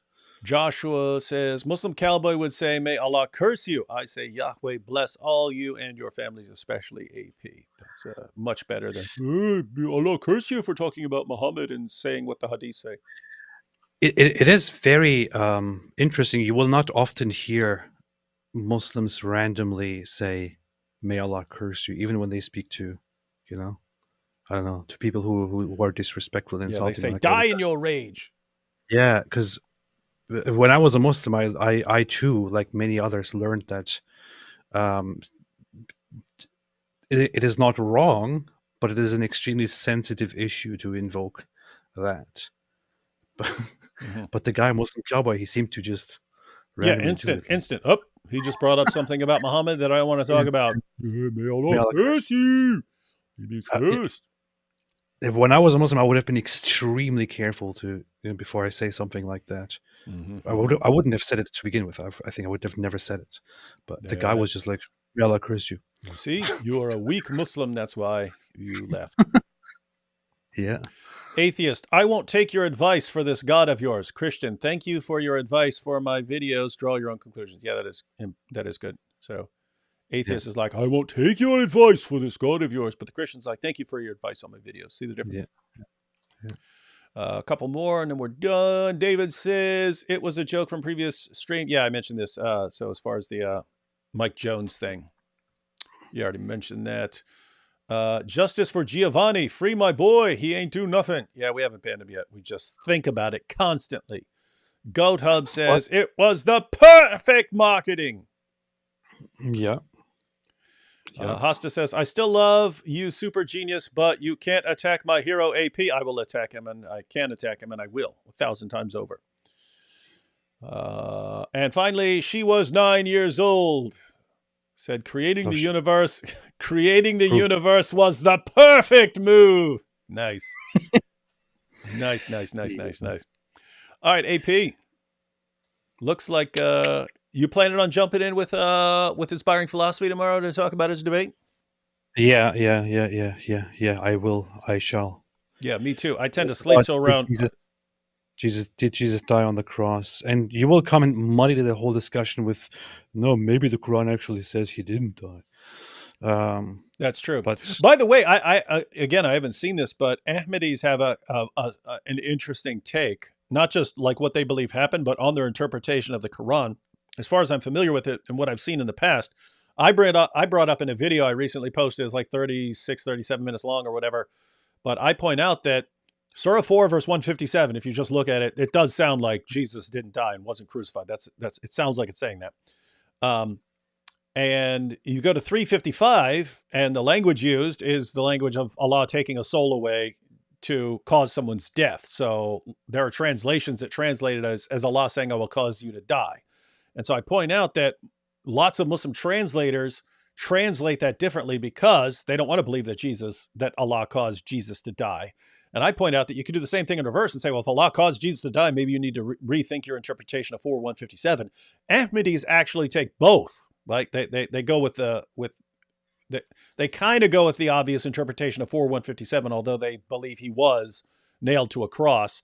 They say that crucifixion means to die by crucifix, to kill by crucifying. And so if he wasn't killed, then he wasn't crucified in that sense. But they also believe that 355 is saying that God would cause Jesus to die.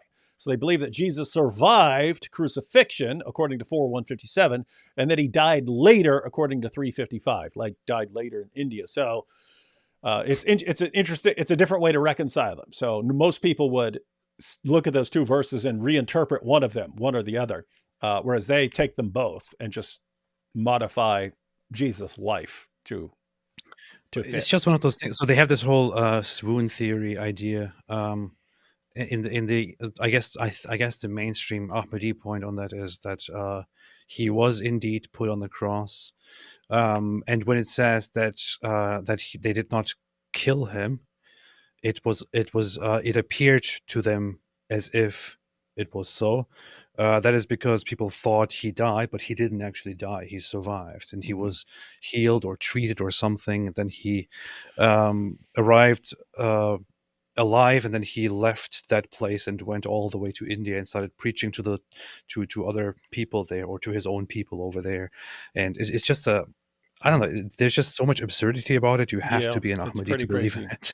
Yeah, and lots of it is just so that they believe that when the Bible says that they wrap the body in spices, they say these were healing spices to heal him. It's like, one, you can't heal that much. Two, that was standard practice. You wrap the body in spices because you return, and there's going to be a bad smell, and so you wrap it in tons of spices. And the more important the person is, the more spices you want to pack in there. So yeah, and it's really weird stuff as far as all the stuff they pack in about Jesus. And I actually I read one of the books from, I forget if it was from Mirza Ghulam Ahmed or from one of the later guys, but it was like just completely arrogant, condescending boasting about how powerful the arguments in the book were, followed by the dumbest arguments I've ever seen in my life for anything. Look, dude, it was arguments along. This is one of their arguments. If God is one, it makes sense for planets to be round unities. But if God were triune, the universe would have been created as triangles. All planets would be triangles. And how can Christians refute this? And it's, oh my goodness. That wild? It sounds like the dumbest thing I've ever heard, but it sounds about right. Like that's yeah. That is so that's Ahmadi stuff. But if Ahmadis are itching for some attention, maybe we'll give them some attention one day. It might be fun. I mean, at least the Quran tries a little bit, and it says some dumb things like, if there were more than one, then they would fight, and there would be disorder and this and that. Yeah, okay, yeah, that's totally necessary for that existence. Clearly. Powerful stuff. All right, well, we've been on here forever. AP, if we are on with IP tomorrow, do you still want to go live on your channel tomorrow? I'm totally down if you've got something, or if you don't, then that's up to you. There is a thing about the dilly-dally talking about implementing Sharia in the UK. Oh, you could tie that together with Ali Dawa. With Ali Dawa. Talking about Sharia, because it's important that these guys actually over time let you in on what they mean by Sharia and all the people they want to kill and execute and stuff. And then they start arguing for Sharia. So what they're arguing for is to kill a bunch of people, us included. We're dead, guys. We're dead. These guys ever take over, we're gone. I'm dead. Yeah. Mm-hmm. So I could consider dilly-dally and Ali Dawa's little speech, and maybe we could go through that tomorrow. That would be the perfect move. We'll see how you're we'll see tomorrow. Yeah, we'll see. Yeah. We'll see how you're feeling after IP's show. So everyone check out IP's channel during the afternoon tomorrow. I think he said 2 o'clock. But should be interesting discussion. Yep. Huge issue. I mentioned on Twitter when I shared my video on the crucifixion that this is the year. We've had all these different years where different things have happened, and you get to a point where finally we're going to see the destruction of the argument from perfect preservation. That argument's gone. We're finally going to see the end of the argument from scientific miracles. You still find people who believe in this stuff, but it's collapsing. And this is the year we're going to change the view on the crucifixion of Jesus. And so it's going to be fun stuff. All right, check that out tomorrow, and maybe AP's channel tomorrow. We'll see what happens. All right. And stay away from Islam. Stay away from Islam. Thanks for joining us. Catch y'all tomorrow. Tomorrow we will discuss on IP's channel why Jesus died on the cross tonight. Yeah. Okay. Mm-hmm. All right. There we go.